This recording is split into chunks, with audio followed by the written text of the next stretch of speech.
France takes the best out of Portugal from this first match and moves on to semi-finals. Congratulations to this team and well done for all of the players on the field. So in this case, then Barry gets the winning, right? Yeah, but instead of that, I mean, were both of them really great at match. Yeah. It's like, I mean, it would look like a copy, both of them. France took in the lead from the very beginning, then the reaction from Portugal, and at the end, it's like in the last minutes, the French player both. I mean, Ousmane and Lotfi really forced Joker and the last one, Barbosa, to really suffer at the back. Well, finally, I mean, great chance for Lotfi, finally putting France in the semi-finals. Yeah, I think when both goals were scored, I mean, we're going to go through a couple of the highlights there, but I think Barbosa's game against Lotfi was probably the pick of him in terms of tactics and in terms of... It could have gone either way. I thought Barbosa, when he got the equalising goal after going down in 16 minutes on the clock, you know, and you're down, he had to win. You know, Barbosa had to win or they were going home. And I think that Lotfi kind of played with a little less pressure. But you can just see here, very simple goal that comes in, and I think Barbosa responded very, very well. Yeah. But I think the biggest thing about it is that, like, we did talk before about France going up a gear, and it just looked like whenever they needed to make an impression or whenever they needed to score, they just somehow found a way in both games. As Alex said, it was, you know, it was Maccabi score in the first game, 1-1, 2-1, game over, and that was the way it went for both legs. So, and these look like more tactical games, so not a lot of goals, but a lot of passing and decisions to be made. Yeah, I think. The whole sorry, game. Alex, you go ahead. Even I could say more tactically, mentally, because we have felt very different kind of games compared with last days. Because, you know, I think we have felt the pressure. Yeah. It's not just about the Portuguese team. I mean, even the French guys. Because, you know, it's like every mistake matters. Like, as a player, you have to really minimize your mistakes. Even in the back, we have seen a lot of mistakes in the previous day that could become the worst part of this game. No, yeah. But he see now the goal of Lotfi in the last minutes. Really important. What a save of even from the keeper. Finally was opposed. That's the thing. I mean, we're going to look at this in a couple of seconds, but yeah. like it was, you know, Barbosa. We were talking about minimizing mistakes, as Alex said, and he's right. You do need to, but I don't think Barbosa made many. They didn't do anything wrong. I mean, they were just beaten by, you know, on the day. I think if these guys were to play again, it could be a different outcome. See there were so little shots there. So yeah.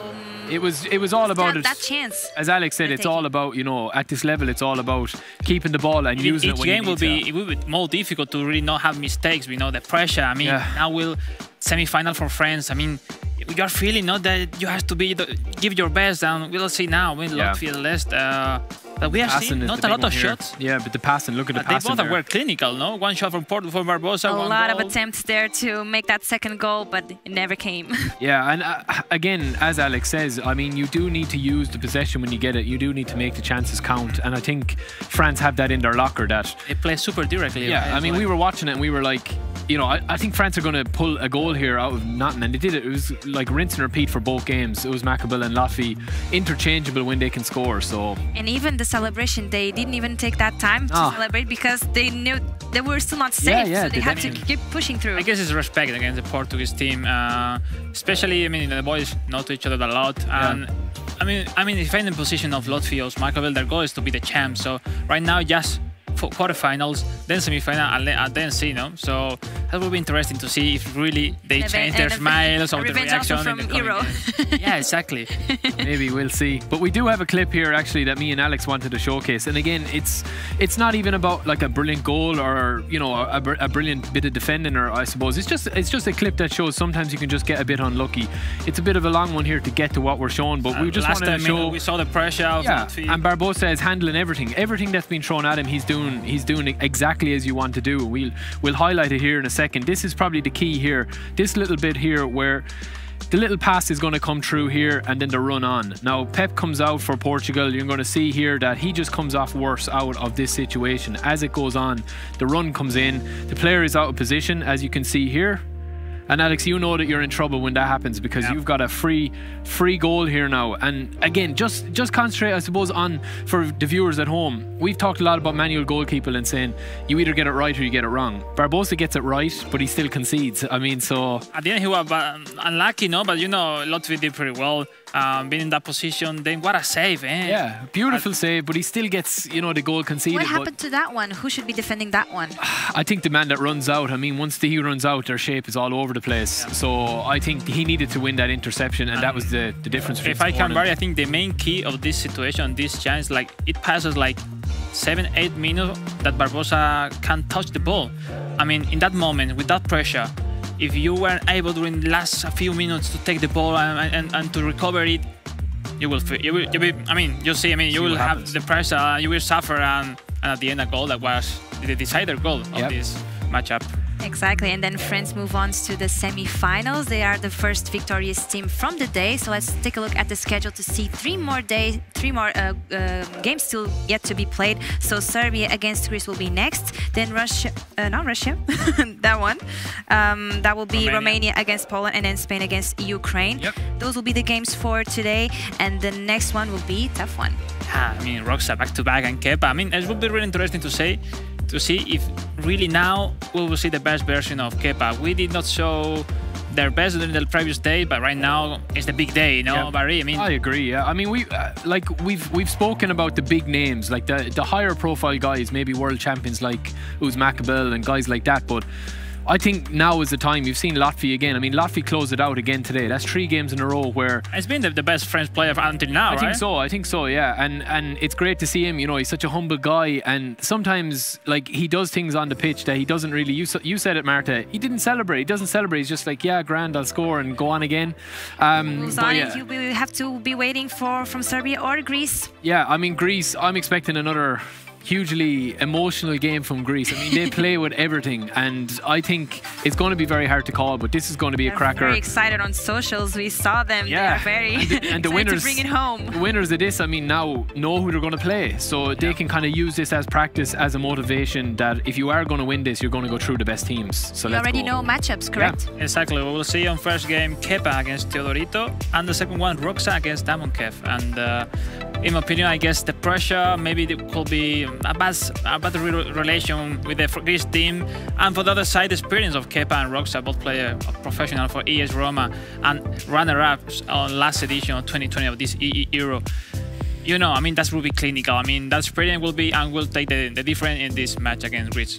Yeah, I think so. And Kepa will be, as Alex said, I agree with him. He's going to be looking for a big game here now today. Even though Roxa, he has to. He has to. Yeah, I think he does. Roxa, you know, will handle his business, I think, if he needs to. But I think it's going to come down to the second game again. I think all these are going to come down to the second game. So we already see those flags up on the stadium. If you want to support your team, root for your team, use the hashtag EURO2021-Greece or -Serbia. And we want to see those flags. Who will join France in the semi-finals? We'll have to see. But before that, let's hear for your predictions, and then we'll jump on to the casters.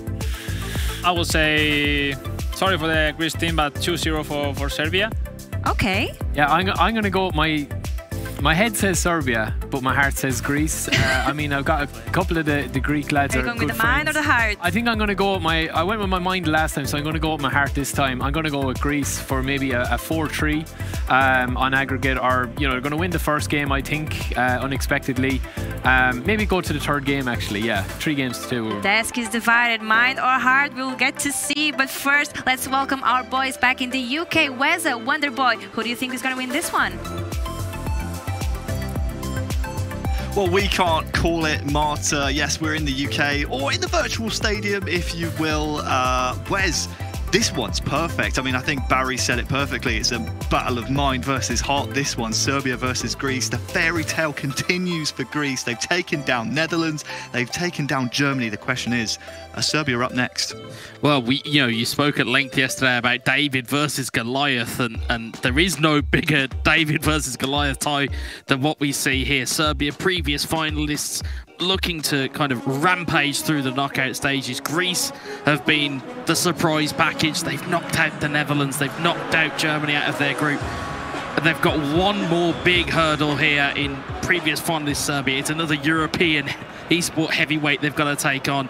It is too close to call. Your heart would say Greece, but your head would go with the previous finalists of Euro 2020.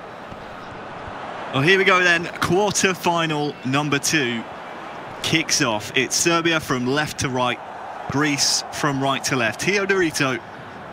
for the Greeks. And now Kepa stepping up in the first game here for Serbia. Serbia came so close last year, losing 3-1 in the best of 5. This will be a best of 3. Don't forget, we completely throw aggregate score, away goals, all this business out the window. You're just looking to win 2 games of PES and you will advance into the semi-finals. And it's Serbia starting off really strong here. Mitrovic almost in behind. Yeah, you can see a positive start from Serbia. It's very early on, but they're setting their stall out very early to get in amongst it. Kepa will be smarting from that, you know, what some would say would be a slightly poor performance yesterday. He'll be looking to try and stamp his authority on this game, as the guy said in the studio. Yeah, it's been a few, don't want to say poor, but maybe mediocre performances from Kepa in the Euros. Yeah, remember he stepped up a couple of times in that final last year, and memory serves correctly, I don't think he won a game against Italy in that 3-1 defeat in the final. Mentality switch now though. You go up against Greece, and well, here he is with Milinkovic, Savic, Tadic as well on the edge. Back to Savic, and that one agonisingly wide, but a very sprightly start by the Serbians. Greece have to be careful here. Yeah, and we know the threat that Serbia possess. As you mentioned, Milinkovic, Savic, they've got Dusan Tadic, they have Luka Jovic, sorry, not Luka Jovic, wrong country. Mitrovic, they have weapons at their disposal. They have the ability to hurt people. Of course, without even mentioning Adam Jajic as well. Luka Jovic, lots of different weapons to be used here for Serbia, but Greece have proven already they can take scalps here in Euro 2021. Here is Luka Jovic into the feet of Mitrovic now. Kepa starting to build on this near side. Dusan Tadic, watch out for the double touch coming up here real soon. He just takes it around his man, tries to curl it, it's back off the post. The world thought Tadic would go for the double touch, instead just tries to bend one. Here he is on the ball once more, trying to get to the byline. Cross comes in, sails over the bar. It's a comfort level we know when we're looking for what we're looking for when we watch Kepa. We know that double touch is a very go-to move for a lot of PES players, and Kepa is a expert, proprietor of that. The issue being is, of course, he took it round and tried to curl one into the corner there. It's a corner for Serbia. Corner swung in. Adam Jajic now back to Milinkovic, Savic. The 1-2 almost works. Pressure mounting here. Greece have to clear, and they do so. Gio Makis out to Fortounis. Dorito here in the opening 25. Had plenty of defending to do. But again, aggregate score out the window at this point. Look out for this. Kolaris! Well, the keeper got a touch to it, but it doesn't matter. Teodorito opens the scoring. Serbia behind in the opening half an hour. Well, that is very much against the run of play, and I hope Greek fans will not mind me saying that. All the chances have fallen to Serbia. It's a good little move here from Greece. You can see that first touch dummy takes it back inside. Manual goalkeeping allows Kepa's goalkeeper to get a hand to it, but he can't keep it out. And Greece take a bit of a shock lead here. Well, is it happening again for Kepa? Lots of questions about his performances in this competition, both last year and this year. Time to step up now if Serbia want to go one step further than they did last year. Milinkovic, Savic inside to Adam Jajic. Luka Jovic is there as well. The 1-2, you could see the idea, but that's not happening now for Serbia. Yeah, you can see the cogs starting to turn for Kepa. You can see the urgency in his play building up here again. It's into Mitrovic, great tackle. Credit to Teodorito, he's living dangerously but defending well. Well, I think the Greek game plan is to maybe weather the early storm and maybe take it into kind of the long reads in terms of the game. Take it longer into the game and try and tire out this very potent Serbian attack. Well, it'll be a Serbia free kick here. in a promising position. We've seen lots of free kicks from this type of area.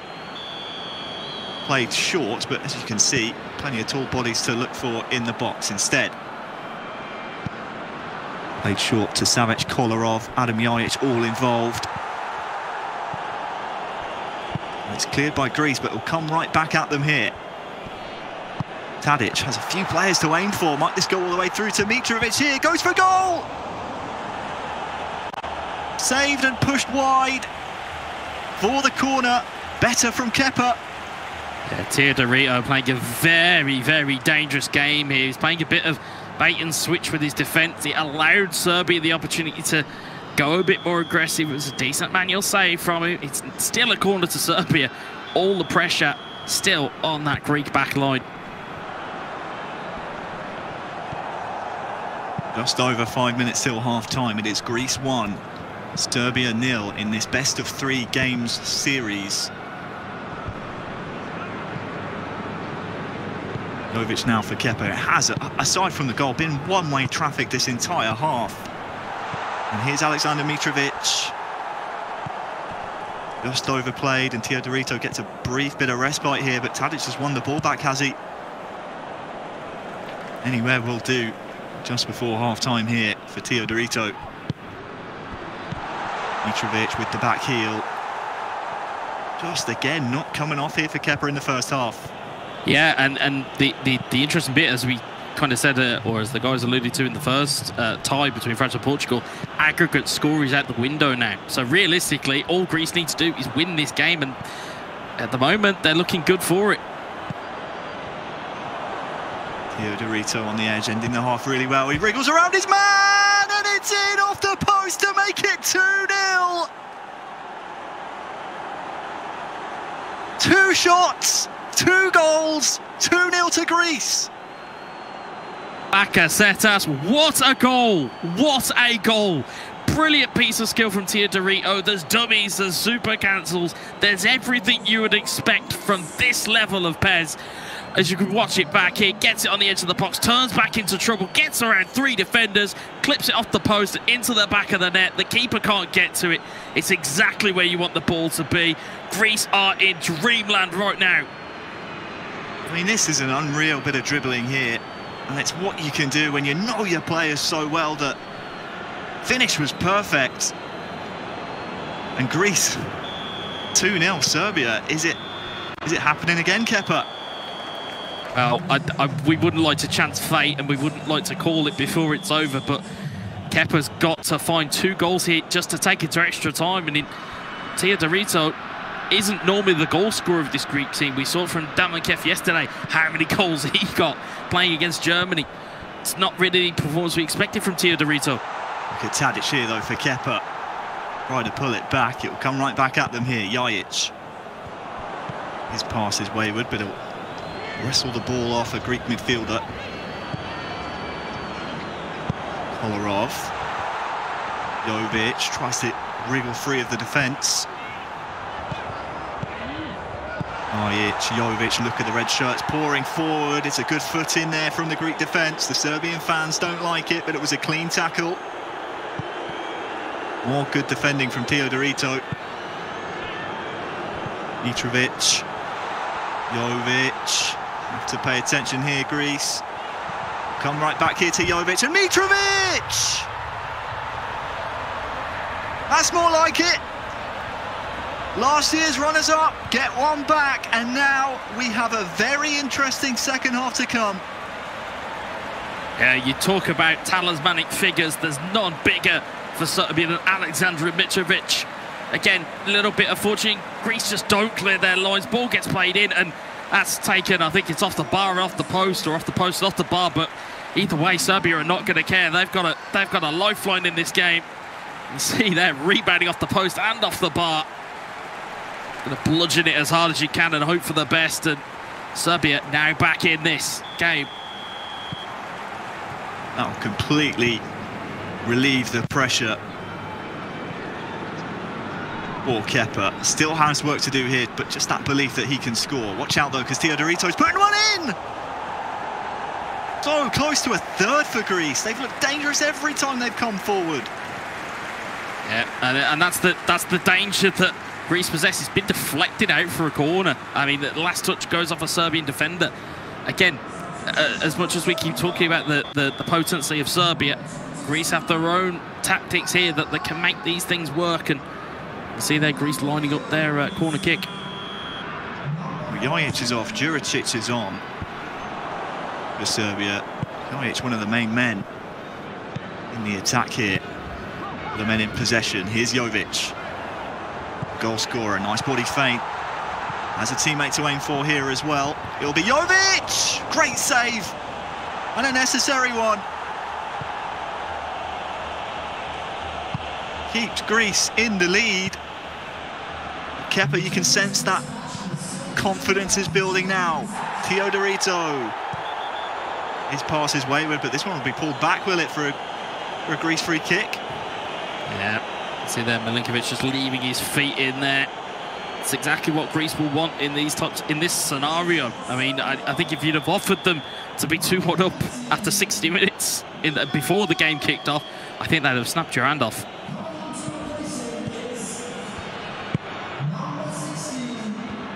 Lobs on both sides. For now, though, it's Greece searching for their third. That ball, though, just lacking a bit of quality.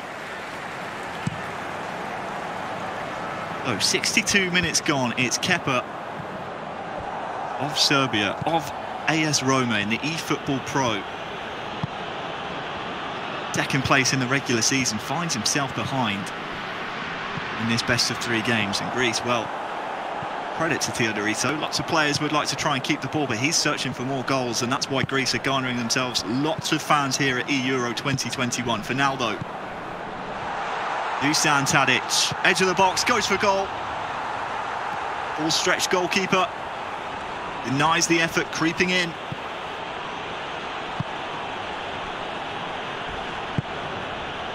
Time's running out here for Kepa.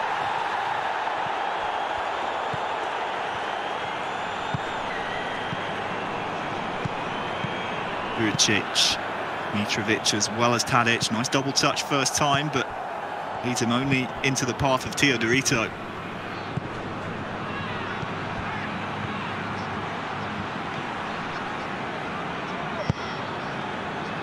First pass to the attacker there on the near side, almost getting the delivery away as well. Entering the final 15 in-game minutes now. In this first game in this best of 3. Strong challenge, a fair one, says the referee. Nemanja Matic brought down cynically. That's an intentional one. We'll see it here again on the replay, just to break up the play from Greece. Yeah, it allows Greece to reset, get their shape again. Maybe just stop a little bit of a counter-attack that might have been forming. You can see every Greek man in their own half. You can see Serbia now trying to figure out exactly where they're going to go with this ball. Well, it's found only a white shirt. Is the fairy tale destined to continue here for Greece?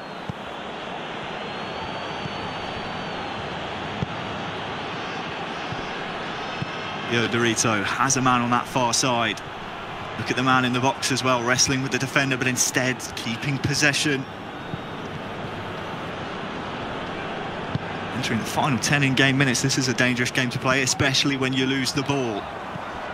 Juricic into the feet now of Mitrovic. There's an attacker giving chase, but that's played well by the defence. Mitrovic. There's a chance here for Kepa, maybe to get one back. He's going to find an equaliser. It has to come soon, Wes. Yeah, it's going to have to. He's going to have to. There is no aggregate score here. And even if you think about it this way, from Serbia's point of view, if you want to even win this game, you've got to go and score 2. I mean, if you're just trying to get to level and get to extra time, that's one thing. Well, look at the red shirts in the penalty area. Count them all, I would. I don't think I can count that high, though, and that one is late. And it's the foul that Greece were looking for. Got some of the ball, but most of the man. Yeah, that gets an applause from the gantry from me. Holding onto the ball, draw the foul in, and just allow yourself that little bit of time and respite to just rest up and figure out where your options are here. He's gone short. Ticking over now into the 90th minute of the match, and Serbia have a chance maybe for one last attack. Mitrovic, Juricic, and the pass is no good. It'll be a corner though, will it? Referee's not happy with this previous infringement. But the cards, the fouls, they won't matter to Greece as long as they hold on to this 2-1 lead. One last chance for Serbia. Corner, the goalkeeper's up. It will come to Milenkovic. Is Savic stayed onside? He has. Double touch, looking for the man in the middle. It's cleared by Greece. The goalkeeper's still not in net. 3rd minute of 3 added on. Maksimovic. Juricic now. Dusan Tadic. Tackled. Still alive here for Kepa. Tackled again. Still alive. Juricic. Milinkovic Savic is there. The 1-2. It's a cross goal. Is there anyone there for Serbia? There is not. And game 1 goes to Greece. They're on match point now. What a performance by Teodorito. That's a superb result for Greece. For Serbia, you have all the work to do. A fantastic, resilient performance from Greece. Again, we didn't expect from Teodorito. He was not the go-to guy for goals. And, you know, I mean that with the greatest will in the world from what we saw yesterday. That was Demonkev, who we now get to watch to go against Roxa next game. This here is set up for potentially another huge shock. I'm dumbfounded by how this game has turned out. I wouldn't, you know, as much as as Barry's heart was saying Greece in the studio, I think everybody's logic was going, this is going to be Serbia's, but you can't write off the performance of Teodorito. A fantastic performance. Absolutely incredible. When you consider the run of play in the opening 25 minutes, I mean, we were thinking Serbia, it's only a matter of time until they score. And then Greece come up the other end, they get their goal. Numerous chances for Kepa. None of them seem to find the goal, especially, well, I mean, in the first half. Yeah, plenty. You think about that Tadic curling strike that hits the post, and then this one, Wes. I mean, just before half-time, wasn't it? It was so well played. Really great dribbling through the lanes, and the finish to match as well. Well done. Yeah, it's one of the most skillful goals that we've seen across the 3 days so far. Absolutely brilliant piece of play, and again, it's an individual bit of quality, and you know, that's kind of what we always talk about. Is as much as we like to see passing moves and things of that nature, you love to see a good dribble. You love to see somebody take some ownership of the game and take it to the opposition, and they did that in spades. I mean, like we said, it was the first goal that Greece had was really against the run of play. I mean, Mitrovic, as you can see on your screens there, gets a goal back. And you thought maybe they can get themselves back into it. But Greece, as we've seen with with the Ukraine and the likes of Romania, they've built a wall at the back. They make it solid, they make it compact, they make it really hard to get those triangle passes going in the lanes. And fantastic that he's managed to eke out that result. And like you said, it's put them on match point now. And you can see there's just chances after chances after chances. And this one here, this is the last kick of the game. Oh, it's painful to watch that you can see just how close it was. Well, you can see how one-sided it was when you take a look at the FedEx Performance Zone. Passes, possession, shots, all going one way, but the scoreline is the only one that matters. 2-1 to Greece. And now you step up your next players. Roxa for Serbia, he's probably their more tried and tested player. When you think back to the finals last year against Italy, he won the only game that they were able to win in that 3-1 defeat. He's played really well yesterday. But then on the side of Greece, you said Damonkev to come in for this second game. He, you could argue, is one of the main goal scorers for Greece. Yeah, most definitely. I mean, we saw how many goals he put in against Germany yesterday. He managed to take that to a golden goal. To score that many goals, you don't do that by accident. You know your way around this game, and we've seen it from Greece before. We've seen it in real life. We saw their triumph in 2004 with the likes of Delas, with the likes of Karagounis, with the likes of Karasteas. They know how to build a squad that will be compact. They know how to defend, and they're taking it onto the virtual pitch as well here. It's fascinating viewing here. If you're watching this at home, strap yourselves in, because this second leg, everything is on the line for Serbia here. Great to hear from you all as well in the YouTube chat, Twitch chat, and on Twitter. And use the hashtag #Euro2021 and the team you're supporting. #Serbia or #Greece. And well, Serbia starting off so quickly here with Roxa. Haven't even had a chance to introduce the new players yet. And it's already Roxa on the score sheet for Serbia, 1-0. I think he's introduced himself for you, Harry. I don't think you need to be perfectly honest. I mean, it's a wonderful, well-worked goal. And very early on, and very early scored as well. I mean, it's really set the tempo now. If you're Damankev, you've got to find that energy. You've got to go for it now. Talk about a statement of intent. Incredible early goal in the opening 3 minutes for Roxa. Damankev now trying to respond immediately. You can see the game attack, ASR Roxa, that stands for AS Roma. Teammate of Kepa in the eFootball Pro League. And he's second in the regular season behind Juventus. Here comes Roxa once more. Mitrovic just goes for goal. And he finds it.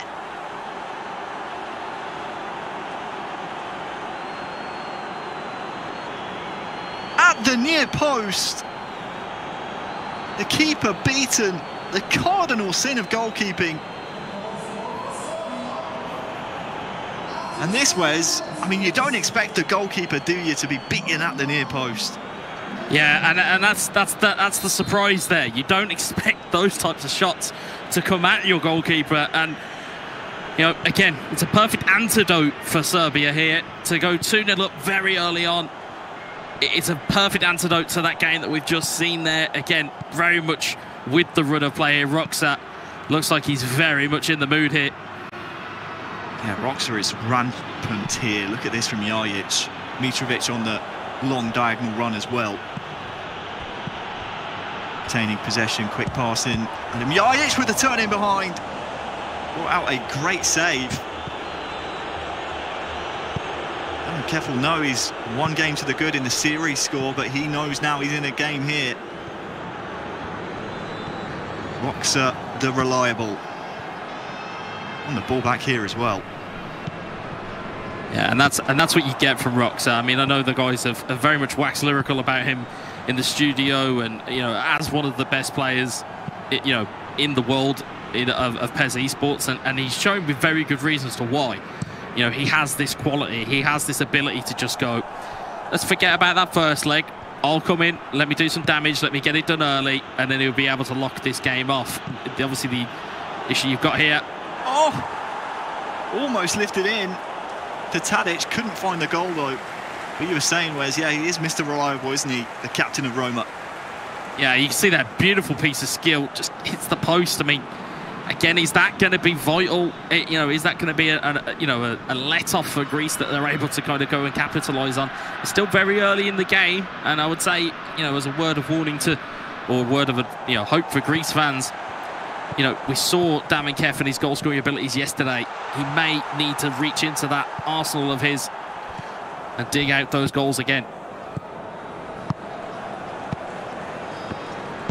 Well, I think Roxa obviously not too happy with what he saw out of Kepa in the first game, but also might just have one eye on that Alipay top goal scorers chart at the end of the day. Featured heavily in the top 5 yesterday. He likes the individual accolades, does Roxa, so he loved the trophy more. Already scoring 2 in the opening 20 minutes. A great way to push yourself up that score sheet. Foul here called by the referee. Looks like it's going to be a foul for, I think it's a Greek free kick. A little bit of a contentious one. Kakis tries to roll the ball through. It'll actually go through the Serbian defence.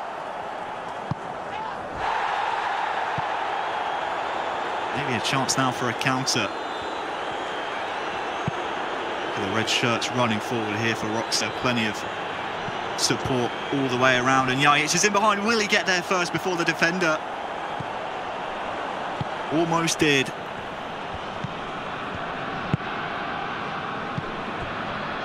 Kakis now can bring the ball forward here for Greece. Pavlidis, Fortounis trying to run in behind, but I don't know if you saw his stamina bar there.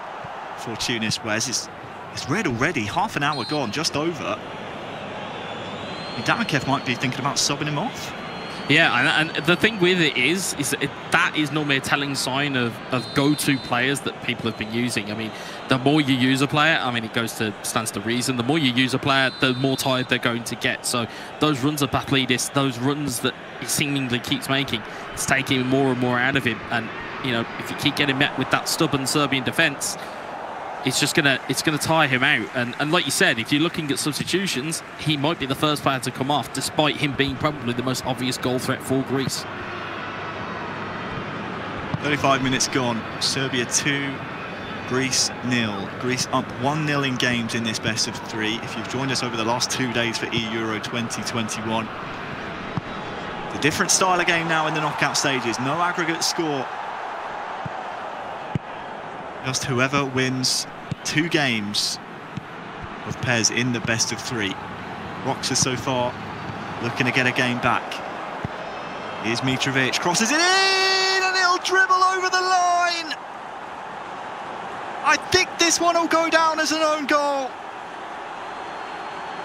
Poor Manolas is consoled by his goalkeeper. Serbia 3-0. Would have been a fantastic finish. I did wonder who it came off last, and it is Manolas. Yeah, I mean, you can see the pressures coming from Roxa. Again, it's a well-worked move. Mitrovic, the unlikely provider of a cross. You'd normally see him in the... It's almost identical to the first goal they scored. it's very much so. I mean, you can see Mitrovic getting wide, which is not normally what you would associate Mitrovic with. You know, he's normally the guy in the middle of the box trying to get in on the end of crosses. But whatever works for Roxa is whatever works for Roxa. You know, I'm not here to tell him how he should be running his squad. I mean, I'm in no position to do so. Amankev looking to get a goal back before the half. Still in the first half here! And right on cue, Greece have one back. Manolas relieved after the error for Serbia's 3rd goal. Greece now down by just 2. Yeah, and it's that man, it's who we talked about, who may be getting subbed off. It's Pavlidis, and again, showing you exactly why he is so vital to this Greek team and their attacking prowess that they can display. Gets in amongst it, keeper's already going down, thinking the ball is going to go past him. Pavlidis gambles, gets on the end of it, makes it 3-1, and that certainly changes a team talk at half-time. Absolutely it does. Reminder of what's at stake here. France, having already taken down Portugal in the first quarter-final, means they're in the semi, waiting for the winner of this engagement here. 2 minutes added on at the end of the first half here in game 2.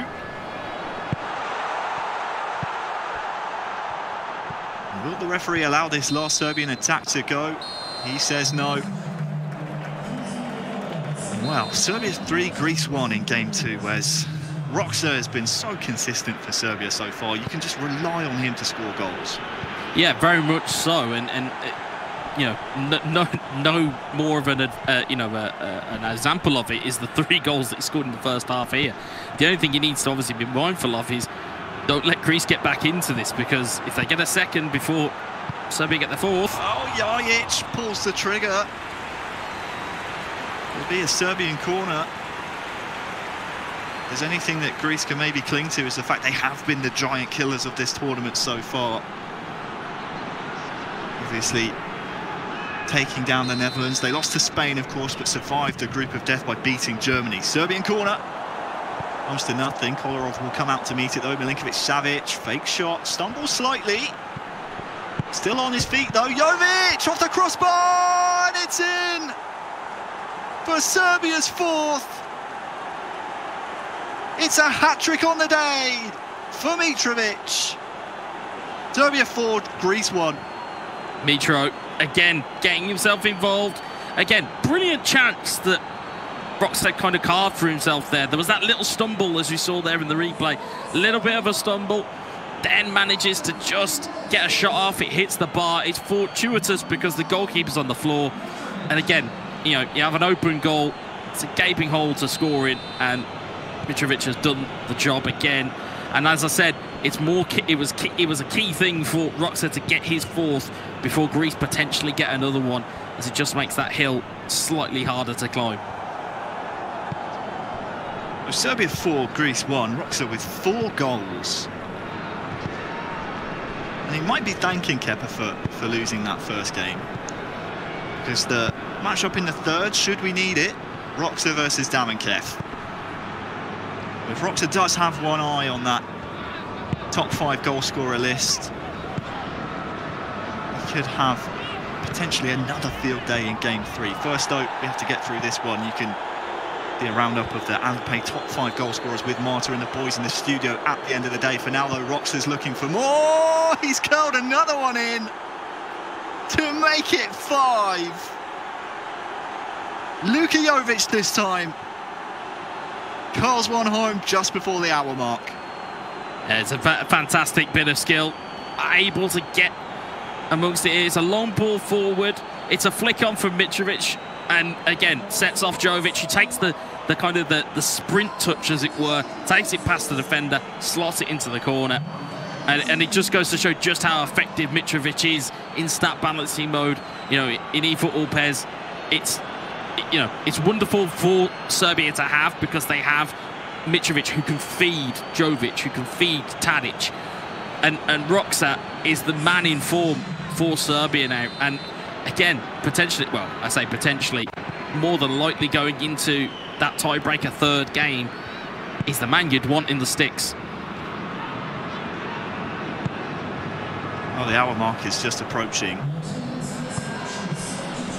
I'm not sure if subs will make a difference at this point for Greece. Serbia 5, Greece 1.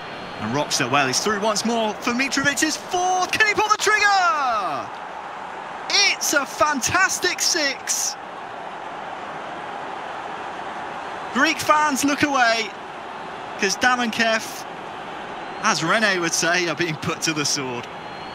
Well, only in eFootball PES 2021 would you see Alexander Mitrovic be so clinical in front of goal. It's a brilliant through ball. He slots it into the corner. Keeper, manual goalkeeping, again, trying to cover the most obvious option, which would be put it to the left, and instead slotted over to the right, makes it easy. Mitro has 4, Serbia have 6, and we are going to a tiebreaker game here. Unbelievable from Roxette. I think he's rocketed himself to the top goal scorer chart already, just based on this one game. And he's hungry every time he's coming forward. He looks very dangerous indeed. Vlahovic tussling with Socrates as well. It's going to be 7. It's 7-1. We still have 25 minutes to play, Wes. It's 7. This could get very ugly. If you're a Greek fan, I would hide behind the sofa, hide behind your duvet, hide behind whatever you can. Serbia are on absolute fire here, and it's a 5-star performance from Alexander Mitrovic. And like you said, it's still there. I mean, we could even see a double hat-trick here. That's the form that Roxette is in at the moment. Superb. What do you get for a double hat-trick? Do you get 2 match balls? Unbelievable. Serbia 7, Greece 1. Can't wait to see the FedEx Moment Zone after this one. Yeah, I mean, it will just probably read 7 goals, 7 shots on target. I can't remember, apart from the bar hit before one of Serbia's goals, a shot really being off target. Oh, and I tell you what, Tadic taken down there. I think the referee maybe just feeling a bit sorry for Greece at this point, not wanting to give the penalty away. Akakis now for Damankev. He is on the ball once more, but nothing working at the moment for him. You can just rely on Roxa for goals, can't you? 7 goals. 15 minutes yet to play, might get 8. Here he comes once more, Mitrovic. Back to Grujic, fresh on the pitch as well, plenty of running in him. Juricic. Here's Mitrovic for a double hat-trick! 8-1! What do you say? How does the song go again? Mitro's on fire, your defense is terrified. That pretty much is what's happening here.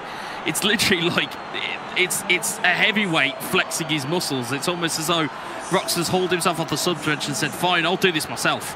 Like, he's just come in and absolutely steamrolled Damankev in a performance that none of us would have predicted. We could have called, yeah, Serbia may take it in the second one, but not to this degree. And again, finding players in the box. There's 4 Serbian players forward. It was still 7-1, and they're still going for it.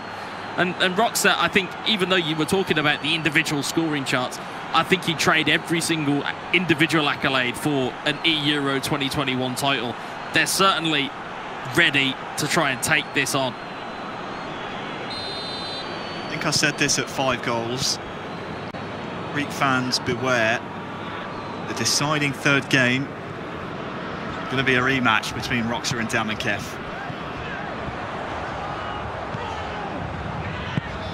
Take from that what you will. Roxa has the ball back once more. Dusan Tadic here. Aleksandar Mitrovic back to Tadic. Just look at the bodies forward here for Serbia. Juricic back to Tadic. Mitrovic, surely not 7.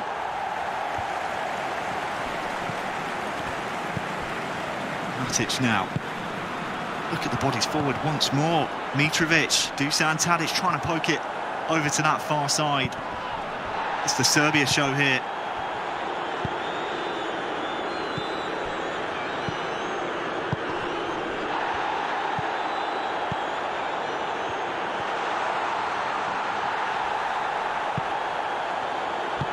Five minutes to play, and I think Damankev will be very pleased about that. Yeah, I mean, you think about it this way as well. This is only, you know, an equaliser of a game, as it will. There's still another game to go, and it's the same 2 players on the last game. So, I mean, I know that, you know, the adage of expecting fireworks is one thing, but we really could see more here. 7 for Mitrovic. It's his 7th. It's 9-1. 7 Mitrovic goals. Roxa will be looking at Kepa saying, this is why you don't send a henchman to do a mafia boss's job. It's unbelievable. It really is. I mean, you know, the jokes in the studio yesterday about how, you know, Roxa took a holiday before the tournament. I think, judging on this performance, everybody should be taking a holiday before they do anything. It's unbelievable. He's so well rested by the looks of things. And an unbelievable individual performance from Mitrovic. But this goes to show, if you are a high quality player of a video game, especially a sport related one, but if you know how to use the players that you have, you can pull off performances like this. It's incredible.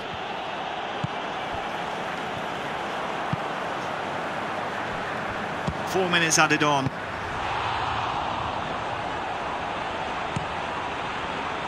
Time for one more maybe for Serbia. Roxa's going to go for it. Tadic, Vlahovic, Grujic, tackled in the box. He'll stay on his feet though. Cross then looking for Mitrovic once more. It could have been 10. It's Serbia 9, Greece 1. And if there's a silver lining, Wes, it's that we go to a game 3 and it's only tied up 1-1 in games.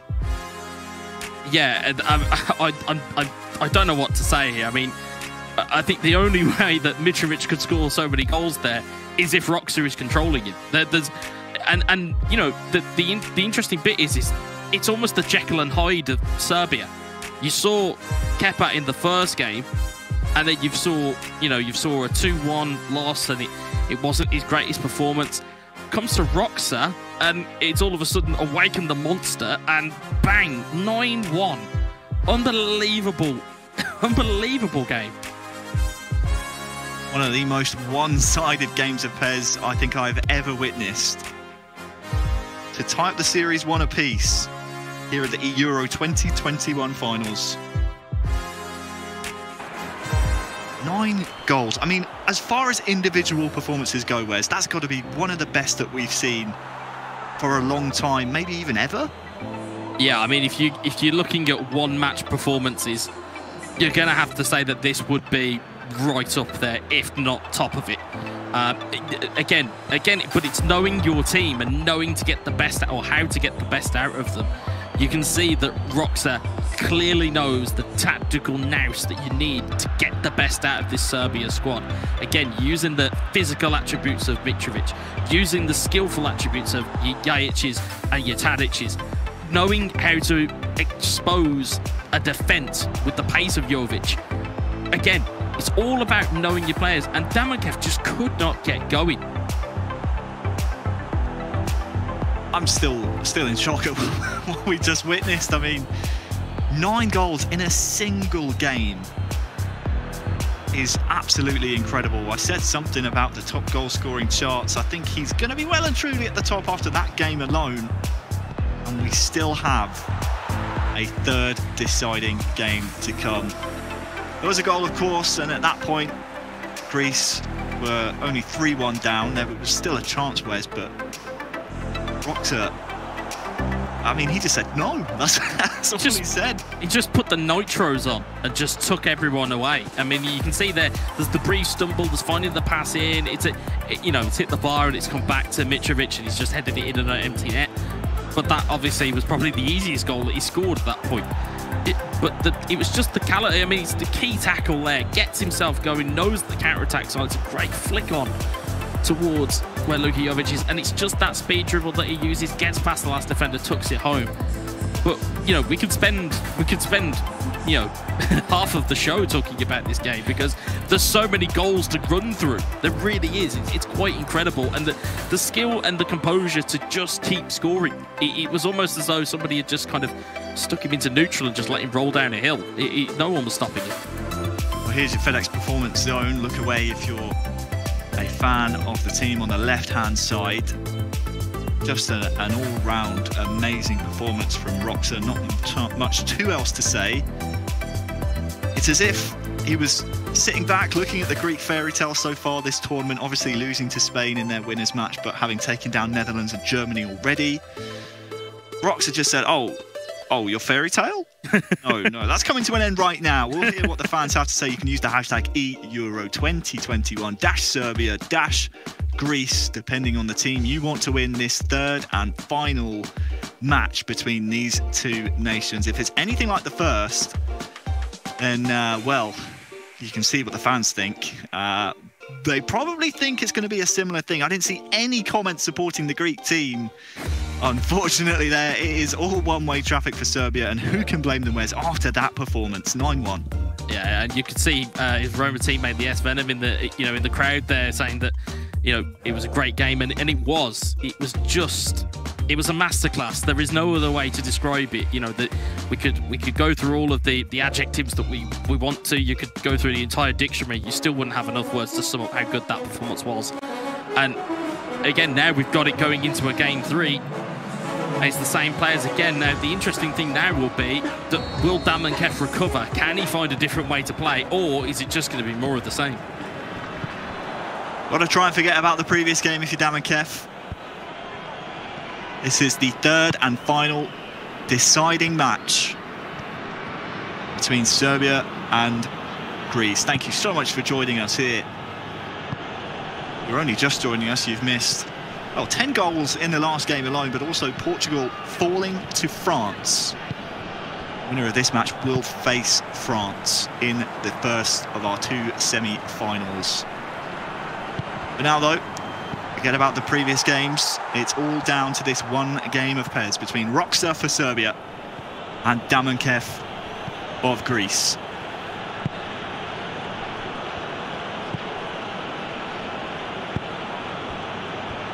Kakis, he was the one who set up the one and only goal of the last game. Greece over on that far side, so look at him trying to venture forward. Here he is on the ball now for Damankev. Pavlidis. Kalauris. Early strike for Greece. Denied by the goalkeeper, but that will just remind Roxa that, hey, you won big in game 2, but this is game 3. I mean, the mindset that Damankev's going to have here, the mental strength he's going to have to go again after what is essentially a humiliation. He's now going to have to find another gear and get back to that level. Kolarov. Jovic was lurking. Had to be dealt with by the defender, otherwise Luka Jovic was ready to pounce. Once again, you can sense Damankev is looking over on that far side for the overload. Kakis coming now to provide that support. Better building from Damankev. Pavlidis, is he onside? No, the offside trap works well for Serbia. Well worked, all 3 of the Greek attackers offside. Yeah, it's a perfect deployment of an offside trap. Again, really risky strategy in PES in terms of you have to time it perfectly, otherwise you're in big trouble. Perfectly timed there by Roxa and wins possession back for his team. What a ball that is. Or would have been had the defence not intervened. A reminder of what this means. This is one game of PES to decide if you move on to the semi-finals, if you are out of the tournament. This tournament, of course, been going on all year so far, since the national team selection phase, the qualification phase, and here we are at the finals, in the quarter-finals now. Serbia had a fairly easy run so far, having won their qualification group, having won their group here at the finals. Greece, on the other hand, had to go through a bit of a gauntlet. Of course, they topped their group, beating out the Netherlands. I'll come back to that as Roxas through, and it's in for the opening goal! That's a big defensive error from Greece there. Big defensive error. You watch your top of your screen here. They leave a man in who goes to track the ball, and as a result leaves the predator, Alexander Mitrovic, onside. Roxa has his lead. Just plays him onside with that man tracking the run, doesn't he? Leaves a massive hole for that man to run through. And as I was saying, Greece, they topped their qualifying group ahead of the Netherlands, and then, of course, beat the Netherlands once more. And Germany on the way through. They'll have to get past Serbia in this third and final deciding game. And it's all on Damankev.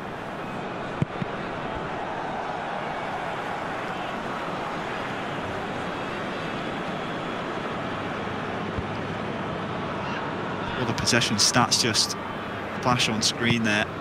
Damankev with more of the ball, but hasn't done enough with it.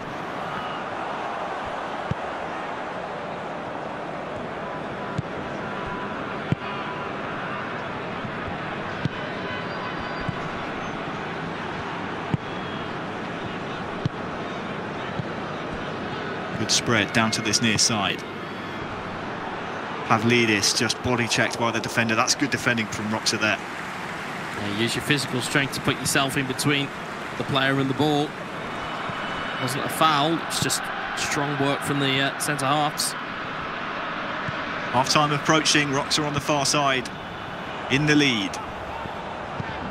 Kolarov, Jovic looking for the 1-2, or is it Mitrovic he's aimed for?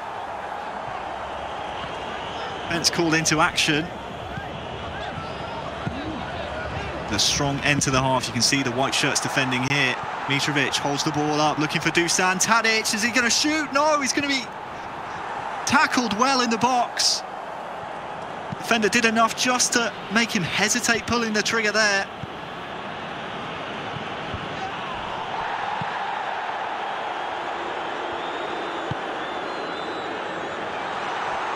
Wonderful spread out to Jovic. Has Mitrovic inside here as well, off the post. Almost a second for Serbia, right on the stroke of half-time.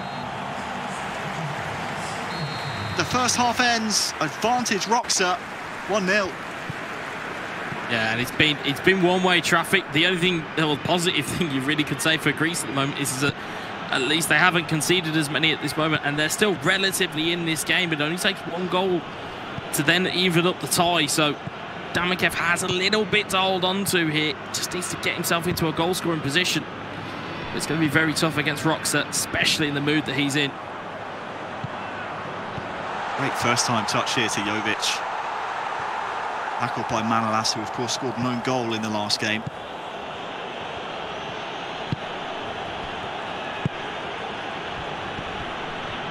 Lauris back to his defender up in support for Tunis. Bakakis now tries to slide in his striker, but Roxa's out with his goalkeeper. Yeah, Rajkovic said concentration levels Wes have to be absolutely paramount at this point, not only for Damichev chasing the equaliser, but also Roxa defending his advantage.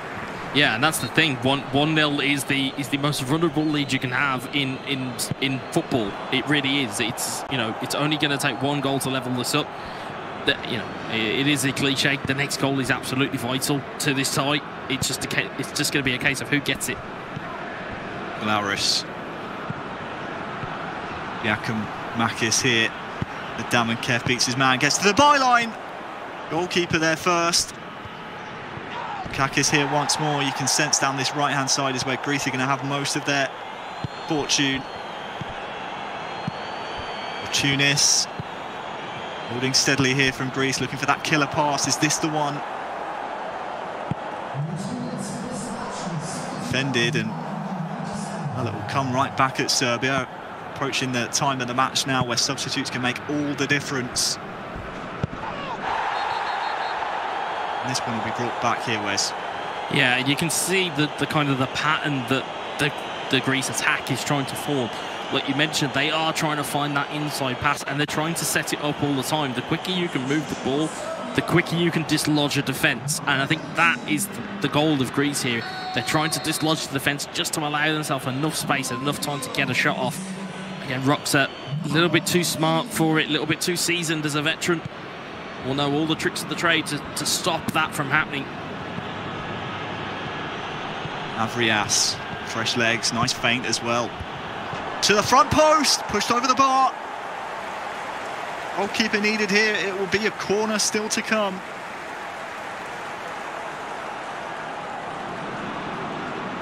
How close was that? That's hit the bar.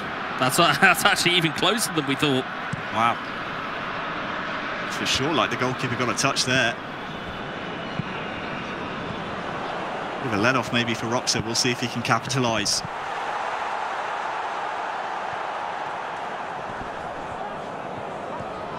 You see now in the bottom left, that bar which was blue for most of the match has now turned to red here for Greece, and well, they'll have some defending to do.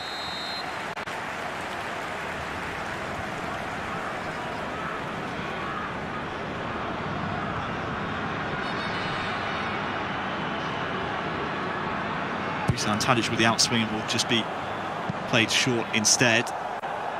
And then the cross comes in. Another corner here for Serbia.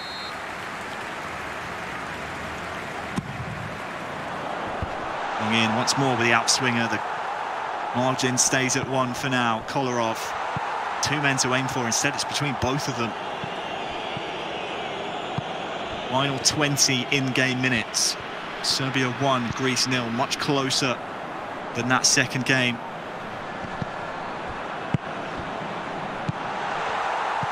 Greece win the ball back. Is there a break on, I wonder? Mandalos. Mavrias. Lauris. Look at this, there's a run through the middle. This time it's saved. Pressure on here. The tension is palpable, and Greece have a corner. Just looking at that there, did the Greek attacker have enough time to take another touch to just take that on and take a bit more of a an accurate shot. He has forced a corner. You know, the Greeks are quite potent from these corners if they can get the ball past that first man. You can see there the train of white shirts in the middle. From the training ground, maybe. No, this one will be completely wasted. Out for a goal kick. Completely fluffed his lines there. Yeah, you can see what they've gone for. They've gone for the drilled cross, and they've just forgot to choose a body in the box to aim for. So it's gone flying out of play. Well, will Mitrovic get here first before the goalkeeper's? Lucky that defender body checks him. Serbia have given the ball away, high up the pitch here. The referee's seen something he doesn't like, and will bring this one back for a Greece free kick. I think with Greece there, you might have wanted that to run on, because it looked like the player on the right-hand side had beaten the last man. Final 15 in-game minutes, Serbia lead 1-0. Greece playing for their tournament life. Juricic, Tadic looking down the middle for the striker, saved. Almost 2-0, almost game, set, match. But Greece hang on. How vital could that save be in the grand scheme of things here? Bakasetas brought down intentionally by Roxa. Had to be done at this point, only 1-0 up. Seen some of the experience come in from the Serbian captain now.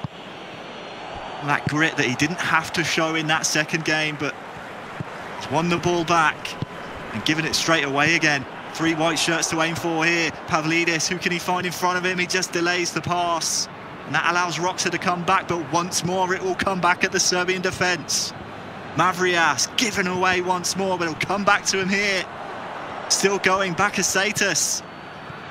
Is there a Greek equaliser? Mavrias won't find his man.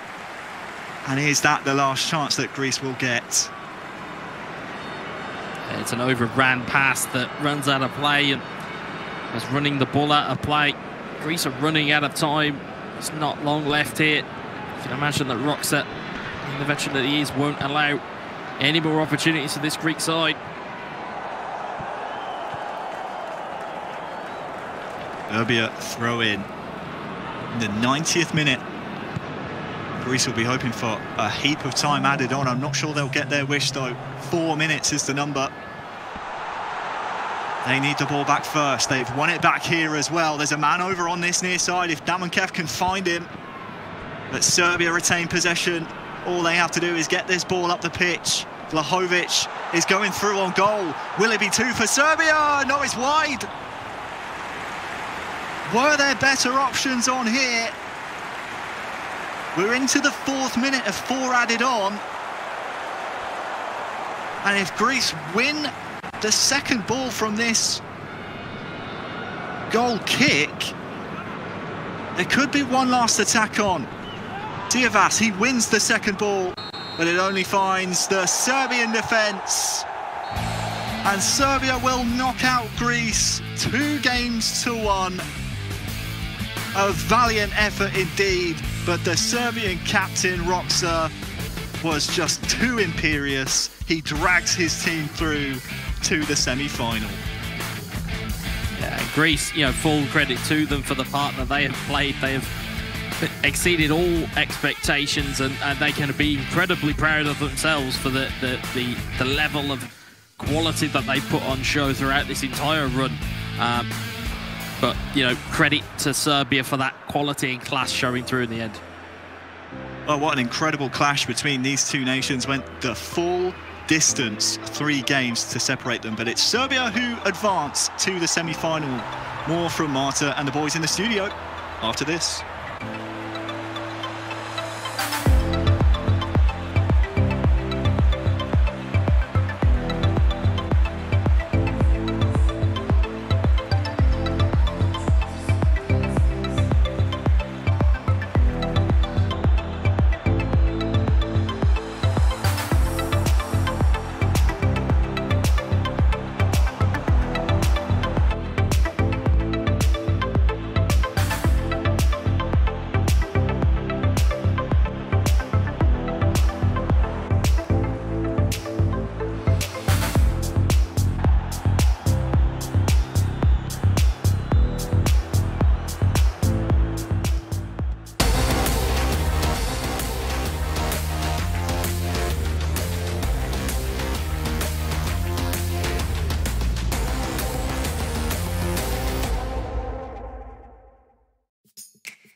we've lost track of all the goals, but they haven't lost sight of their victory. So Serbia moves along to the semi-finals, winning over against Greece. So mind wins over the heart, boys? I mean, really congratulations for the Serbia boys, and especially huge respect for the Greece team, because I mean they did an amazing performance during this tournament. Shame to say bye to them in quarterfinals, but at least they forced the third game against Roxa. But what about Roxa? Unbelievable. I mean, I don't know, have we ever seen unstoppable? I think that's the word. I've never seen a performance like that. I mean, it was absolutely incredible, and we thought Kepa was going to be the man to step up today, and you know, obviously I think he did okay, but again, losing that first game, he had a big task ahead of him. And we were saying, listen, if Roxa can win maybe 2-1 or 3-1 or whatever, I mean, Alex, we lost track of the goals, as Marta said. There was just so many goals, and you'll see here with the highlights, it was just brilliant goal after brilliant goal, really. A performance like this in this, you know, step or in this round of a big tournament as it is this Euro 2021 is something that no many players could do it, no? And Roxa was impressive, giant, like a best, and I'm looking forward to see him against France. More from him. Yeah, but here we know that the goals don't count exactly, just the victory, but this will crush the mind of the opponent, right? Yeah, I think like even though the third game that it did go into was like it was a low scoring affair, I think me and Alex were saying Greece probably just sat back, and you know, Damon Keith just probably sat back and thought to himself, I can't concede 5-6 goals in this. I need to keep it as tight as possible. Roxa did score. He plays on blue the whole game. I mean, from my opinion, made the difference between concede goals and not at all. Like it was like, I think if I'm not wrong, Barry Marta just 4 shots of Roxa in the last game. Yeah, a big difference, no? But that's why PES is really amazing. You know, you can work a lot in the formation, in your tactics, how to start, what's your plan, and obviously the plan for Damon Kev in the last game was much better than the second one, but wasn't enough. Barry. No, I mean you can see from the stats here. This is the third game and the decider, the last game. Possession, Greece, passing. All of them. Yeah, but you know, Roxa had already done enough. He had the goal, and from there he was basically saying to Greece, come and get it if you want it, you know, because he had the goal. All he had to do was settle down. What about the passes? 69 of Roxa. It's like he didn't need nothing. No, like, I mean, we're used to see a player who wins the game with more than 100 or around 90 or like this. 69. Yeah, I mean, this is scary. If I'm don't touch the ball, this is being clinical, as you keep saying. It's scary because Roxa has shown. I mean, he can score 9 goals in one game, and then in the next game he can just completely kill the game out and soak up the pressure. And I would be worried now if I was going up against Roxa. I mean, he'd probably beat me 20-0, but I mean, after second game, at this level, as Alex says, you know, that's a seriously impressive performance from him, because you know, Greece are still a fantastic team of guys, but I mean, that was unbelievable. I hope he keeps focused for the semi-final, and we hope as well to find out and a great appearance of a player like Kepa, that maybe is not doing pretty well in this tournament, but still having chances. We are in semi-final. I mean, Roxa is carrying on the Serbian national team, but you're not in semi-final. Serbia need him, and I'm pretty sure he will appear. He has to appear. Exactly. But in front France, you know. And there was something that you were saying back while we were watching the game. You were expecting to see Teodorito in the third game, but he was not there. Yeah, I mean, but that's the best way of this tournament, how it works in the tactical deciding between the coaches of their national, who is the best player for each game. Yeah, for each game. For people at home, you have to decide before the first game your player for first, second, and the third one. And maybe the warm-up, Teodorito weren't the best compared with Damon Kev, but then in the first game, Teodorito won. So it's like, but you can switch them for the third game. So it's very hard, especially when, you know, in hindsight, it's very hard to say, yeah, it was the wrong option. I mean, it's similar to Christopher this morning for Portugal. You know, leaving him on the sidelines, huge call. Would it made a difference? Maybe, but we'll never know. But I think, to be honest with you, in Roxa's form here, I think he would have beat anyone in that game. I think he was just everything. His movement was so fluid, and you know, as Harry and Wes said in the commentary, I mean, maybe all the players needed a big holiday before they. I mean, have one spectacular play there from him, right? Yeah, we have a brilliant play here. Alex, you're going to probably bring us through it. It starts from a counter-attack, really, which is very, you know, very key for Roxa to end this game. I mean, really, this was the second game that we saw that really killed the game off. It's like how easy he built his chances. Like, everyone needs a lot of what a tackle like there. I think we just go back. It's like he predicted really amazing the tackle, and Barry, you can keep going. It's, Yeah, I mean, it's amazing. a brilliant tackle. I love to see the crunching tackles go in every now and again to keep, to keep things exciting. From here, I mean, Rox has been one of the only guys that's been doing these passes. Yeah, I mean, yeah, it's like he's a special style. It's like this. Wins the header, as you can see here, and then from here, I mean, they're in trouble because he's got such an overlap here. You know how important is it? Like going for the ball. Yeah, I mean, he's 4-1 up and he's still going for goals. So for me, the key is like with the long ball, he's moving the right back.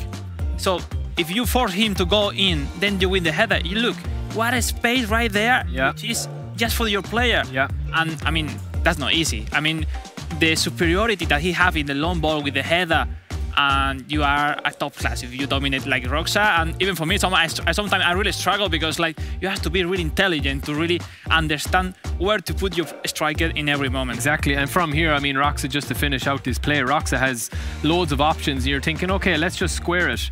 Yeah, it's a simple tap in maybe, but the defenders are all around him. There's 3 defenders around here, as you can see. You could expect a pass back, maybe a cross. So what does he do? As a defender, is really difficult. Beautiful finish, Alex. I mean, quality shot, quality finish, hard post, and great goal. I mean, he's confident at that stage. He's 4-1 up. That takes him up to 5-1, and it's just an absolutely unbelievable finish. But again, it all comes from the tackle, and Roxa has that in his bag. I think just that counter-attack in football.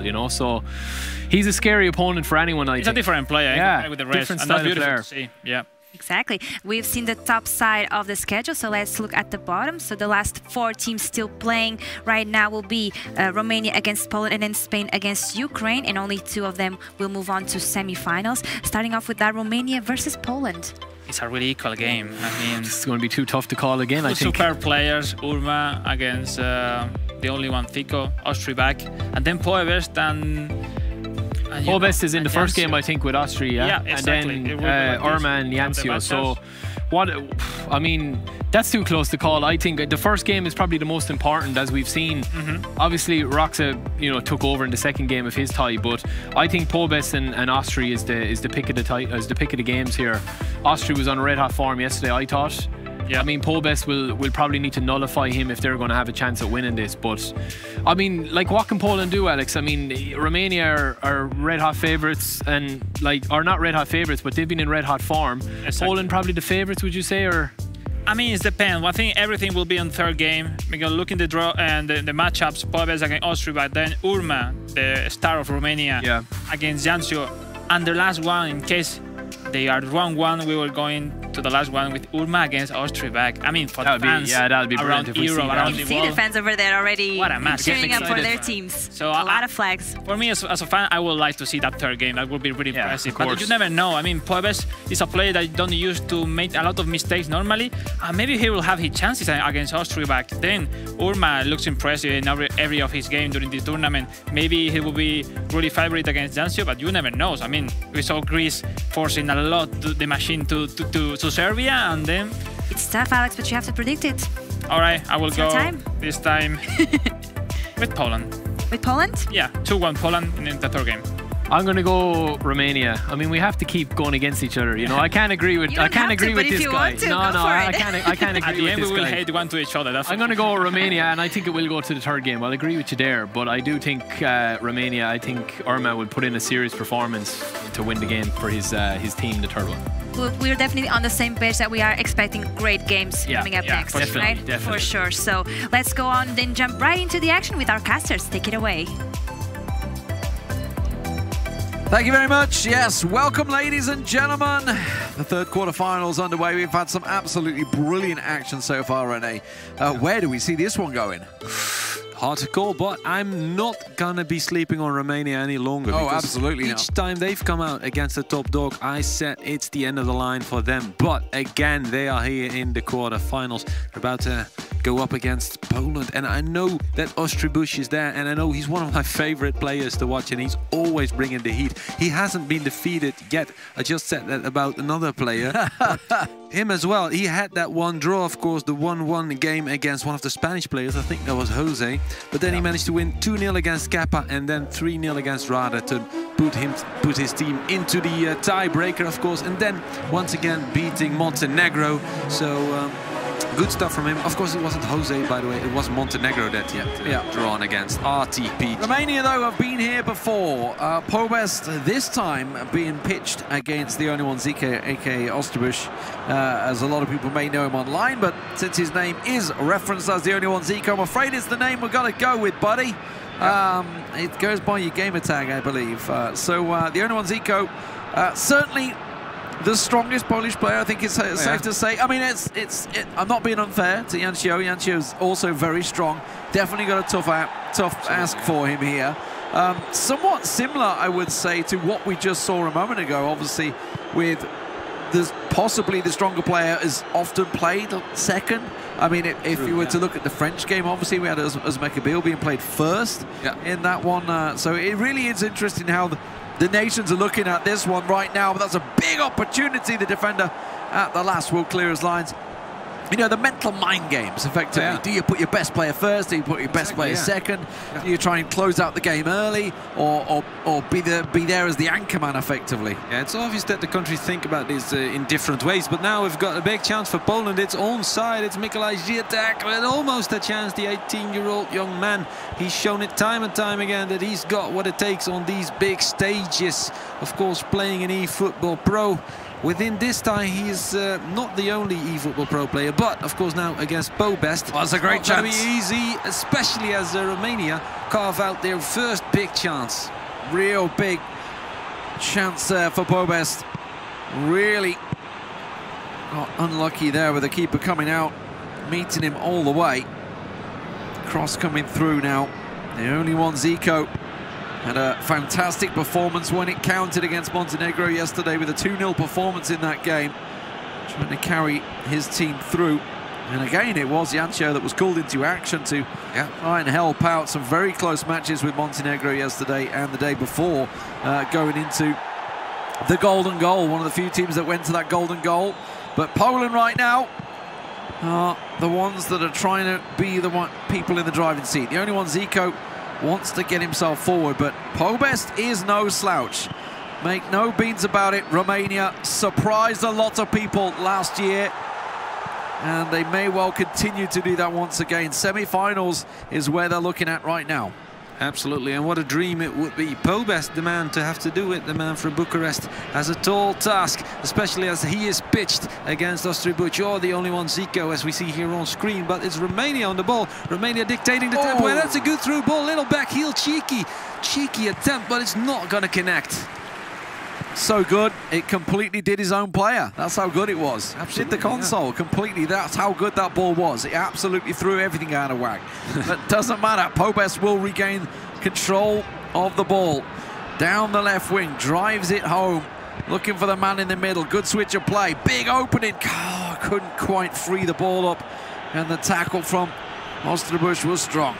Absolutely, that's good stuff from him. Strong interception, and now he's trying to go for it, but that's offside from Swiderski, the man we've seen score a lot of goals yesterday. Did he have his shoelace off there? I'm not too sure what was offside. Probably, yeah. Just the cap of his, his shoelace.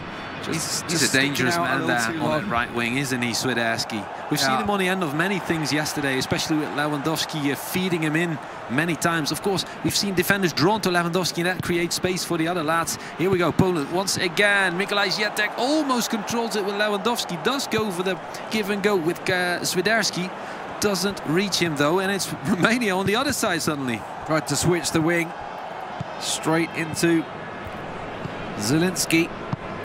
And now played forward.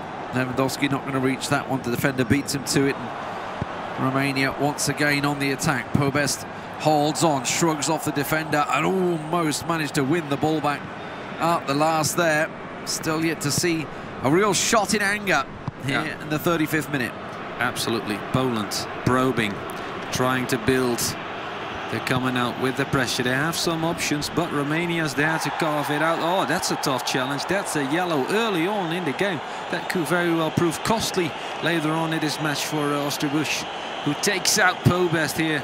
Andrei Daniel Punaru from Bucharest, 2 times a regional finalist in the 1v1s, last in 2018. The Romanian has a lot of experience, and of course making the national finals in Romania in 2019 as well. He's done well, he's done solid. A 1-1 draw against Romario. And of course the 2-1 win against Christopher, which was kind of a surprise and putting Portugal into the lower bracket. Yeah, definitely. They did manage to ride through that, but unfortunately they fell out the tournament this morning against France. Now Pobest for Romania, looking to build on this attack against Poland, but again it's cut out by the defender and the ball is cleared. Still no convincing shots right now. A very tactical matchup between the two, battling, just struggling to get something to go in that final third. This might be a chance, but again hoofed clear by the defender. Absolutely, it's like a game of chess. It's back and forth, shoving the pieces on the board and trying to find that one checkmate move, but so far it hasn't been able to come to fruition for either side. We're going to see Poland kicking off for the second half of this game, instantly going on. No formation changes, no substitutions just yet. The only one, Zico on the right flank with Swiderski once again. Many of his offensive moves go through him. Trying to reach Lewandowski, not going to happen. It's Romania on the break. Trying to build something here, Romania. Got options available on the right and left wing. Tries to work it through the middle once again. Maybe get a little lucky with a bounce off a defender's shoe. No, not going to happen. It's Poland driving forward now, through the middle. Looking for the option on the right. Lewandowski tries to do what he can, but this has gone out. We talked about it before! And Poland will break the deadlock! They get themselves the first goal once again. Svezjak once again on that left wing.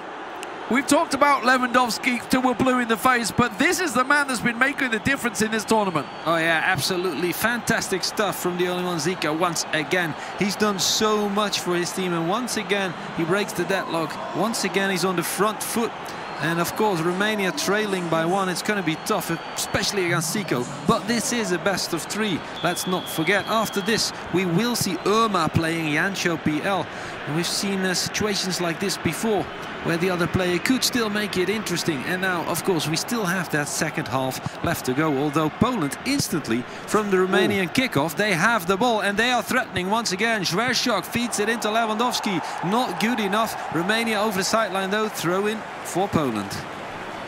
You just thought for a moment, is this going to be a quick double?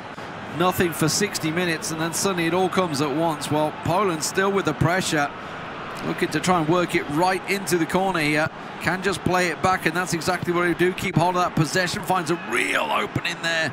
Defender cuts it out, but it's still charged down by the Polish midfield. This time it will get cleared, but only so far as the halfway line. Nodded on, but there's no one there for him. Oh, there are the runners from midfield. Romania have options now. In fact, it's a 5 versus 4 situation, but he doesn't make use of it. Poland are able to clear, but only as far as just over the midway line, unless he wins this header duel, and that's going to be tough, but still manages to do so. Poland building. Poland slowly, patiently. That's how we know Ostribuch. Despite his years, he's way ahead of his time. Ball over the top. Look at that. Great opening on Swiderski. He's trying to find space for a cross into Lewandowski, who was running into the box at full steam, but not going to happen just yet. Just cleared out once again. Still doesn't break that halfway line. Pobest is slowly but surely being reeled in, it seems, here. The pressure certainly building.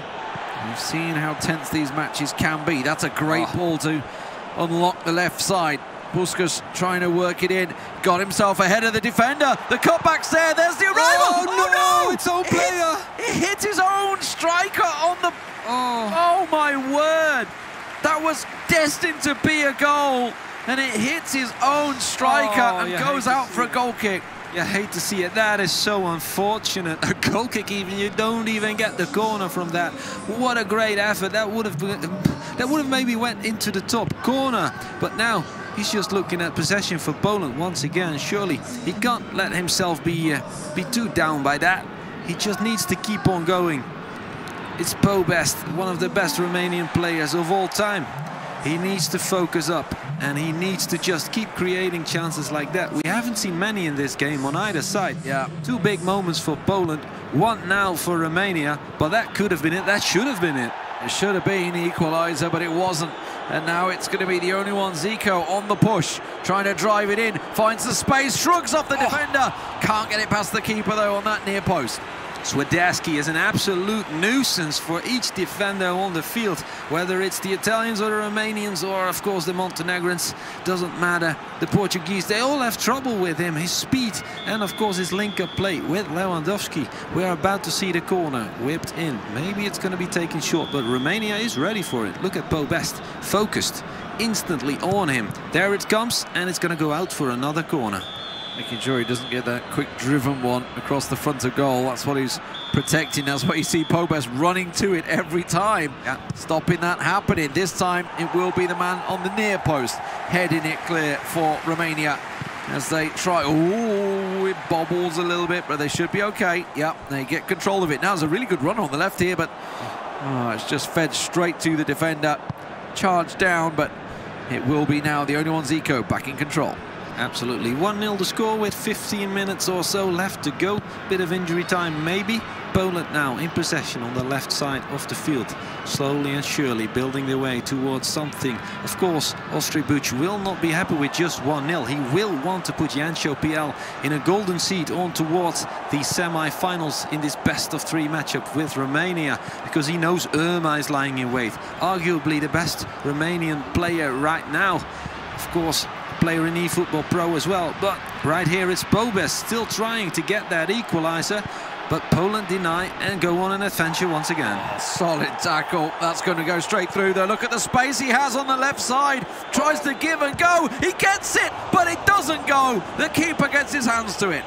Absolutely great defending by Romania, but they did find the gap somehow with Swiderski feeding it into Lewandowski. The give and go, but doesn't quite connect well enough. He does get a shot off, but it lacks speed and strength to beat the goalkeeper. Now 4 versus 4 situation. Romania coming out. Pobes tries to get on the end of it. Bit of luck. He does get it with his number 9. Puskas inside of the post and out. And Poland hang on for dear life.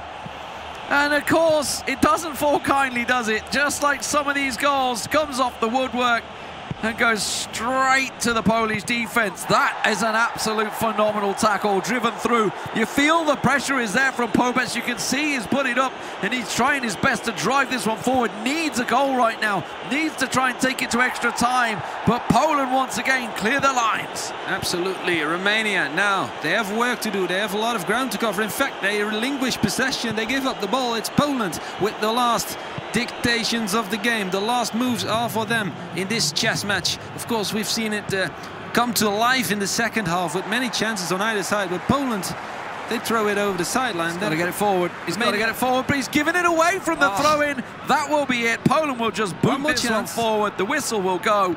And ladies and gentlemen, the first game will be going to the only one Zico. Ostribuc working wonders for Poland, making it 1-0, the first game going their way. I have to be honest, Lee, I enjoyed that second half so much more than the first. It was a tactical affair and there was enough to break down for our experts, even from that first half. But it didn't see many shots. We had some half chances carved out, but it wouldn't come to fruition in the end. Poland, with 61% of possession, will bring up the stats later, of course. Right now, let's have a look at those highlights. Yeah. It was definitely a quiet affair to begin with, and you could see Romania with a couple of chances, but really they were just flashed through. No real shots in anger until now. We get into the second half, the 50th minute, a real big clear chance, and you don't give that to one of the best players in the world. He will put that to bed and make it really the only goal of the game. Incredible for me to say that.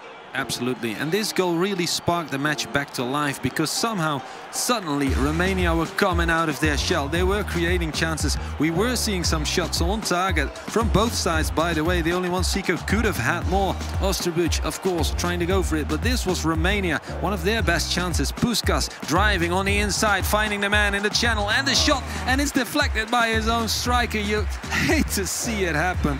Oh, man alive, yeah. Just is, oh, that was in, that was in, that was done, that was in, that was the equaliser. Incredible stuff. And then a real chance here once again, saved by the keeper on the near post. The only one, Zico, trying to flick it in, not having it any bit. Now was going to be postage stamp top corner as well. Another great breakaway, a real chance there. Possibly wanted to give and go, but the defender just got his toe to it to interrupt the play, keeping it just 1-0. And then right back up the other end, another chance for Romania.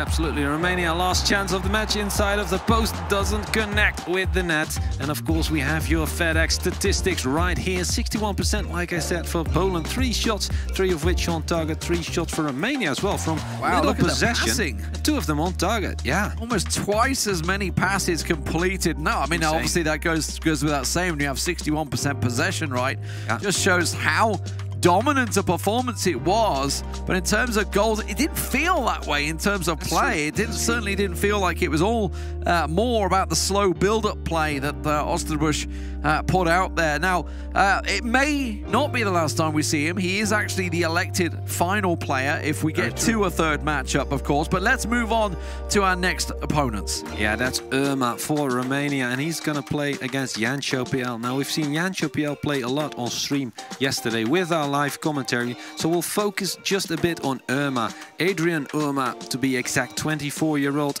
playing for Schalke 04 in eFootball Pro, and in his free time he's a Thai boxer as well. Let's hope that brings his reflexes up to date. And look at that, keep cheering for your favorite team. Milos is for Poland, of course, Jako as well, or Jacek. And then from Athens, even the Greece are rooting for Poland. Do we have any Romanian fans? Let yourself be heard. Hashtag eEuro 2021-Romania.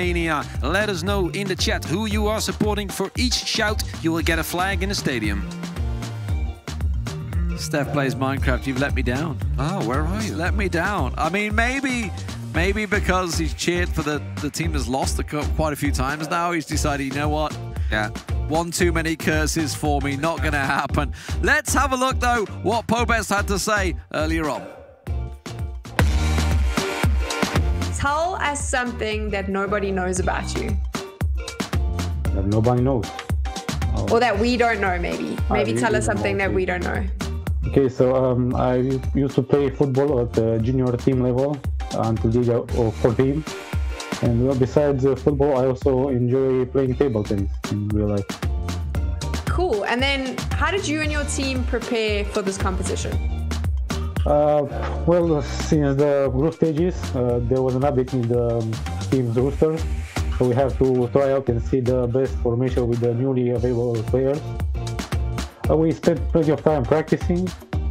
We learned one from the other, and we help each other to reach our best level for the final. Do the finals require more preparation and practice from your team? Yes, of course. Like for me, for example, if I usually spend like 2-3 hours daily to play and train, whenever important competition approaches like this one, the Euro, I spend maybe double the time, so 4 or 5, maybe even 6 hours. Do your friends and family support you being a professional esports gamer? Well, my friends think it's nice that I can do something that I enjoy, and to also be able to participate in international competitions like this one. My family, yes, my brother is cool with it. My parents, well, let's say that in the beginning they didn't really like the idea, but now they are starting to get used to it. They're starting to get used to it because you're obviously wearing that national shirt, which is very exciting. What would you say are some of the strengths and weaknesses of the Romania squad in-game? I think we have a well-balanced team. We have enough solutions on every playing department. Maybe we lack a little bit of physicality in the midfield because we have some players that are short. But I think we can make up on this lack of physicality with agility and technique. And if you had to choose one player from the national squad in game to be what you would call the most important player, which player would you choose? I have some key players, but since I have to pick only one, I would pick Denis Alibek, because in my opinion he's the best striker of our team. And well, in football, goals make the difference. So I would pick him because he's my main goal scorer. Yes, welcome back, ladies and gentlemen. Great to hear from Pobest there, but for him, he finds himself one down. It is Poland that currently lead right now with the only one, Zico, aka Osterbusch, picking himself up the first win. It was 1-0 in that matchup as well, but that 1-0 score signifies they only need one more match win to go through. For Romania, they need a double comeback now. They've got to win this one and another match if they were to go through. There you are. Hi. There is Yes. Now, is that the curse? I wonder. Steph Plays Minecraft is there supporting Romania. Uh-oh, guys. Is it the kiss of death? The kiss of death may have come. Oh, don't do it, Steph. Stop it. Great to see you cheer once again. And for Romania, we need some Romanian flags as well in this stadium. Poland, plenty of fans, of course, here on the home ground. But we're about to get ready to start this match. I think he's done just about enough. Maybe Pobest holding Mikolaj Zietek to a 1-0 score. Of course, after 2-0 against Kepa and 3-0 against Rada from Serbia and Montenegro, Mikolaj Zietek was in top form, just scoring that 1 goal. So now it's up against Irma and Jancho PL. Jancho PL on the ball with Lewandowski, instantly threatening and instantly going for goal. And while, you know, Osterbusch has probably been taking all the plaudits, we should not discount what Jancho has done so far. He's been the anchor man throughout, really, for Poland. He's the man that carried them through in the golden goal against Montenegro. He's the man that sort of really dragged them through the mire, if anything. But let's not beat around the bush. He's up against Irma. Irma, for me, was probably the best player of the Euro 2020. He put in some magnificent performances then, and judging by the scores that we've been seeing so far, he's certainly one of the top players once again. Absolutely, yeah. And you have to feel for Jancho because he keeps getting pitched against the best players. Roxa has beaten him 3-0. RTPG has beaten him 2-1. Of course, he did grab that golden goal in that all-important first matchup with Montenegro. He was the catalyst for this spectacular season for Poland, where they could very well reach the semi-finals of Euro 2021. That would be even better than last year. I mean, that's what you're fighting for, isn't it? After seeing Roxa's performance a moment ago, I think I'd be happy with a 3-0 beaten, that's for sure. A 9-1 incredible performance for him in that game. And of course, Serbia have moved on to face France in the semi-final. That'll be in just a few hours' time. Oh, the shot flashes past the goal, pulls it wide, and a real chance for Jancho to go 1-0 up. Absolutely. Zverchuk once again the goal scorer in the first match for Osterbusch. Can't do the damage here. Well, not just yet, so to speak. Irma now with the goal kick. The Euro 2020 MVP for Romania when they made it to the semi-finals and they went out against the later winner Italy. Look at that, Romania on the ball, threatening once again. Irma, it's hard to keep him out when he's playing tiki-taka like that. But then again, Jancho PL is no slouch himself either, and he's doing very well to hold him off. Yeah, Jancho making sure he can work it through, trying to go as direct as he can. And when Irma's pushing so many players forward, it's certainly an option at the moment. It's some really nice triangle football. The little through ball was there, but the option didn't come in the end. The player does get in the way, the defender working it well. Jancho will keep possession, and now he can build his own attack. Absolutely. So much one-touch football from Irma coming out. He never gives you time to think about what you're doing as a defender. Look at that. Once again, instantly on to Puskas. Puskas using his body well, feeds it into the striker, and there it is. The first goal for Romania. We are tied. Well, not tied. It's a best of 3, of course. We need a win here for Romania to force that third game, but he very well might do it. Irma off with a bang in the 23rd minute. Fantastic goal. Fantastic goal. Yes, it was pretty direct. Yes, and it worked out considering we were just seeing how fluid it was. But yeah, just 2 great through balls. That one absolutely feeds through, holding the defender back as well. Nothing he could do about that one. You can try and adjust the keeper as much as you can, but you can see he's using the defender at the moment, trying to put the pullback, trying to put the player off, and so absolutely delivers past Szczesny. So well taken. And we've talked about Osterbusch being one of those few players not beaten yet. Irma is up there as well in that small list.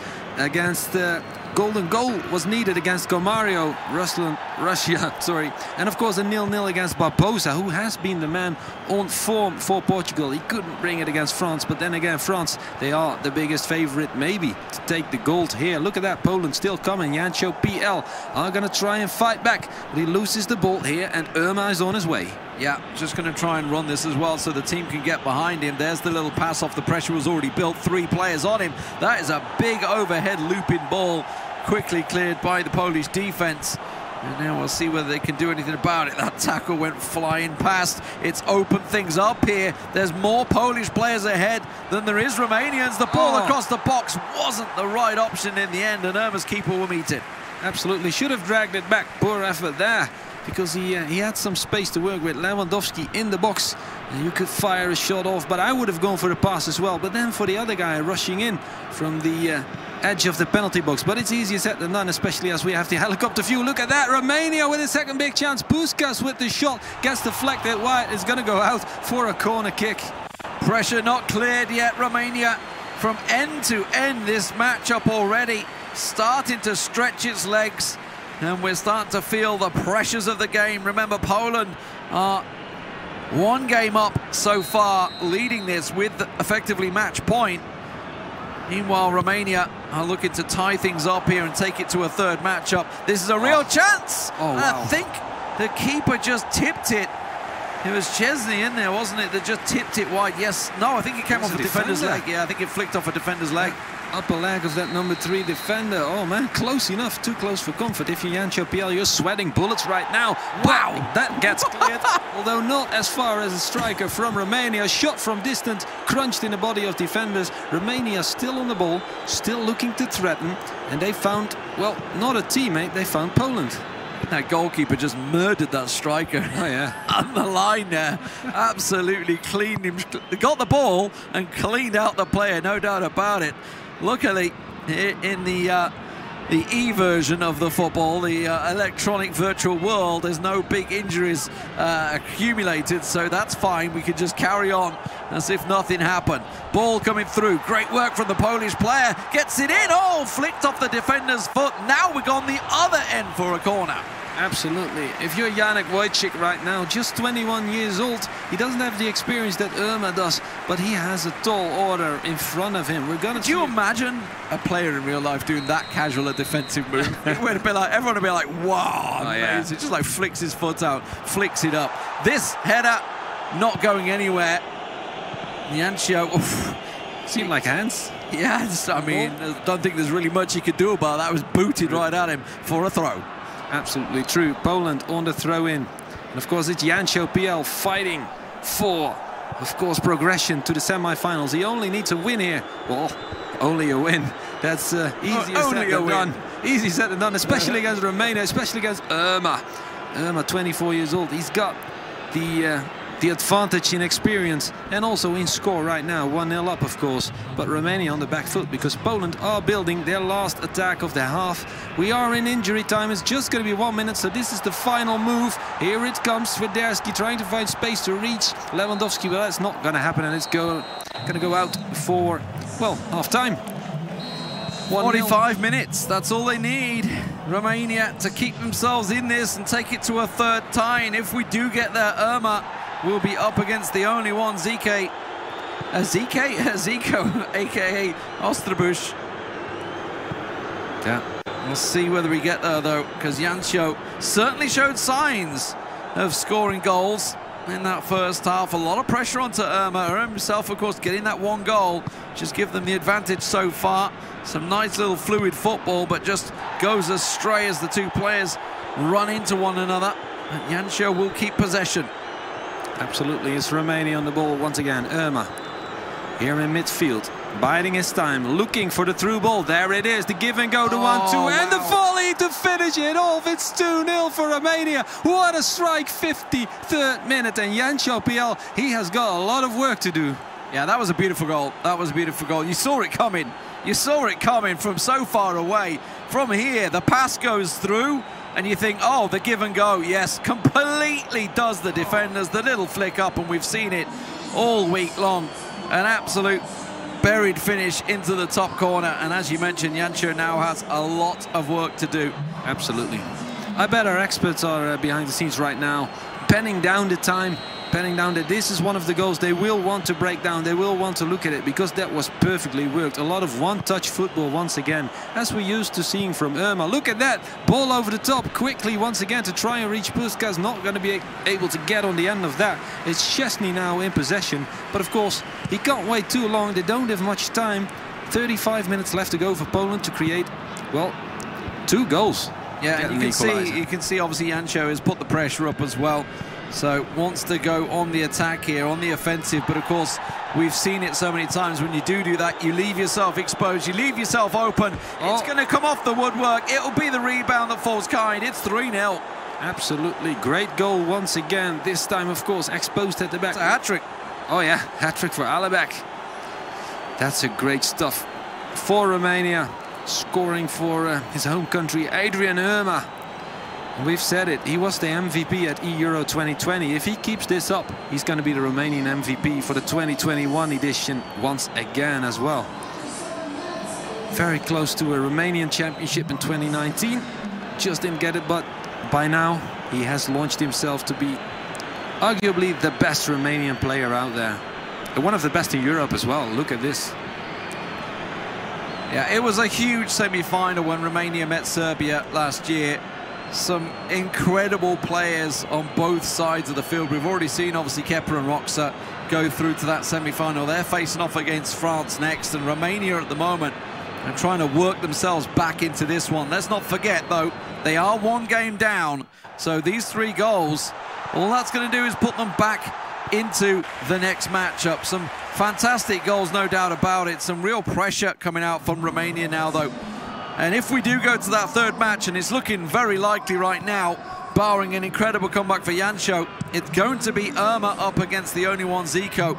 A real cruncher, 2 of the best players representing their nations.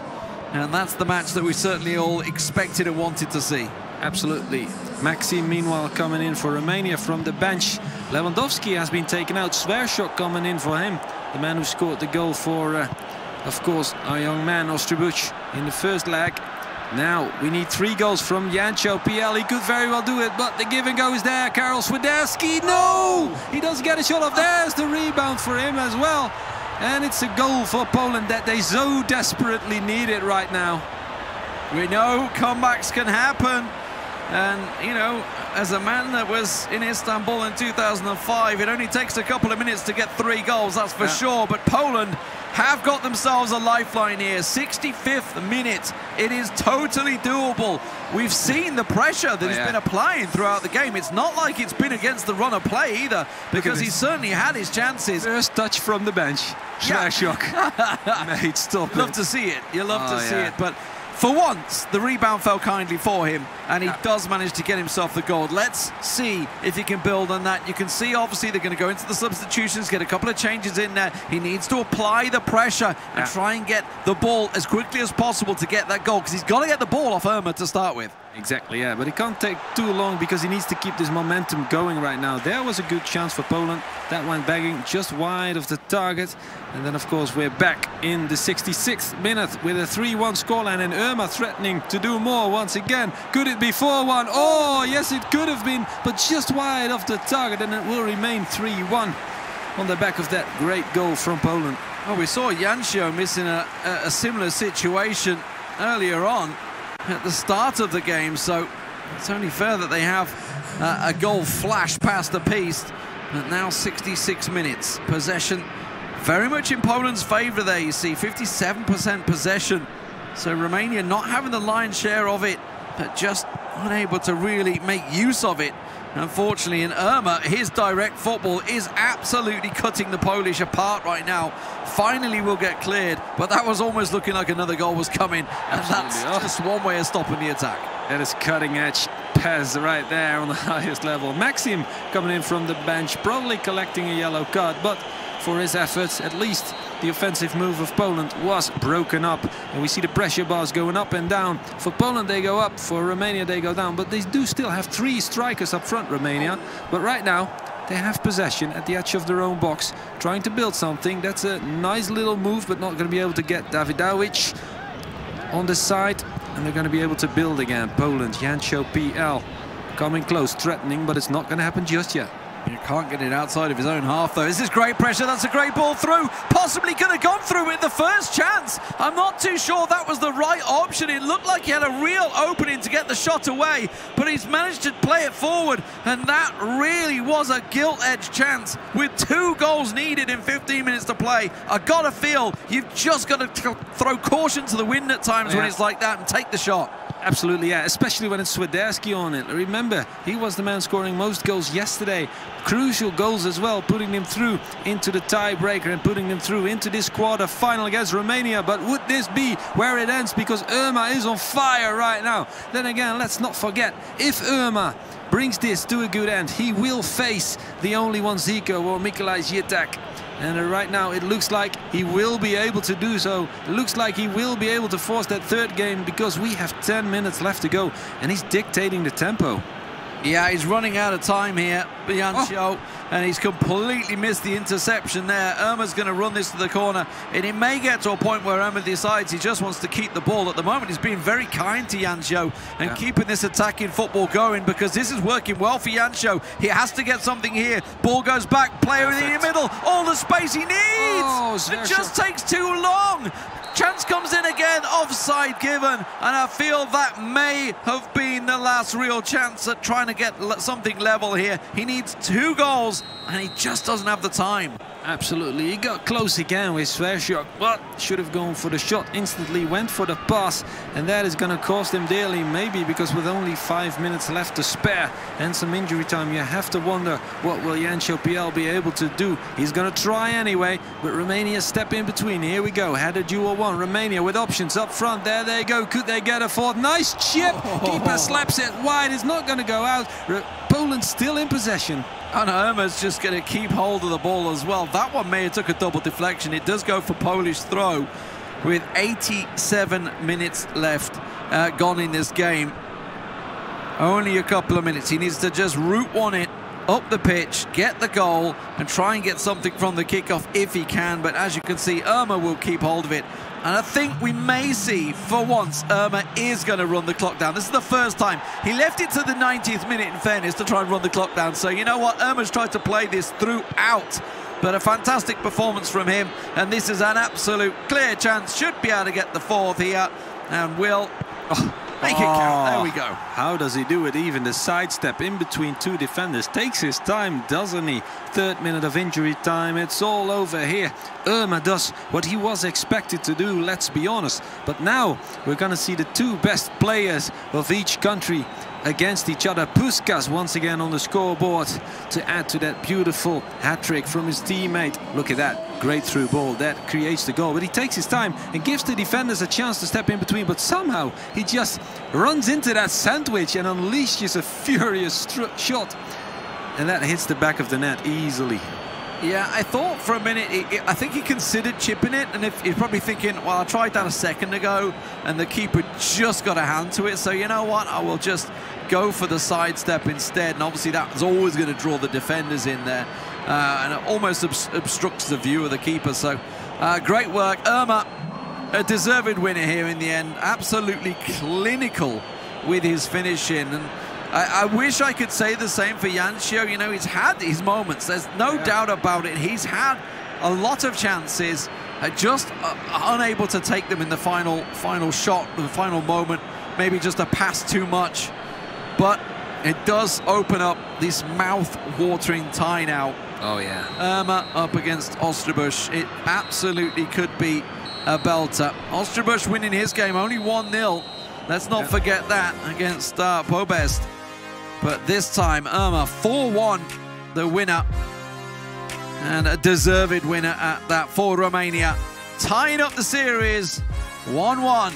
We're going the distance. Absolutely, we're going to a 3rd game once again. We've seen it happen earlier today. It's Poland versus Romania, and it's the match we have been dying to see. We've expected to see it because oftentimes countries would pitch their best player up against the best player of the other country. Now, in the end, we do get to see Irma versus Osterbusch. It's going to be a tough affair. It's going to be gritty. It's going to be tension, grinding at the nerves, because both these players want it so badly. But let's have another look at these highlights, of course. Yeah, great opener. Great first goal. It was pretty direct overall. 2 through balls for Alibek, the hat-trick hero of this matchup, and in the end you can see what a cutting ball that is. Defender no chance on the back of him. Nothing he can do about that other than watch and hope that the goalkeeper's maybe going to get in position to try and stop the rot, but it wasn't to be. Romania kept it up. Absolutely. I have to say, it's starting to look so impressive what Irma is doing this competition. Look at that. Beautiful goal. The chip for yourself to volley it in. What a goal. Alibek with his second. And he would add a third later on, of course, but this one was maybe the beauty of them all. The big pass in, the 1-2, give and go, run, flick up, goal. I mean, it had everything. It's like the perfect Pez goal right there, it was. And then in the end, the rebound fall kindly. And that really put the game to bed, in all honesty. It was, I mean, in fairness, it was a fantastic effort to start with. Does come off the post, and quite honestly, you know, when your player's following in through that, he's almost going to get the goal. And that was Alibek's hat-trick. And then Poland, a little lifeline, a little glimmer of hope. And honestly, there was enough time on the clock here in the 65th. Absolutely. Swiderski here trying to get something going. It doesn't work, but then straight from the bench, it's Swiderski. It's Juerchuk. And then he's gonna be able to finish anyway with his first touch. Would get a good chance with him later as well, but that didn't wind in. And in the end, it's Romania with the good goals to make the difference. I think the second goal of Romania was the most beautiful one of the day, but this one was good as well. Yeah, I mean, at this point, he was sort of toying with his food, I felt like. Yeah, you know, true. Just playing with your prey. Enjoying himself. It was a fantastic performance from Irma. I would say, you know, Irma's performance there was probably on the same level as we saw from Roxa as well. You know, looking very confident in their own play style, in their ability to score goals. Just knowing that they're going to get a goal at some point. I'm really interested to see how this one's going to play out now with the only one Zico, aka Ostrobush. Here's the FedEx match stats for you. 55% possession to Poland. You can see he had the ball, but it's just what he did with it. And look at that, 10 shots from Romania. Once again, lower on the pass scores. It's all about the direct play for Irma, and it absolutely paid off. And with all that one-touch football, you're gonna get a lower amount of passes completed, obviously, because he takes so much risks in possession and in offensive half of the pitch as well. But then again, Irma, he's so direct, like you said, and he's so clinical. When he gets his chance in the box, he usually puts his away. He squandered one with that chip, but of course, some good chances taken as well. In the end, he very much deserved this win. I have to say, it never looked like he was going to lose it, right? No, it didn't look like it. There was a few moments for Jancho, but it was always Irma that was leading the scoreline, leading the drive essentially, and pushing them forward. So fantastic work. I would say it's something we kind of expected it. The desk kind of talked about it. That's why they were kind of split between whether it was going to be Poland or Romania, because both have these excellent players within there. I think, you know, credit to Pobest obviously to drag the only one Zico down to just the 1-0. And honestly, you know, if you think of that Pobest game, he had that shot that was blocked by his own player that absolutely was going in the goal. We could be looking at a quick, easy Romania win here for the semi-finals, but as it stands, a third match is required to decide, and it will be the only one Zico versus Irma, the matchup that we certainly wanted to see. Absolutely. 2 of the 3 players that have yet been unbeaten are going up against each other right now. So one is going to fall. Right now it's looking more and more impressive what Irma has done. The player of Schalke 04 will be playing against the player of Manchester United. And of course, the Schalke 04 man has had his 2-1 golden goal win against Gomario from Russia. Then he had a 0-0 against Barbosa, Portuguese star player. And of course, this 3-1 win against Jancho. And look at that. Keep cheering for your favorite countries, because yeah, they are bringing the goods.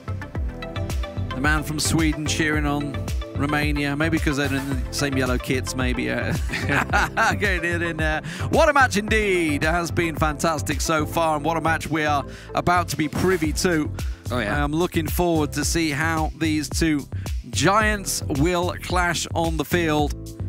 Both have impressive pedigrees behind them.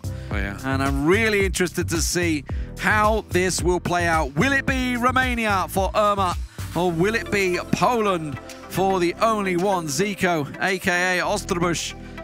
I tell you what, it's a coin flip. It's a coin flip for me. I don't know which way I want to swing with this one. Absolutely, yeah. You even have to go back to the qualifying stages to find the last time they didn't win a match, Romania, because they were first in their group with, of course, Luxembourg, Hungary, Slovakia and Liechtenstein. 22 points from 8 matches with only 1 draw where they dropped points. But right now they are getting ready. They're getting geared up for this match against Poland. Irma versus Ostribuch. This is the one we've all been waiting for, and this is the one that is going to make the difference. Ostribuch from the kickoff of Romania instantly with a big chance. Maybe Swiderski on the left trying to find space for the cross. He finds his teammate. No, he doesn't, but the rebound falls kindly, and there it is. 1-0 within 3 minutes. Poland on the front foot, and it's Jelinski to make it. Well, we talked about kind rebounds. That one falls to the man just waiting on the edge of the box, smashes it home, and a fantastic finish. Just about the dream start for Poland, no doubt about it. You could see the pressure was coming already, and you thought once that defender got his head to it, where's it going to fall? Where's it going to go? Will it go to the Romanian player for Irma? No, it falls to Poland, and he smashes it first time. Absolutely. Ostribuch on the right side of the pitch in a white and red kit, of course. Romania in yellow once again. Alibek, the man of the hat-trick just now. Can he get on the score sheet once again? Or will it be all about Puskas today? Of course, we've had a Puskas in the past that could score goals. For Poland, it's all about Lewandowski and Swiderski. And, of course, Reshok coming in from the bench sometime. This time he starts because that's his number 24 there on the left side. And he's going to be able to feed it into his teammates if he does well. We're going to stream a bit back to the 9th minute and Poland in possession. A little rewind back a few moments as we lose one, but it's all good. We keep it going.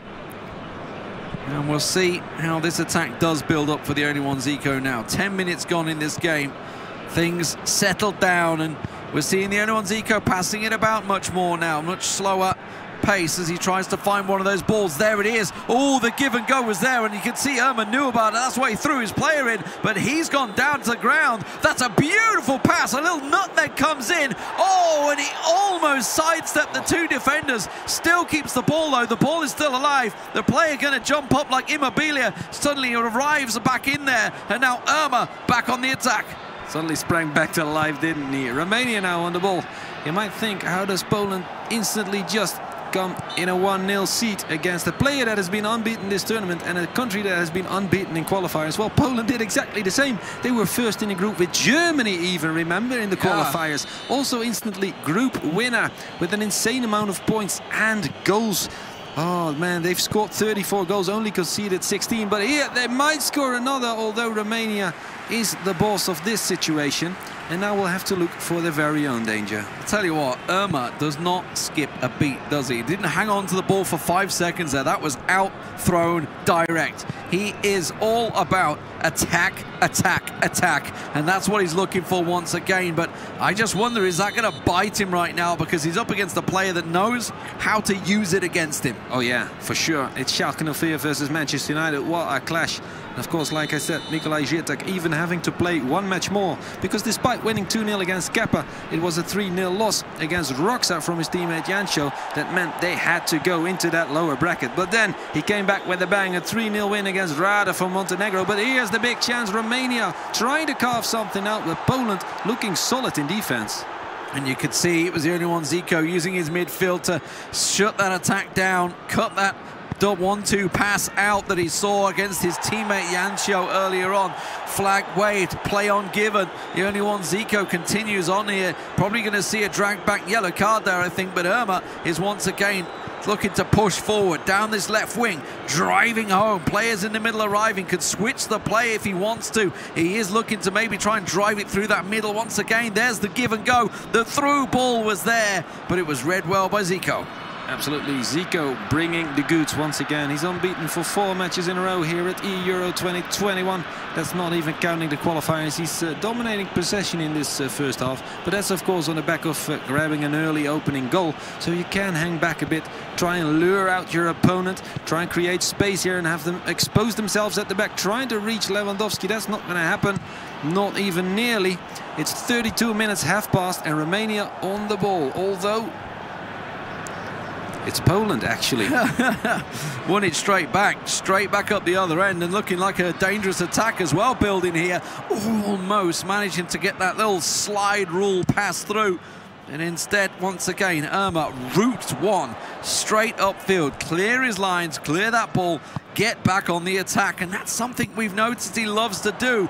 Is it going to be what comes back to bite him, though, I wonder? Because the only one Zico is using it like a weapon against him. Yeah. Oh, wow. Hear the screams of the Polish player, but not going to happen. No foul given. Referee says it's okay. The one-touch football of Irma instantly reaches the box of Poland. Doesn't get further than the edge, though. It's Poland in possession once again. And of course, Ostribuch always calm in these types of situations. It's unbelievable. He's only 18 years old. He's been playing for 3 years on the international stage now. But of course, he's been playing ever since PES 9. And there it is! A big goal! And that's the one you need right now. Wide. Oh, it's wide. Flashed wide, yeah. Thought it went in. No, absolutely flashed wide. It's the stanchion. Stanchion, yeah. Yeah, absolutely. Just flicked and passed wide, and for a goal kick in the end there. But you're seeing the danger. We know the elements are there for Irman, but Poland coming back upfield once again, keeping that pressure on. And we're talking about that direct football sometimes can be the undoing of him. And that may well be what counts here, Irma. Oh, he's got to defend this one. The only one, Zico, trying to line it up. Oh, the shot comes in. It's gone for a corner. Well taken. Could have done with an extra few steps. Maybe there was a lot of space to take advantage of. Look at that. Gets it from Lewandowski. Takes his time, puts it on his right foot, and then unleashes a thunderous bolt of lightning. It's slapped wide by the keeper. We're going to see a corner, obviously, from Poland, who once again dominate possession with 62% right now, just before half-time. Dangerous corners we've seen throughout the competition. This one caught, punched by the keeper, and it is hoofed clear by Irma to try and drive things forward, but the pressure is relentless, it seems, from the only one, Zico, right now. But he's got to be careful. From a corner, you can easily be undone, but he had the players in position. It goes for half-time. Absolutely. Great match so far. We've seen chances back and forth. Of course, right now, the only one on the score sheet is Poland, even though I thought otherwise for just a split second. Stanchion was hit by Romania. We've all stood in the grounds and thought the ball went in the net before, and then no, denied. Absolutely, it went inside netting, something like that. That was a bit of a mistake from Ostribuch, though. He gave the ball away there in his own half, giving Romania that chance for a shot. However, right now, he will be feeling happy that that didn't go in.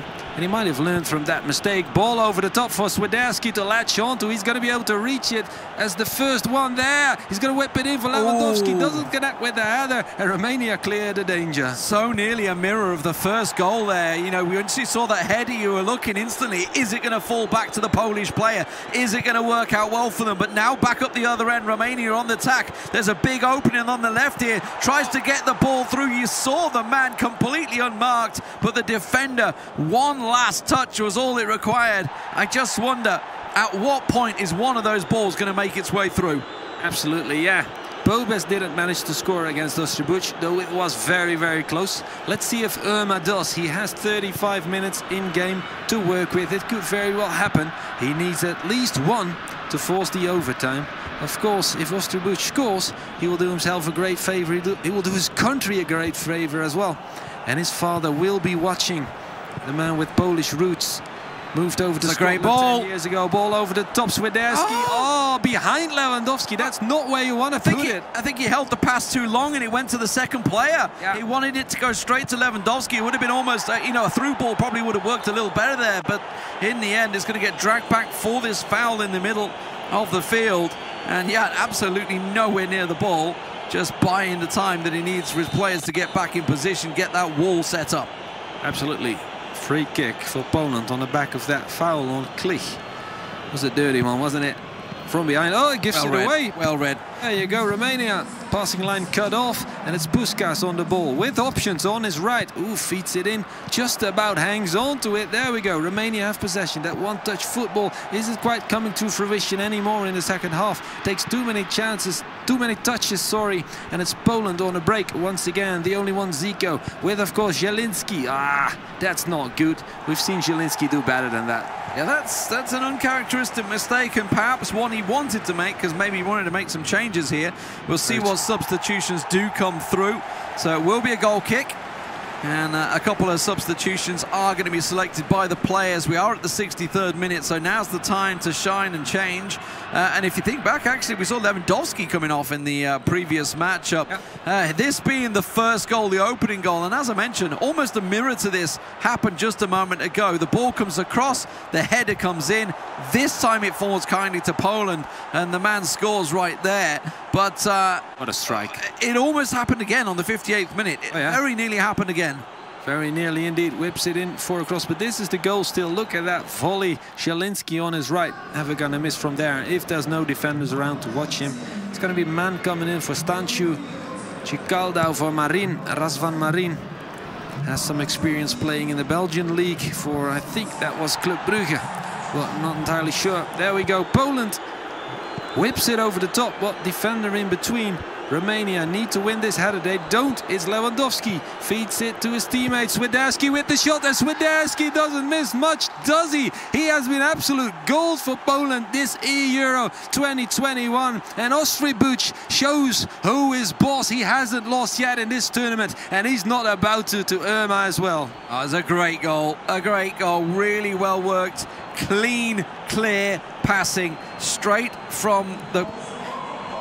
From the throw-in, I think it was. It went all the way back there, but obviously it was booted out. I mean, it was the goal kick for Romania that kicked things off when obviously when it went over the line. We thought it was a straight pass and big mistake made, but no, that was a beautiful goal. And Ostribuch, as you say, aka the only one, Zico, looking in control right now. Absolutely. Of a 2-0 leg over Irma, a player that is yet to lose in the Euro 2021. Is up against some fine opposition this earlier on in the game, of course. The real chances, they kept coming for Irma. That one we thought had gone in, or certainly you did, just flashing wide. So we know there is options, we know there is moments. This being another big chance for the only one, Zico, that just stumbles back, and in the end, that shot parried off for a corner. Absolutely, appeals for offside there, but it just was on. There we go, Romania on the ball. They have done some changes. Irma triggering the pause, but look at that ball over the top for Lewandowski to latch onto. He's still on the field. It seems he is not quick enough to get that, and it's Romania with a ball over the top from the keeper. That would be a marvelous assist, but it's too far, too weighted, and it's Fabianski. Oh, sorry, it's Chesney, of course, bringing the save. Trying to keep pressure on the keeper there, standing on him. Sin fouls given for that, that's for sure. But the only one, Zico here, 2-0 up, and we know what he can do. We know he can start to slow the pace of the game down. That's exactly what he's doing there. Disrupt Irma's one-touch style of football, his direct play. Just remove that from the game and see what Irma can do when pulled into the world of the only one, Zico. Absolutely, the young Manchester United talisman.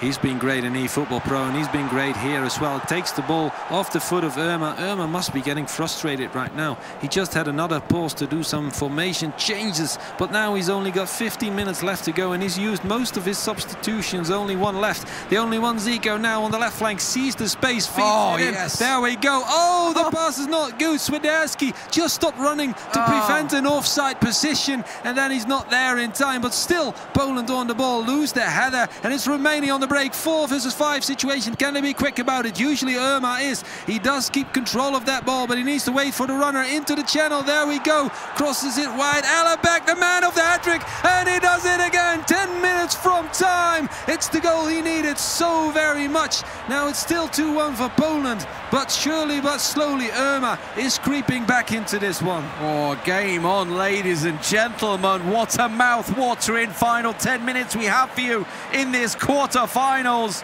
Irma has yet to be beaten in this tournament. feeling some serious pressure from Poland from end to end. It goes. You thought it was going to be done. You thought it was over. 3-0 was coming. 3-0 was done. But no, Irma once again gets on that score sheet. The question is, with 10 minutes to go, can he do it? And more importantly, can he even get the ball? Because it was Ostrobuch that was on the attack that gave the ball away, and he's done it again. Absolutely, yeah. He's feeling the heat, Irma, but he's just keeping his foot on the gas. Here he comes again. 3 options to choose from. Chooses the left. Here he comes. The give and go is not going to happen. Poland defense, 83rd minute. Clears. Women and children first. Get that ball out of there, but it's still Romania catching that loose ball on the halfway line, and he's coming again. It's coming through. One more chance. It's caught at the crossbar. It's not cleared yet. It goes back once again, and finally we're going to see the only one, Zico, clearing his line. Ostrobuch is playing such a dangerous game, and I think he may well have just realised it. He tries to keep possession, but Irma will steal it away once again, and this is relentless now. The Romanian knows it's now or never. You will go out of the tournament. It happened in the semi-finals last year, and he doesn't want to go out in the quarters here. Absolutely, the young man holds his ground, but only just barely. It's Mikolaj Zitek holding on for dear life on the left flank. There's a couple of guys he could reach. There he goes with the deep through ball. Could reach the man in the middle. 2 minutes of injury time. Romania need to hurry now. They need to motor. They need to hassle. They've got the throw in. They've got the ball. They can do it one more time. 1 minute remains. He's got to get the attack going, and he gives the ball away like that. The only one, Zico, just needs to put it out of the pitch. It doesn't matter. It's over. Ladies and gentlemen, Poland have knocked out Romania from the UEFA Euro 2021. What an incredible performance by that man, Ostrobuch, aka the only one. Zico, the young man, has done it, taking down Irma 2-1 in the final game with his best of 3 and pitching a place for Poland in the semi-finals. Absolutely, he always does it, doesn't he? On nights like this, Ostrobuch feels like a fish in the water. He brings his A game, and the stage is his. And now Poland will go on. Romania beaten, but only just. Such a mouth-watering tie. Did you enjoy that lead? Oh, it took a little while to get going, didn't it? But you saw flashes, signs. You just wondered when those goals were going to start to fall either way, and it looked for all the world. You know, Ostrobuch was the man in control, you know, taking it 1-0, 2-0, and it looked like it was done, but he let the game be open. He left it open for Irma, and you just wondered, was this going to happen? Was the comeback once again on the cards, especially when he lost it in the 80th minute? Oh my God, my brain nearly exploded. And Ostrobuch never shoved down his pressure bar. He always kept it balanced. He always kept going for it, trying to create another goal even. That almost cost him dearly in the end. Look at this, the highlights from the match. There were so many to choose from, but the auto game director chose this one as the main one to show. Of course, that beautiful volley. Great stuff from Zielinski. Poland wasn't done yet. They would come again, but Romania at their moments as well. Look at this one. I mean, it really could have been, you know, a 3-3, 4-3 game. There was shots flashing left and right. You know, there was some real big, clear, clean chances from these players. This one lays back. You think, is it going to happen? The keeper meets it. You know, so many moments for both Poland and Romania to absolutely bury this game. But what a game of football. Absolutely. Substitutions came on, and we would see another goal for Poland. That means they go into the next round. Semi-finals coming up, but short break, and then we'll break this one down for you with our experts.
the only one, Zico Ostribach, seals the deal for Poland against Romania in this third match. The fans must be pretty excited at home as they are here at the studio in Poland. So and this time, Barry, you are the one that takes the... No, it's Alex that wins the prediction. The prediction was for me. He's caught me back this time, yeah. Even though I was with Poland all during the... Well, not all, sometimes, you know. Because I have good friends there in Poland after I came here last year for play with the Spain national team.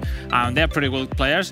And what a game, no? Yeah, I mean, finishing in the third one between the best two players on the pitch, Urma against Ostribach. What a performance for both. Everything were really tight till the end. A lot of emotions. Yeah, very good. I mean, we really love it. We did predict that it was going to go to the third game, and as you even said, Marta, all these games are getting tighter now. You know, exactly. The guys they're going for it, but they're still, you know, they're doing a lot of things that are, you know, they're going for the matches to get wins and get goals, but they're also kind of holding back a little bit possession-wise and a bit of, you know, because they know that they can get that third game, even though they don't want to. Exactly. They know that they have that chance. And I think that's a huge thing, you know, tactically to play into, because I think, as we can see from the highlights here, I mean, Urma is a guy that can beat anyone on his day, and I think he was unbeaten. I think the guys in commentary were saying he was unbeaten in, you know, all the games up until now. So I mean, coming up against Ostribach in the deciding game. Would he be your decision for the decider? He would be your choice for the decider? Yeah, he would have been. Yeah, I think he would. He had to be. I mean, he was an informed player as well. But I mean, we said it from day one. Ostribach had the first game he played. You know, he's a young player. Obviously, Alex knows him a lot better than I do. But he's seriously talented. He's well respected in the scene, the PES scene. But he didn't produce it on the first day. From then on, he's been one of the best players in the tournament. He's been paying attention. He's been listening to Alex. You have to talk about players of this tournament. One of them has to be Austria. I mean, really amazing. Also the Urma. I mean, he did an amazing tournament. Shame for them. Everything were decided, and this time it goes for Poland. But it was really nice. I mean, how important it is to take the lead in this PES and in this tournament. I mean, 1-0 for Poland in just minute 2. And you know, you can control the game. You throw out your pressure, and then you start to play really comfortable. And then afterward, the second goal, as you see there now, really important, 66. Maybe in a moment perfectly, because afterward you could have the substitution, which are really fresh, and it comes fantastic for your team. But it wasn't easy. At the end, Urma working on, try to make the comeback, but maybe it was a bit late, Barry. Yeah, I think so. I think, like, you know, Ostribach was the best player, I think, till about 70 minutes. He went 2-0 up. And then Urma was like, look, I've no other choice to go for it. And I think for the last half an hour of match time, he was unbelievable, I thought. And I mean, he got the goal back under 80 minutes. And we'll see in a couple of seconds when we're going through a clip or two that he could have got the equaliser here. And I think as the longer this went on, I think Urma was going to get more and more confident. And again, tactics come into it, as you said, with the matchups, Marta.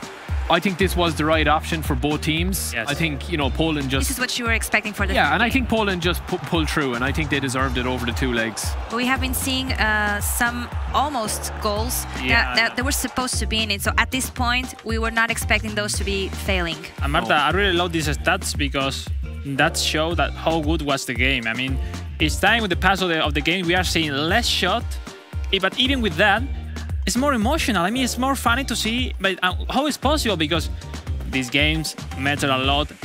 Quarterfinal, then semi-final, then a big final. I know each time it's more difficult to really play comfortable. Every time they approach the goal. Yeah. Exactly, that's really. I mean, if you are talking about the whole tournament, this game, Urma against Ostribach, was for me one of the best I've seen, and I'm really happy. You know, each time we saw some of the French team against Portugal, where it were really interesting games, and this one for me. Yeah, I mean, fans love the goals back at home, but that tension. Yeah, exactly. These games. I don't know who this meant more to. This game, was it the only one, Zico Ostribach, or the home crowd here? I don't know. I mean, there was a lot of roars and shouts when they pulled through at the last chance, because Urma was pressing on. He was pushing for that equalising goal. I think he might have got it if there was a bit more time. We've seen that earlier in other games as well, but what a game. I mean, it's shaping up, and I think, you know, potentially having the winners of the next game as well that we're about to see in a while. And now walk us through those best moments that you got up there. I think the first one we have, Alex, is the first goal that Ostribach scored. So we're just going to give a quick run through of this just to give him a bit of praise. It's a brilliant move. It's a simple enough move, and we've seen it a few times again. He gets the overlap. Especially right there with that back heel of Lewandowski. He made everything to move the ref back. out of his position, and then what a space to. Yeah, and again another smart finish, and then he's not going to miss from there. He's so good. And then the next one is kind of a tail of the tail of the tape here, because Irma was pushing. It was the moment of the final game, right? This was it.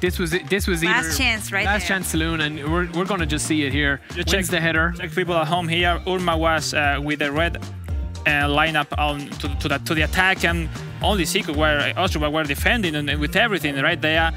Irma came to score the first goal, pushing up a lot, and what a chance! He did practically perfect. Everything right. Lucky right there, but I think it's perfect. Was there, the aim was there, but it was just so close. I mean, in hindsight, again, it's easy for us to say it here when he's here. I mean, maybe you can see the power bar here just as we zoom it in. Like the power bar here. There we go. I'm not too sure if that's made it worse or better, but you can see the power bar here. Maybe a little less power. It's literally a fraction of less power there, and that that it's very simple to say right now. But through those defenses, wouldn't you need it to go through those defenses? Yeah, but I think on that, with the position that he's in there, and the goalie's out a little bit. I think if he nestles that maybe down this way, that's where you should be aiming. But again, I mean, this is. He had to surprise with the first out shot. Yeah, I mean, he had to take it so quickly. More time. There's adrenaline there. Yeah, we're being extremely harsh here. We're being extremely harsh. Like, it's ridiculous that he even got it on target. But yeah, I mean, that was it. That was his chance, and he just couldn't get it. And in general, I have to say, in this kind of tournament, even with a great performance that Ostrubak did, you need that lucky. I mean, all the champions, even in the world champs, in every tournament, you need that lucky that will give you, I mean, that point to... That lucky star. Exactly, you need it. And this time Austria got it. And I mean, the serve as well. In case Irma made the comeback, was the server for him as well. But in this time, really reserved for Ostrubak, which is doing an amazing performance in this tournament. And let's see if that star will follow them through up to the semi-finals. But first, let's check out that schedule for the last game that we have. The last decider for us on this day, that will be Spain against Ukraine. What about this one, Alex? You can't ask him. I mean, he's only going to only say one thing here, you know. I mean, it's time for my country team, so like, I'm pretty excited to see them. I mean, from Thursday we don't see their performance. They qualified first in their group, but in front of Ukraine came really strong. Yesterday, I mean, we really saw a new team that no one could expect. Hungry for victories and confident. They are not feeling the pressure at all. And no fear to anybody, so that's really amazing. And Maxon will be a good player in front, even the Sergio Vivic as well. But I really have a good expectation that Mestre and Jose can handle it these 2 games for Spain and bring it home to the...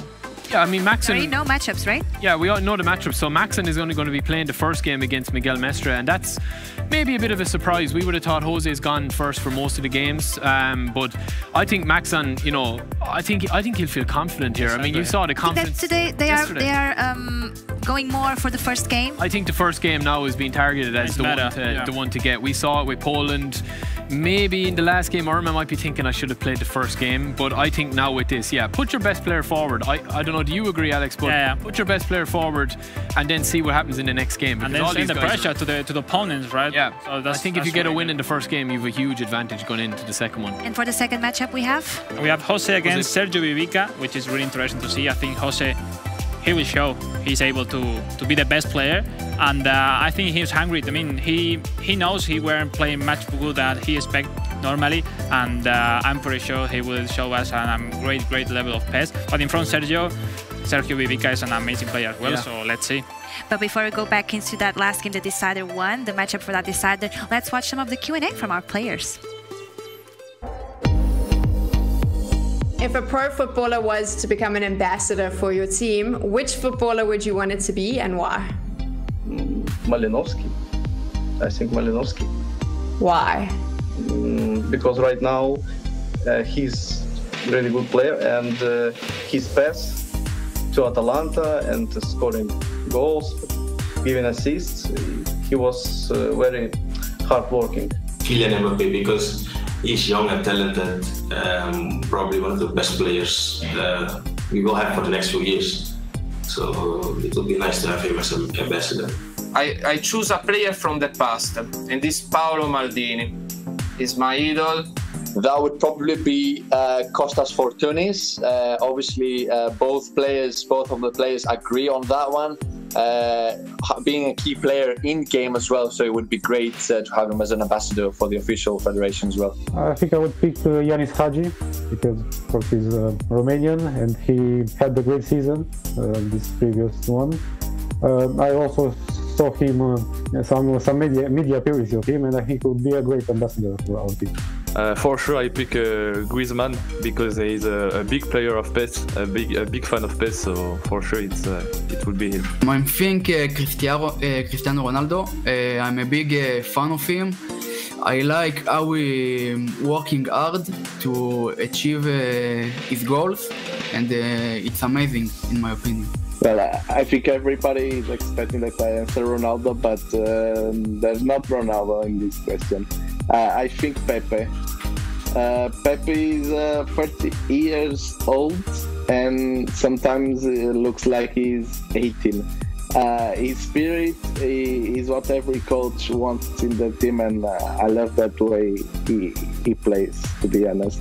Lewandowski, most likely, he's a legend, in my country, for Poland. He's beat many records. He's top goal scorer in Poland. He's beat the Müller record in the Bundesliga. So I think that's someone, to look up to and someone that could, help out a lot and bring some inspiration to the team. I think I would choose Lewandowski because he's my favorite player in Bayern. So I would choose Lewandowski because he's amazing, and I think he's really underrated.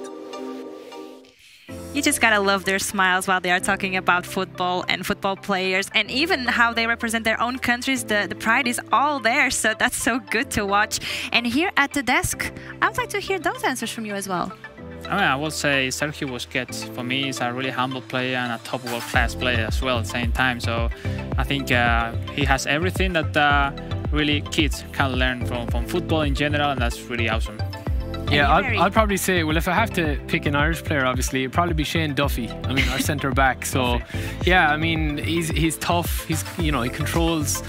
I mean, he does what he can. What we have. He does what he can. Yeah, so I mean, I'm gonna pick him, Shane Duffy. Yeah. That is a good answer, and we can see right now at the stadium, the fans are already voting for their own team. So if you want to support your team and show that flag, change the energy crowd, you only have to use the hashtag #Euro2021 Spain or hashtag Euro2021 for Ukraine, and that will be the way for you to support your own team. And here at the stadium, we were talking about the first two matches, so the first two matchups, and now let's go round for that this side, because we have been a lot of third matches going on. So what can we expect for this third match from Spain against Ukraine?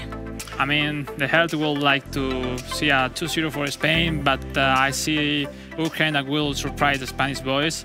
But I think it will not be enough. I think Mestre and Jose are really emotional players. They will be together Latino. to play. Yeah, same as Ukraine, right? But I mean, they know it's their day, and I think they feel it, and that's the most important. No? This is their day that they have waiting for a lot of time, and I'm pretty sure they will make an amazing performance. But we cannot forget Ukraine there. No, we can't forget Ukraine, especially after yesterday. I think Maxim would have earned a lot of fans yesterday, so I think a lot of neutrals might jump on the Ukraine bandwagon now, I think, and gang up on you, Alex, and the guys. But I mean, Spain will probably look at their bracket and think, if we get through this, Serbia and France in the other game might one of them are going to knock each other out. So they I mean, no disrespect to Poland, I mean, they have to go through them, but it would be an excellent matchup, an excellent opportunity, as Alex said, for the two guys. So I think Ukraine, I think there's going to be a shock here, and I think Ukraine and Poland are going to meet up, but I kind of have to say that because this guy is going to be smiling from ear to ear if I say Spain. I can't give it to him. So I'm going to go with Ukraine strictly because of Maxon's interview yesterday. And let's see if that smile stays on for the next match. So guys, we are ready. Casters, it's up to you to give us the action for this last game. I'll tell you who is smiling. It's my co-commentator, Wes. He's looking forward to this one. It's our first chance to look at Spain this tournament, Wes. And I think the guys in the studio alluded to it. These guys are here to win the tournament this year. Yeah, they've been fantastic from start to finish. I mean, we cast an eye on their qualification.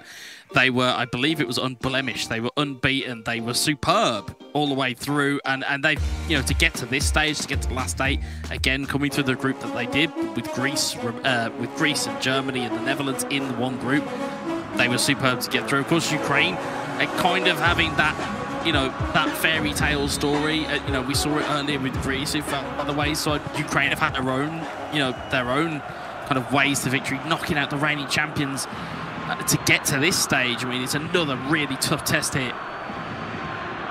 About as tough as they come.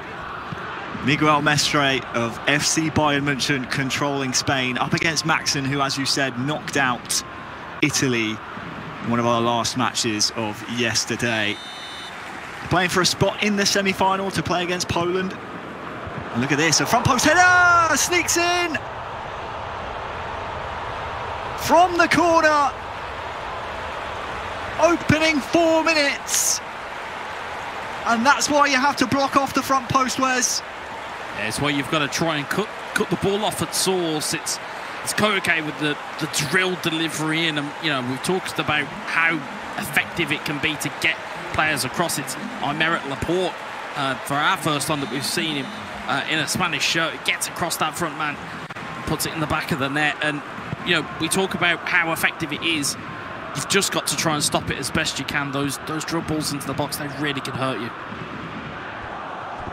Advantage Spain. They will strike first.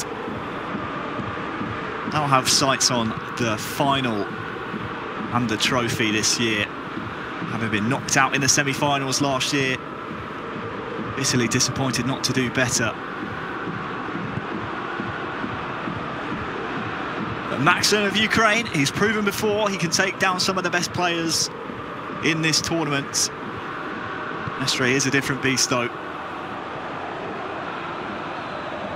I think we've both said before, and both said kind of, you know, off stream and on stream, Mestre probably one of the best players to watch and arguably one of the best players out there. And to still be alive in the tournament, still have an opportunity to get through to the semi-finals, he'll relish this opportunity. Absolutely, but he's through here once again with Alvaro Morata, and it sneaks in off the woodwork. 2-0, 15 minutes gone. That came from a mistake in the midfield by Ukraine. Yeah, again, it was a really simple ball in. Once that mistake gets made, and again, the wherewithal to not smash it at goal, for the awareness of Mestre to realise that he only needs a little bit of power just to trickle underneath the goalkeeper. You'll see it here, just slots it under the keeper as opposed to going high, avoids the hands of the goalkeeper, rolls it in for 2-0. I'm pretty sure there'll be a Spaniard in the studio who'll be absolutely delighted at this point. Really composed finish there from Mestre, considering Maxen was all over him with the defender, trying to jostle him and put him off. And here comes Maxen here. Yaremchuk almost loses his footing. Who can he find? It's Bezus. He's been good this tournament for Ukraine, but excellent defending. Trickle all the way through to David De Gea. And what a run this is from Morata. Lets the ball run. Gerard Moreno's here as well. Saved this time. Ukraine under some real pressure here, though. Yeah, and again, it's the early going. It's being slightly aggressive if you're Ukraine and Maxen, trying to get the tackles in when you really shouldn't be going for the ball. You've got to try and tuck your chin a little bit, get yourself back into a bit of a rhythm. Because at the moment, it is all Mestre and it is all Spain. This time, corner played short. And the cross-come shot is trickled out wide. It's dangerous there for Maxen. Can't afford to concede too many surefire opportunities to Mestre. Seen already from the first goal he scored. Can't give too many corners away.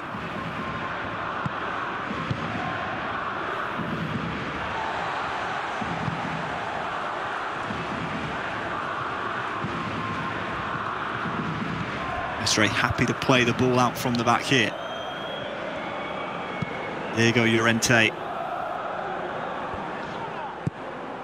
His pass is unsuccessful, and now we really need to see, well, less mistakes from Maxen, but also just to prove that he can show Mestre this isn't going to be a walk in the park. You don't have 1 foot in the semi-finals just yet. This will be a Spanish free kick, though. Yeah, I mean, and we've seen the performances of of Maxson in previous games. Took Uzbekistan to a 3-3 draw. Took Italy out with a fantastic performance against RAF. He has it in the locker to get back in this game. He's just got to go and find that level and find that extra chance to go again.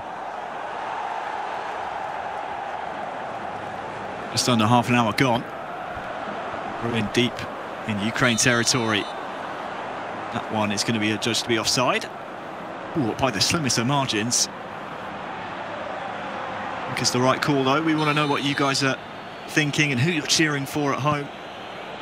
Use the hashtag EURO2021-Ukraine or -Spain. You can see those at the bottom of your screen now. Make the virtual fans in the stadium cheer. We want to hear what you're saying, who you're rooting for. I think we know who Alex in the studio is rooting for. Here's Gerard Moreno. Yeah, another corner here to Spain by my count. Oh, in fact, no, it's come off a Spanish player last.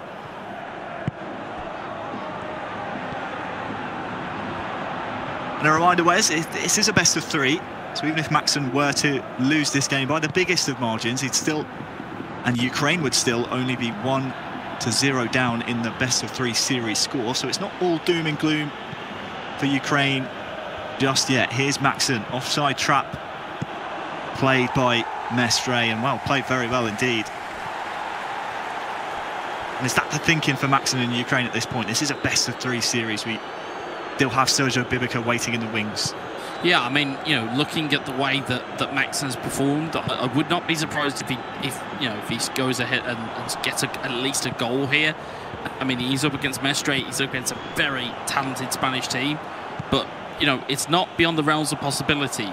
In the goals that we've seen Maxson score, it wouldn't be a surprise if he does get at least a goal here and at least give something and some kind of hope there to Ukraine to say, hey, we can actually break this team down and allow Sergio to maybe come in and try and save the day. But as the guys have mentioned in the studio, it's more of a mental setback if you lose the first game, because then you have to win the second.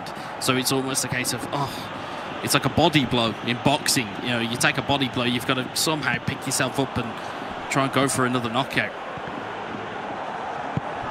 Morata here.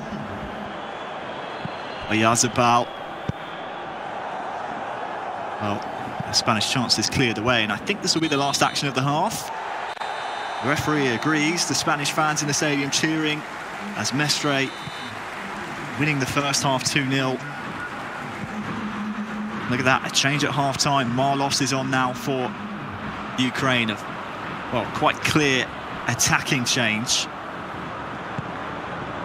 We've seen this man on the ball, Marlos, combined with Yaremchuk in the past, and very tricky dribbler. Maybe that's something that Maxson needs just to break behind the lines of the Spanish defence.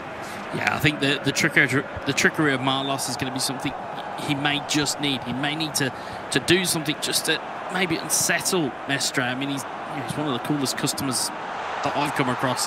He doesn't really get fazed by anything, but if you could do something to maybe just jolt him, shock the system a little bit, might get a bit of joy. But at the moment, Mestre seems to have settled into his rhythm of Pez, and it's more his tempo, it's more his game at the moment. Unforced error there from Ukraine. Goalkeeper punting the ball into the stands. Spanish throw, and Gerard Moreno with the double touch as well. That was the Hisense skill of the day on day 1, if you remember. One of the most effective skill moves in Pez. Can't quite make anything happen with the delivery, and now look at this for Maxson. He has a man over on this near side. It's Jesus, but cut out so well. Cleared up the pitch from Mestre, and well, danger averted.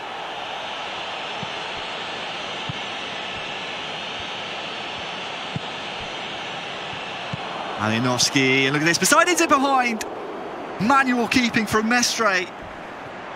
Huge, just to shove David De Gea across to that near post. Denies a surefire chance for Ukraine. Yeah, and again, it's just trying to find these gaps and find a way through for the Ukrainers. More time ticks on.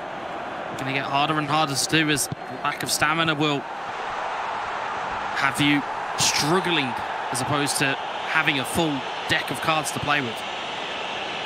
We'll see which way the referee sees this one. It will definitely be a Ukrainian free kick. I'm just wondering whether or not Moreno might pick up a card for that transgression.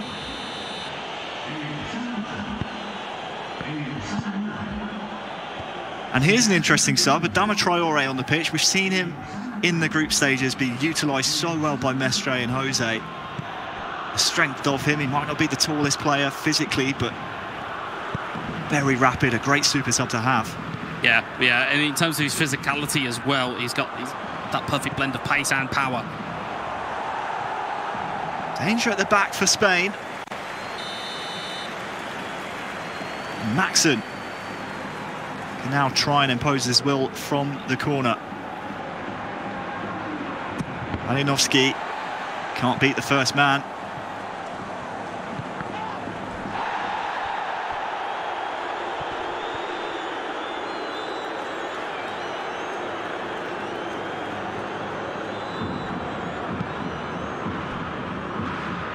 Approaching the final 20 in-game minutes. Spain 2, Ukraine 0, and here is the man we were talking about, the rapid super sub that is Adama Traore. Great strength shown, but just enough done by the Ukrainian defence. Watch out for him on that far side. Yeah, he will evade capture very, very quickly, Adama Traore. He's not somebody you can just leave to roam. He will punish if given the opportunity, and Ukraine... I mean, Maxson has been a little bit kind of static in this game. You can see more bodies starting to go forward now for Ukraine. And they need to, once more. This is a best of 3 games, so no aggregate score. Nice footwork from Traore on that far side, but Stepanenko equal to him. Offering the ball in the midfield once again. Here's Yaremchuk. Goals need to start flowing here soon for Ukraine. Bezev steps on the ball. Can he find a man in the middle? He goes for goal himself. Well, it looked like maybe there was an extra pass to be played here, Wes. Well, that's the chance. That's doing something that Mestre's not expecting. Instead of turning back and trying to play the ball with his right foot, instead he's turned and tried to go into a bit of a narrow corridor, as it were. Just hasn't quite found the opportunity. It's gone for a corner, but it's decent work from Maxson. It's going to be a case now of whether he can benefit from a corner. He's got to beat that first man. Shaparenko on now, and it's a header at the near post. De Gea saves it well with his feet, as he often does. Not cleared yet, though, and well, the Ukrainian frontman almost had a decent chance. Final 10 in-game minutes. Ukraine down by 2. They need one of these chances to start going in. Maxson here with Bezev, strong challenge. Referee sees nothing wrong with it. Marlos, though, on the ball. Wasteful, though, by Maxson, and once again it's that outlet of Traore. Now he just settles the game down. Mestre wants to set up Jose in the second game, having already been a game up. Time running out now, though, for Maxson. Great through ball over to Marlos on that far side. He's full of trickery. Tries to play in Poseidon, though. And that once more is cleared by Mestre. It just meets a red wall. When you think that Ukraine have got half an opportunity, Mestre just shuts the door. It's very good defensive play, and it's a case of having, as you said, those outlets. If you want to counter-attack, you've got a lot of pace up front to do so.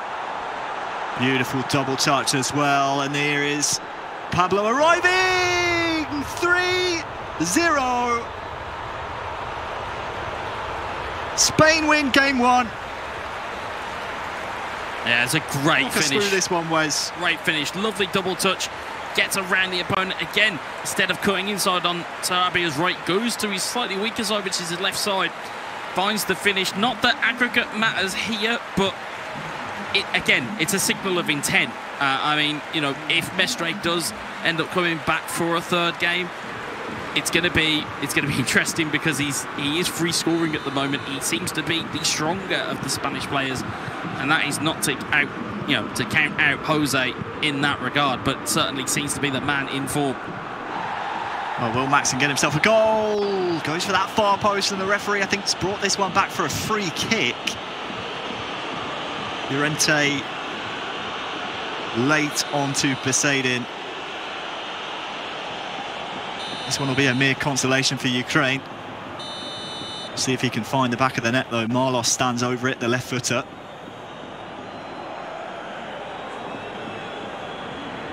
Crowd waits. Marlos steps up, leaves it actually for Jesus with the right foot.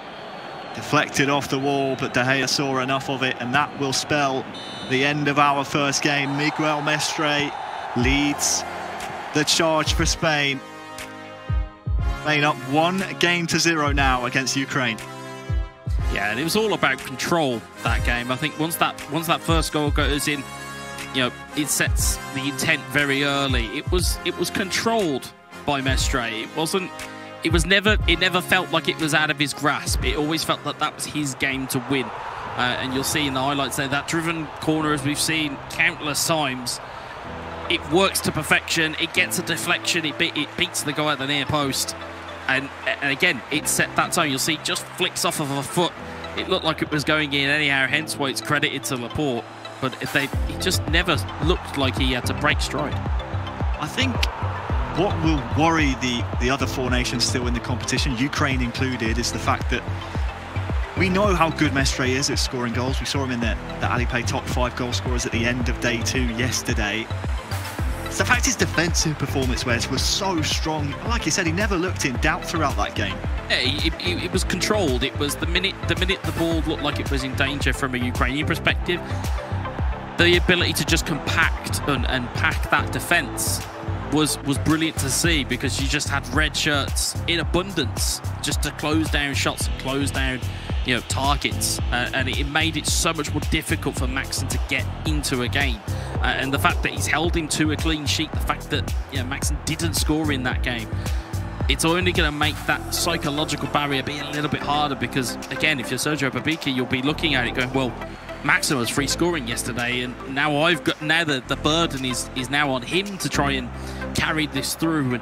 And you know, I would argue and say that we haven't seen the best of Jose yet, and that for me would be the worrier if I was any of the teams left in the competition. Is that yes, Mestre, arguably one of the best players, if not the best player at this tournament so far, but you haven't seen the best of Jose yet. That is trouble, and if he can grow into a game and get himself into his rhythm, Spain are a force here to be reckoned with. And you know, it'll be interesting to see how Sergio tries to combat that in game 2. There we're seeing the replays of the 90th minute goal. 3-0 to Spain. We did see a late free kick, but unfortunately David De Gea just saw way too much of the ball. Talk us through the FedEx Performance Zone of game 1 between Spain and Ukraine. Whereas you're taking a little look at the stats here, is there anything really that surprises you out of game 1 there? Well, I think it's the comfort level that, you know, as I think Alex pointed out about you know, the lack of passes. He had 64 passes in that game, and now that would lend itself to the fact that there's a lot of one-touch passing. There's a lot of, you know, there's a lot of getting the ball forward. There's a lot of making it all come together, and he knows where his team's going to be, and he knows how to do damage, does Mestre. So it'll be very, very interesting now to see whether Jose employs a similar game plan, or does he go for it? Does Jose, you know, come out the traps and go, right, actually, I need to put a marker down here because everyone's talking about Mestre, no one's talking about me, and I'm fuming. That might be the way I'd look at it if I was playing. I'd be like, well, why is everyone talking about him? I'm just as good. But again, if you're Sergio now, you've got to dig your country out of a hole here. Well, we heard there from the Spanish fans, lots of Vamoses coming through. A couple of Ukrainian fans there willing their team on. This is a very, very tricky test. Ukraine, one of the surprise packages, of course, of Euro 2021 here. Across the previous 2 days, putting up some tremendous performances. But here in the quarterfinals, this is the business end of the competition. It's an absolute shark tank. And Spain are 1 game to the good already. Sergio Bibica starting off with some fancy footwork. Yeah, Sergio trying to, again, just set the tempo early, get amongst your opponent. You know that it's not an aggregate score, so it's you know, it's as you were, it's a 0-0. It's an isolated game. If you take it in isolation, you might find yourself being a bit more confident in it than if it was just a regular game or it was an aggregate game. So, you know, you expect to see more from Sergio, but you know, my interest here is to see how Jose reacts as well. Well, here he is on the ball. Jose of FC Bayern München. Teammate to Mestre, of course, not only on the Spanish national team, but also at club level as well. As you said, a really solid squad that Spain have, not only in the game, but also holding the controllers. They're going to be one tough customer for what would be Poland in the semi-final. That's what these two nations are playing for here. If Ukraine can snatch both of the next games, they'll be in the semi-final, of course, but Poland waits with Ostrobut and Jancio doing so well, taking down Romania in the previous quarter-final. Our attention now, though, is on this second game between Ukraine and Spain. Sergio Bibica has Yaremchuk here in the centre. Nice 1-2. There's a man over on that far side as well. That's Shaparenko. Nice double touch to evade his man. And oh, there's a man at the front post. Still has the ball in play. And it just was too heavy a touch. It takes it out of play. That was really dangerous, though. Yeah, I think Sergio didn't quite realise that ball had come back to him, and as a result, for lack of a better term, panicked and didn't realise he had such an opportunity there. Wonderful pick out, and there's the first goal. Spain with 1 foot in the semi-final. Oyarzabal, the goal scorer. And what do you say about this, Wes? Just great vision, isn't it? Yeah, it's superb vision, and as we kind of alluded to, Jose setting out a stall. Let us remember just how good Jose actually is on a 1v1 standard. I mean, we can talk all day about how good, Bayern Munich are as a trio, but we sometimes forget how good these players are. It's a one-touch through ball. He set the runner off, which is the perfect way to do it, because if you fall to sleep and you forget to mark it, you'll see Oyarzabal goes, and it's a brilliant through ball there. Goes past 2 defenders, and it's one touch up to himself, and Oyarzabal scores to make it 1-0. It's a great goal. A great goal. It's not the goal the Ukrainian fans wanted to see, though. Their man, Sergio Bibica, under pressure now. Great from the kickoff, looking to try and equalise things, but that's dealt with by the Spanish defence. And now here's the goal scorer in possession of the ball. The Ukrainian back line sitting so deep gives him time to run, and well, that's going to invite Koke into the game.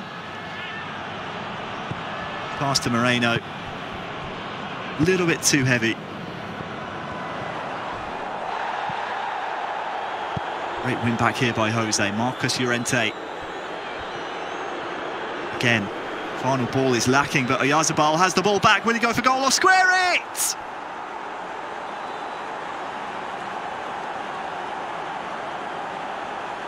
Yeah, that's a fantastic goal from Alvaro Morata. And again, comes from a little bit of a mistake from the Ukraine. The ability to pick off that pass. I mean, it's a deflected pass there. You can see the Ukraine try and play that ball backwards. Instead, they get caught in possession. Alvaro Morata is there to sweep it in. It's a brilliantly, it's again vision to find a man in the box, to be able to find a goal. It's 2-0 to Spain, and Ukraine look to be sinking without a trace.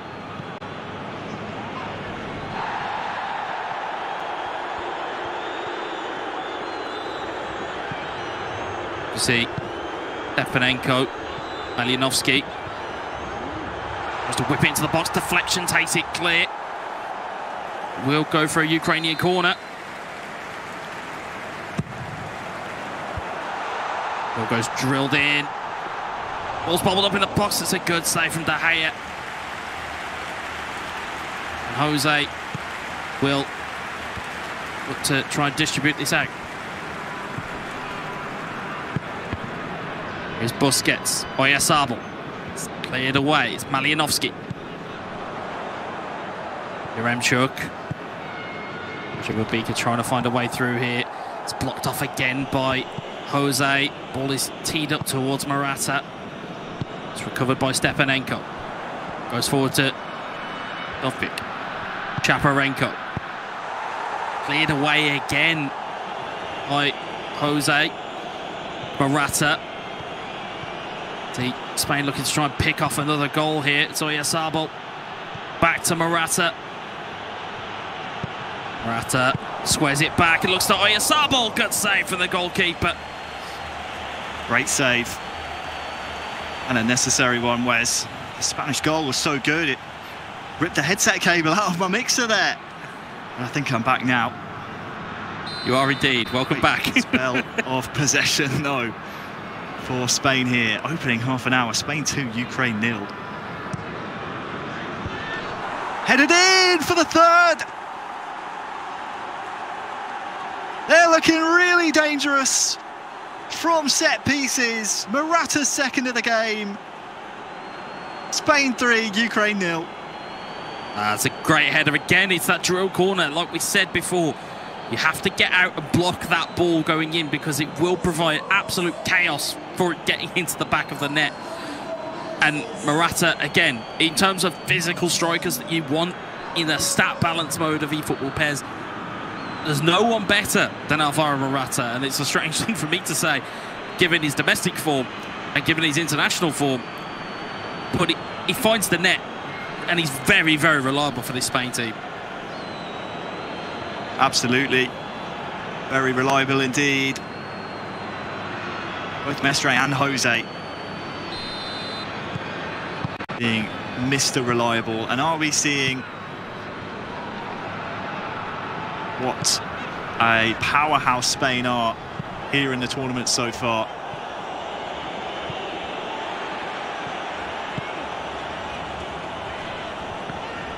Ukrainian fairy tale perhaps coming to an end for our very eyes.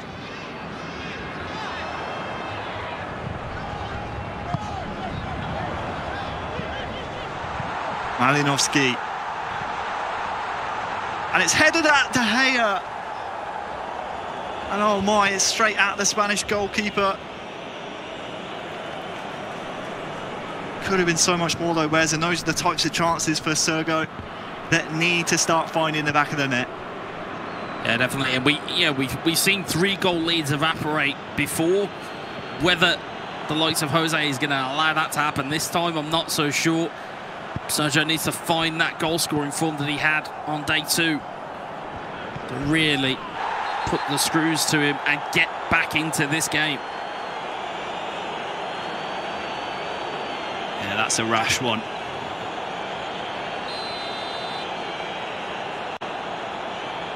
Well, it will be a big, big half of PES to come for Sergio Bibica.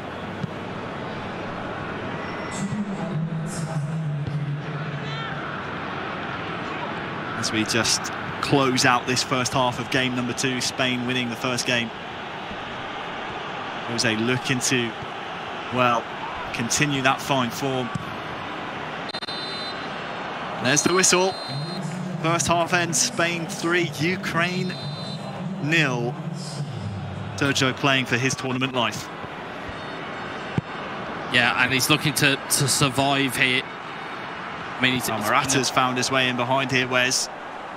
Sergio has some recovering to do, and he does so well, you were saying. Yeah, I was just saying he's done, you know, Ukraine have done so well to get to this point. And I know that in the post-match interview yesterday when they'd beaten Ukraine, they defined it as a simple situation of beating Italy.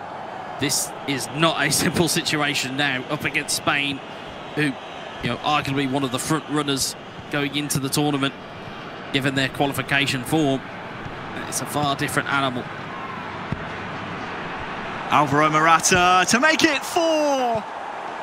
The second chance finds the back of the net. It's Oyarzabal again, his second on the day. And I feel for us, Wes, because we were commentating Serbia versus Greece earlier. The Greek fairy tale ends, and I feel like Ukraine's fairy tale comes to an end here as well. Yeah, it's one of the rules of commentary you don't normally like to break, which is, calling a result before it's gone.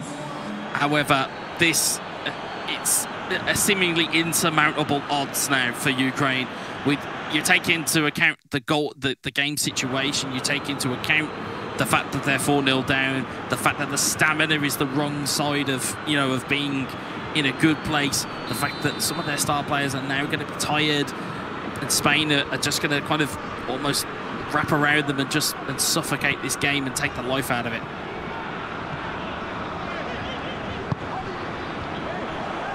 Yaremchuk. Alioski tries to go inside, but Laporte has played fantastic. Only getting the goal in the first game, of course, from the corner, but defensively, both Jose and Mestre have been very formidable indeed. Sergio loses the ball there.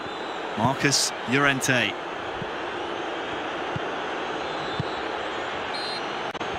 And this one will be brought back for a foul. I think it'll be a Spanish free kick. Yeah, you can see time just ticking on.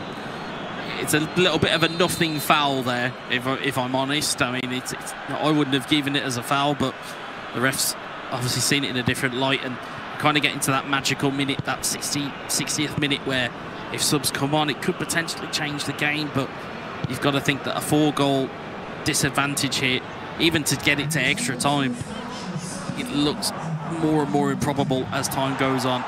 Well, Bezos is through. And hold on the hour mark, Ukraine have pulled one back.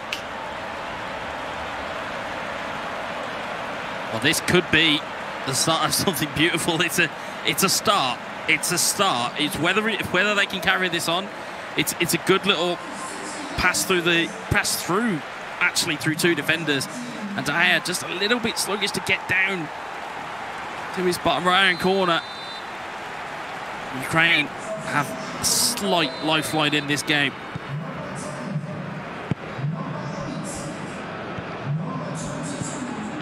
Well, here is the danger man, the super sub Traore, introduced after that goal went in. Down this near side, on the ball now. Jose will look to feed him time and time again. However, here's the other danger man for Ukraine, Marlos. Like it might be the battle of the subs here. Yarmolenko, he's fresh on as well. Bezos is there, he goes for a goal straight away. De Gea couldn't hang on. He's getting a second wind here at Ukraine. Bezos turns his man, free to get a cross in. Headed away. Stepanenko retrieves. Marlos, look out for the tricky footwork, holds off his man. Eric Garcia will just clear this one up the pitch, but I think it will come right at Spain again. Stepanenko, Yaremchuk. Again, it's a wall of red shirts. The Spanish defence is very impressive indeed, and well, here's Morata. As Ukraine pour bodies forward, they leave many gaps at the back, and good defensive work that time by Sergio. Yeah, and again, you've got to have a resolute defence. I mean, he has conceded 4 already, so maybe the fact that it's a resolute defence now is probably not quite what you need. Probably could have dealt with that at minute 1 rather than minute 71.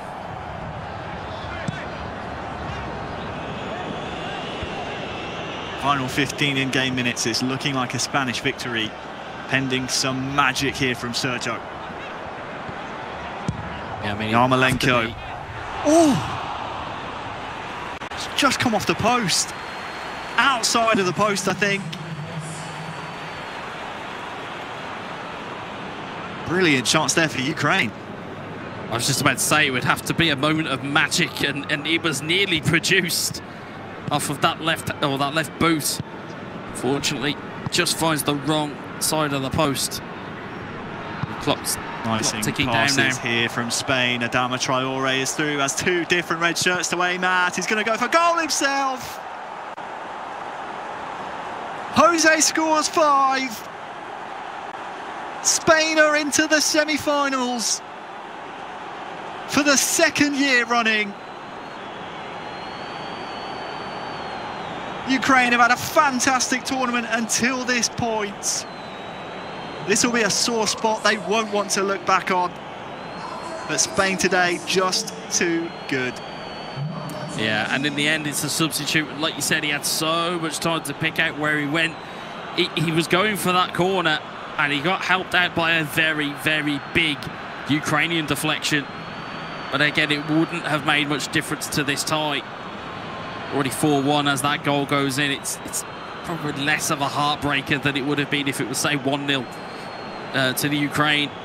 But Spain are home and hosed, and they are ready to face Poland. That will be a big, big semi-final. And I think Sergio Bibica here just accepting defeat. Spain 5, Ukraine 1. Uppy with the goalkeeper time. I'll tell you who I wouldn't want to be right now, Wes. Alex Alguacil in our Polish studio. Spain versus Poland, semi-final number 2. If Spain wins, he's a dead man. I think he'll be finding his own way home if Spain win. If Poland win, well, I wouldn't want to be him, let's just put it that way. Marlos now. Yarmolenko. Early cross in, and oh, that was dangerous.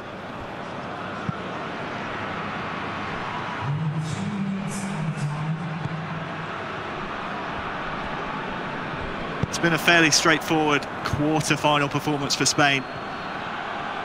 Jose will look to try and end it in style. Pablo Morata goes down in the box to Spanish fans. Wanted a shout for a penalty, but there is the final whistle. Spain, semi-finalists of Euro 2021. Ukraine bow out here. Welcome to the tournament, Jose. We knew you were around here somewhere, and you finally found your feet. And we talk about late runs in tournaments. This is probably the perfect time to arrive in a tournament, going into a semi-final now. Mestre can look at this and see that he's now got his teammate with him, meeting him at that level, and he'll be delighted with that performance. Delighted he will be. Spain into the semi-finals for a second year running. Ukraine had a great run. But after this break, it's time for the semi-finals.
Spain is the last one to join all the rest of the teams in semi-finals, winning here against Ukraine. And what a match this was for both of the Spanish players. Even for me, that I'm used to see them in training session I passed with them the last 2 years together practically.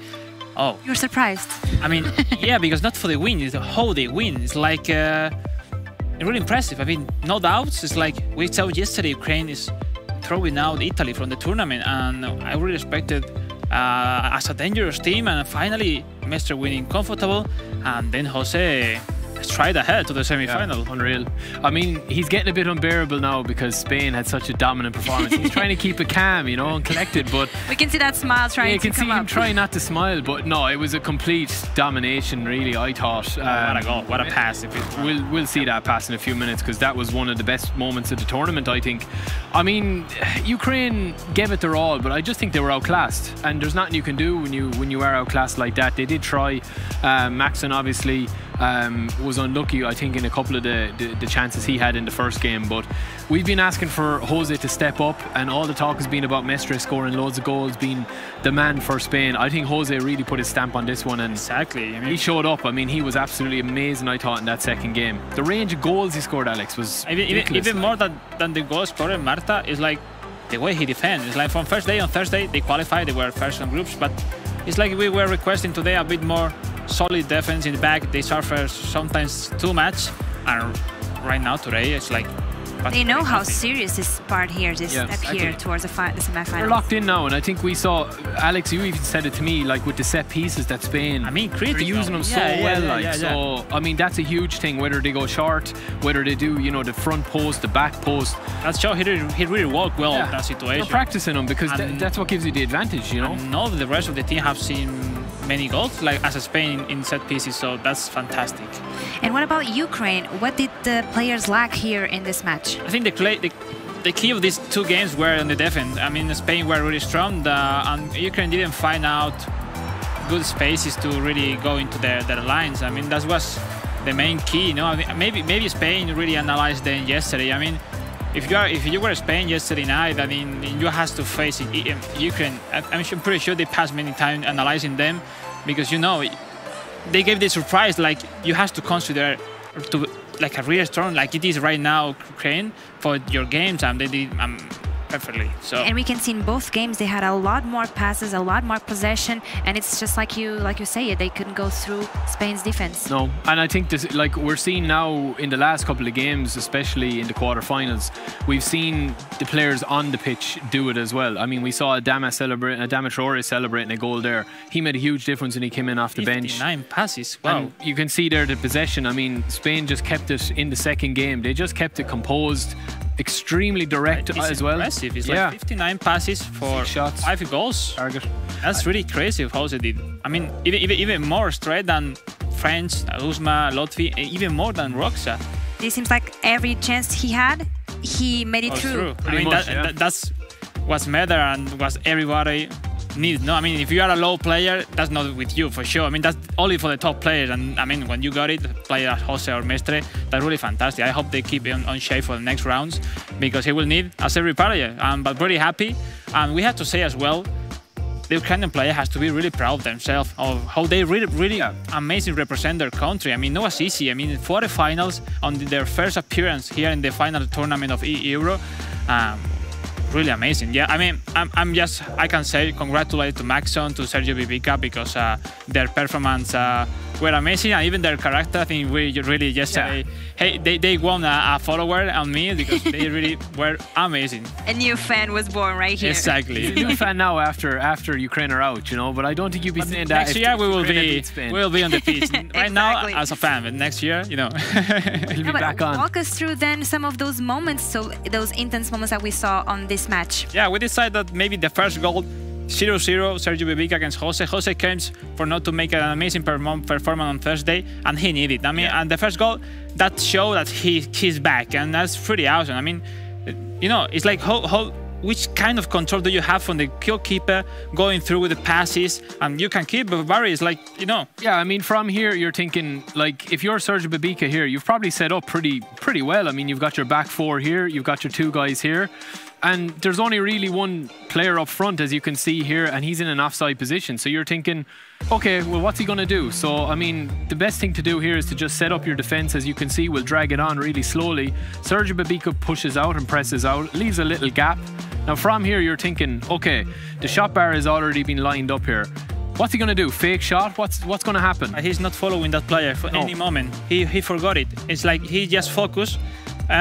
Right here, he just focused on the first pressure, and he's not seeing that Oyarzabal in this situation is running fast behind the line. I don't think he's even thinking that he's going to pass this ball. I mean, this is just a very high IQ play. Even Oyarzabal right there, I mean, it looks far from the line, the defense. He's not already in a good position to receive a ball. So, I mean, yeah, that makes sense. Which is another thing which is really interesting. See here on the pitch, he's like, he just wants to defend with 6 in the back and then try to make something with 3 on the attack. I think that's a really conservative form to play, but sometimes wrong. I mean, when you are facing players, Jose, you have to play like this. But what's happened? If that's your form to play or that's your idea, when you concede a goal really early on time, just 15 minutes, what a pass. Yeah, I mean, the pass is absolutely unbelievable here. I mean, it's a first-time pass.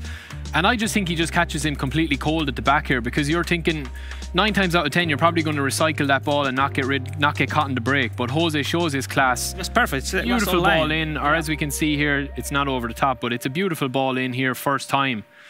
And from there, I mean, you've got a free shot on goal when we see it come on. Keeps composed, little touch, little dummy up, and then it's even. I mean, even with the first out shot, you had no time with the goalkeeper manually to try to make something, and that's brilliant. I mean, sometimes when you are talking about what's the difference between the pros and the normal player, even the first of all is the mentality, the intelligence. Yeah, it's like they can do the same with a lot of more or less time than you normally. That's the difference. First touch is, I mean, before receive the ball, to really know what to do. That's kind of speed mentally. That's crucial. I mean, and then the intelligence, as Jose, you know, that's what's matter. And finally, I mean, really happy for him. He need a kind of game like this one to get confident for the next games, and he did it. So that's fantastic. Exactly, he did it, and now Spain is on the semi-finals. I check out that bracket over there to see how it looks like. So France against Serbia and Poland against Spain. Only 4 teams are now still on the race. What can we expect for the rest of this day, gentlemen? Happy for Poland, because it's the only team that qualified yesterday as second in their group, who is in and still alive in this tournament. That's really impressive. I mean, it wasn't easy against Romania. And the rest, I mean, shame not to see any more Portugal, Greece. I think that they were amazing yesterday, obviously Ukraine as well. But, you know, that's the competitions like, Barry. I mean, just one can be alive tonight, you know. I mean, you're going to be a brave man to shout for Poland in this studio tonight, because you're vastly outnumbered. You know, even on this desk, I think you're vastly outnumbered. But I think France. The end of the line is right there. I mean, it's so close now for these 4 teams, and it can go either way. Yep. Do we have the best 4 teams in this tournament still standing? I think we do. I think we do, especially Poland today, and you know, their last couple of games, they've really shown up. France quietly have been just getting the results, and I think Serbia, I mean, Roxa's heroics. Due a big game from Kepa, we can talk about that in a sec, but I mean, Poland and Spain, France, Serbia, not to separate. So much aggression, so much passion that we have been seeing here today. Yeah, it's going to be an unbelievable semi-finals. And what I'm sure Marta, Barry, some popcorn is await me in the backstage. I need them, you know. It's like, this is the moment. Everybody at home has to be ready and take care, because it will be the best, very best games of this Euro 2021. Everybody's ready. The best team, the best player you can see in PES 2021. So it's that's why we also brought the best here for the desk, huh? Oh, that was a good one. Let's see. And so we have then France against Serbia. That will be the first match for the semi-finals. We want to see those flags on the stadium to show your support, your love for these 2 teams. This is their last chance to get to the finals. So hashtag Euro 2021 for France or for Serbia to show your support for these 2 amazing, incredible teams. And here on the studio, we already know the matchups for the first match. Let us hear from it. And that is what Mara, Barry. What are the matches? Let us know. Well, we've got Uzmakabel playing first against Kepa, and I think that is probably the right option. We've seen Roxa come in and do damage control when he needs to, close out games when he needs to, score 9 goals when he needs to. So I think that, you know, his matchup with Latvia in the second game is going to be huge. Yes. But I think Uzmakabel Kepa hasn't been firing on all cylinders. We don't really know why. I don't know if it's not nerves, I don't think now. It's just things aren't working for him. I don't know. He's making all the right options. He's just not being able to score as many goals as he usually does. Uzmakabil will smell blood in the water, and I think he'll look to make a statement in that one. And he's been very solid. But I mean, it's all. I think again, it's going to come down to the second game or third game. So that's pretty amazing. I mean, I agree with you. That will be great. I mean, Kepa needs these kind of games. I mean, when you face Uzmakabil, I think for every player, you know him. He's a 3 times world champ. Just winning him 1 time is an amazing achievement for everybody. So I think Kepa has to be really motivated. He has in the back Roxa, which been one of the best players of the tournament, if not the best. So, I mean, he has not to be nervous in terms of, all right, he's the best in the world in front of you. That's true. But Roxa is behind, so it's like yeah, but what I see here is like 2 poles from these different teams. You have Uzmakabil then against Kepa, and then Roxa against Lofty. How will Lofty be able to hold back on that Roxa? If we can say a lot of good stuff about Uzmakabil, what about Lofty? I mean, he's been, I think, France's best player. Again, he's always, no matter what he does, he always seems to be a little bit underrated. Have to bring that control. At the very start, he's one of the most underrated players. When you spoke to him in an interview, he's one of the most underrated players on the scene.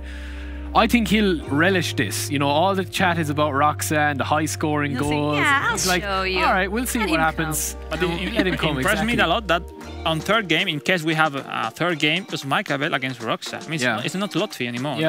I mean, maybe the experience of Uzmakabil, no, maybe, you know, it's a kind of player that maybe he's not playing the best, but you know, always there. I mean, always he will have chances. I mean, he's like a fighter, like a warrior. So I think in general, it could be a great decision. Let's see, everything can happen.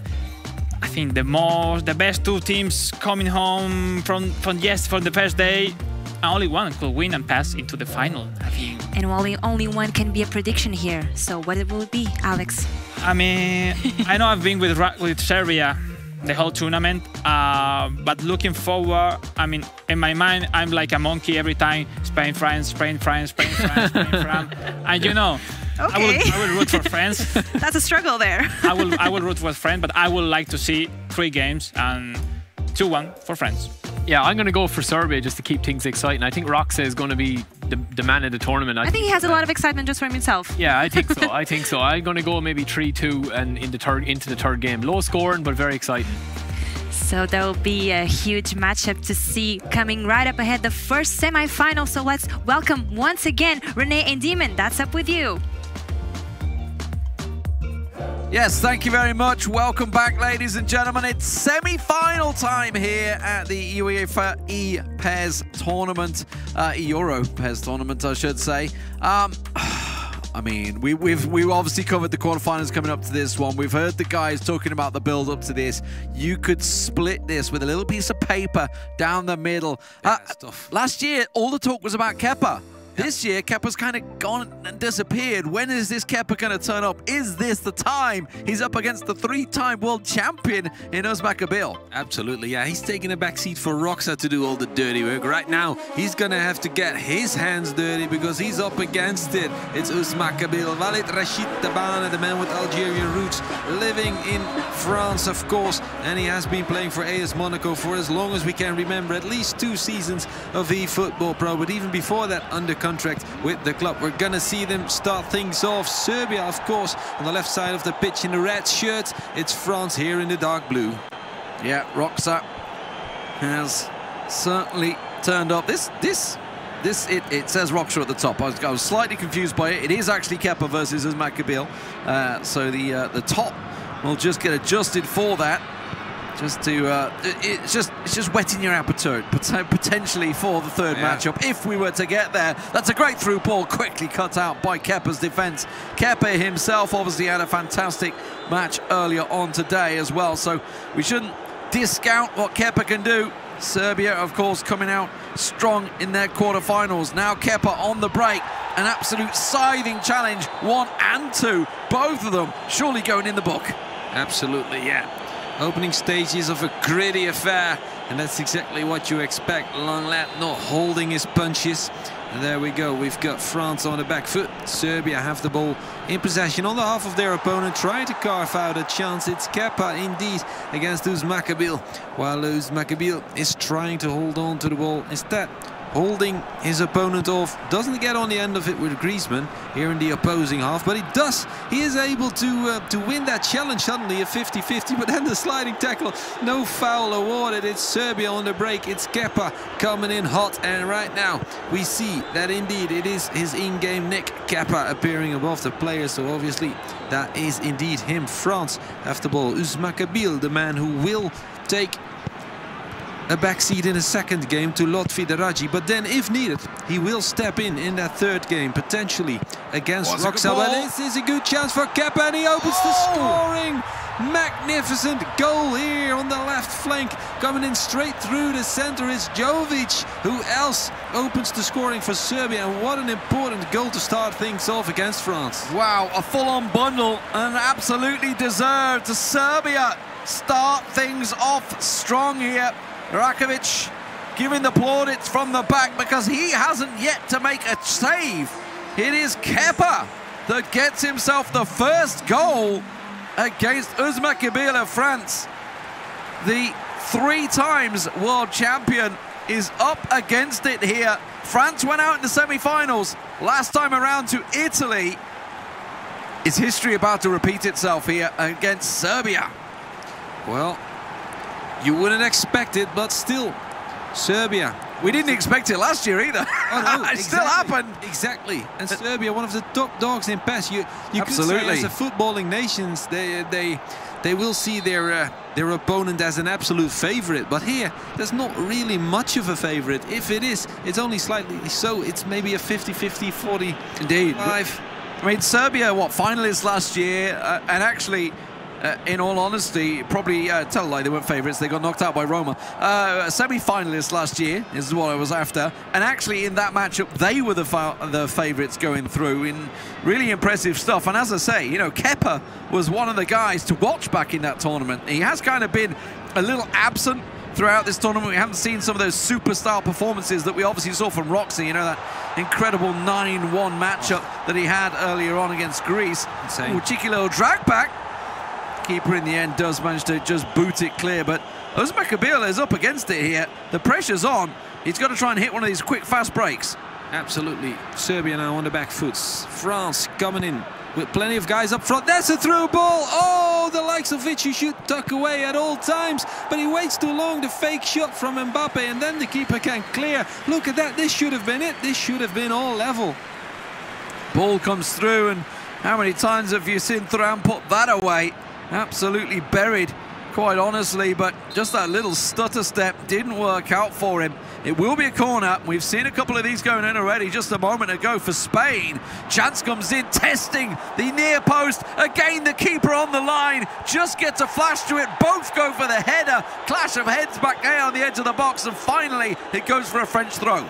Absolutely. Opening stages, it's a gritty affair. We've seen chances on either end. Serbia, of course, having the upper end right now thanks to a 1-0 lead, but France are trying to fight back. Uzmakabil, of course, never going to take it laying down, but here he is almost on the floor, bundled over. But Serbia do have still possession in midfield, trying to look for a way to find a gap in that French defense. They do take their time, patient build-up. There we go, midfielders all brought into play. That's a dangerous pass, but he does get on the end of it. The link-up play isn't there with the strikers. Oh, that's a rough challenge. That should be a bookable offence. Yeah, tactical tackle there. A lot of players forward for Serbia there. He was making sure he had the support that he needed back behind the ball. So a yellow card certainly bought and paid for there. Kepa trying to clear his lines. Free kick given cheaply away there to France in a really dangerous position here. We've seen them going in. We've seen direct shots. We've seen little through ball taps. All sorts. What's Uzmakabil going to bring to the table? Absolutely. Kepa, of course, is a great player, but here France do have a chance to do something back. Uzmakabil behind the controls, whips it in, and good shot over the wall, but the keeper is equal to it, of course. We've got Rajkovic in goal. He's not going to be easily beaten. Mitrovic reached, but can't win the header duel, although ball falls kindly for Serbian midfielders.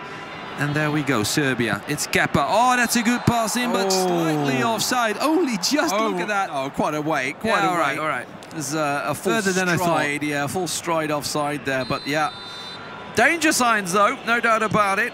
Obviously, Uzmakabeel already 1-0 down here. Certainly a couple of problems brewing, but we've seen how clinical he can be. We saw it against the Greek, of course. That's two balls over the top now. Teodoritos he played, wasn't it? Teodorito, yeah, Teodorito. And honestly, if I was to be truly honest, I thought Teodorito was going to take that game the way the match played out. But Uzmakabeel, from nowhere, grabbed himself a goal. So we know it's totally possible. He can hit those big through balls. Tried one right there, didn't quite work out. And Kepa at the moment is sort of scurrying around trying to keep him at bay. Absolutely. Oh, look at that lofted ball over the top, and this time it does connect. It's the third one. Finally, he gets on the end of it. It's Kylian Mbappé, and this time the one touch does deliver a goal. Took too many touches at the first attempt with Kylian Mbappé, so then this time he doesn't make the same mistake when he sends in the French winger. Oh, he's so quick, isn't he? I hate to say I told you so, but literally had just mentioned it, and sure enough, an overhead through ball, which we haven't actually seen too many of throughout this. Yeah, it's been really the worked ball, the worked play, trying to shrug off the defender, and maybe a couple of quick through balls along the ground though. Not too many big overhead through balls like that, completely ripping the defence apart. And Uzmakabeel back in control again here, got himself the goal, and now looking to get a second. Kepa will intervene though, and will be able to clear his lines, and now he can build off the back of this. Absolutely. 5 minutes to go until half-time. The funny thing is, even though we didn't see many of those balls, now we've seen 3 from Uzmakabeel in the first half, 2 of which were perfect, to be honest. Right behind that back line of Serbia. But let's have a look as Serbia ventures forward and tries to get in behind as well. That's not going to happen, though. France is very sharp. Uzmakabeel, of course, not leaving much to chance. Once again, that lofted through ball doesn't reach Griezmann this time. 2 minutes of injury time. And we're about to see the referee blow his whistle unless Serbia are quick about this. Yeah, Uzmakabeel definitely worked himself back into this one, but in all honesty, you know, what Kepa's doing so far is fantastic, because we know how strong Roxa can be. Obviously, he is up against Lotfi, very underrated, and has delivered in all of his games really so far. So we know he's certainly a very capable player. This, honestly, it is really a semi-final. I don't know which way it's going to go. Ordinarily coming into the game, even as a neutral commentator, you always kind of have a feel of which way you feel it's going to go. But at the moment, this one, I am massively undecided. Kepa started strong, but we see why Uzmakabeel is the 3-time world champion. He has that resilience, that mental fight, that mental fortitude, and ability to score from anywhere. Absolutely, yeah. And you've said it. I mean, Kepa went up against Teodorito, lost 1 versus 2, but then Roxa set it straight with a 9-1. And of course, another. Well, there's a good through ball, but it's offside left it once just again. Too long. Yeah. You saw the run, and I did wonder why he hadn't gone for it, pulled the trigger earlier on. Griezmann just stepping offside for Uzmakabeel. That was, honestly, as soon as I saw that run coming down the right, I just thought it was the give, and away he goes. Yeah. And this time, it may well be the same. This time it looks like it's another through ball. It is onside, but the shot had to be taken early, and it goes straight to the keeper. Let's be honest, all sorts of trouble for Serbia, all sorts of trouble for Kepa, the man from Kragujevac. He was 3rd at the World Esports Games 2019 in Chongqing.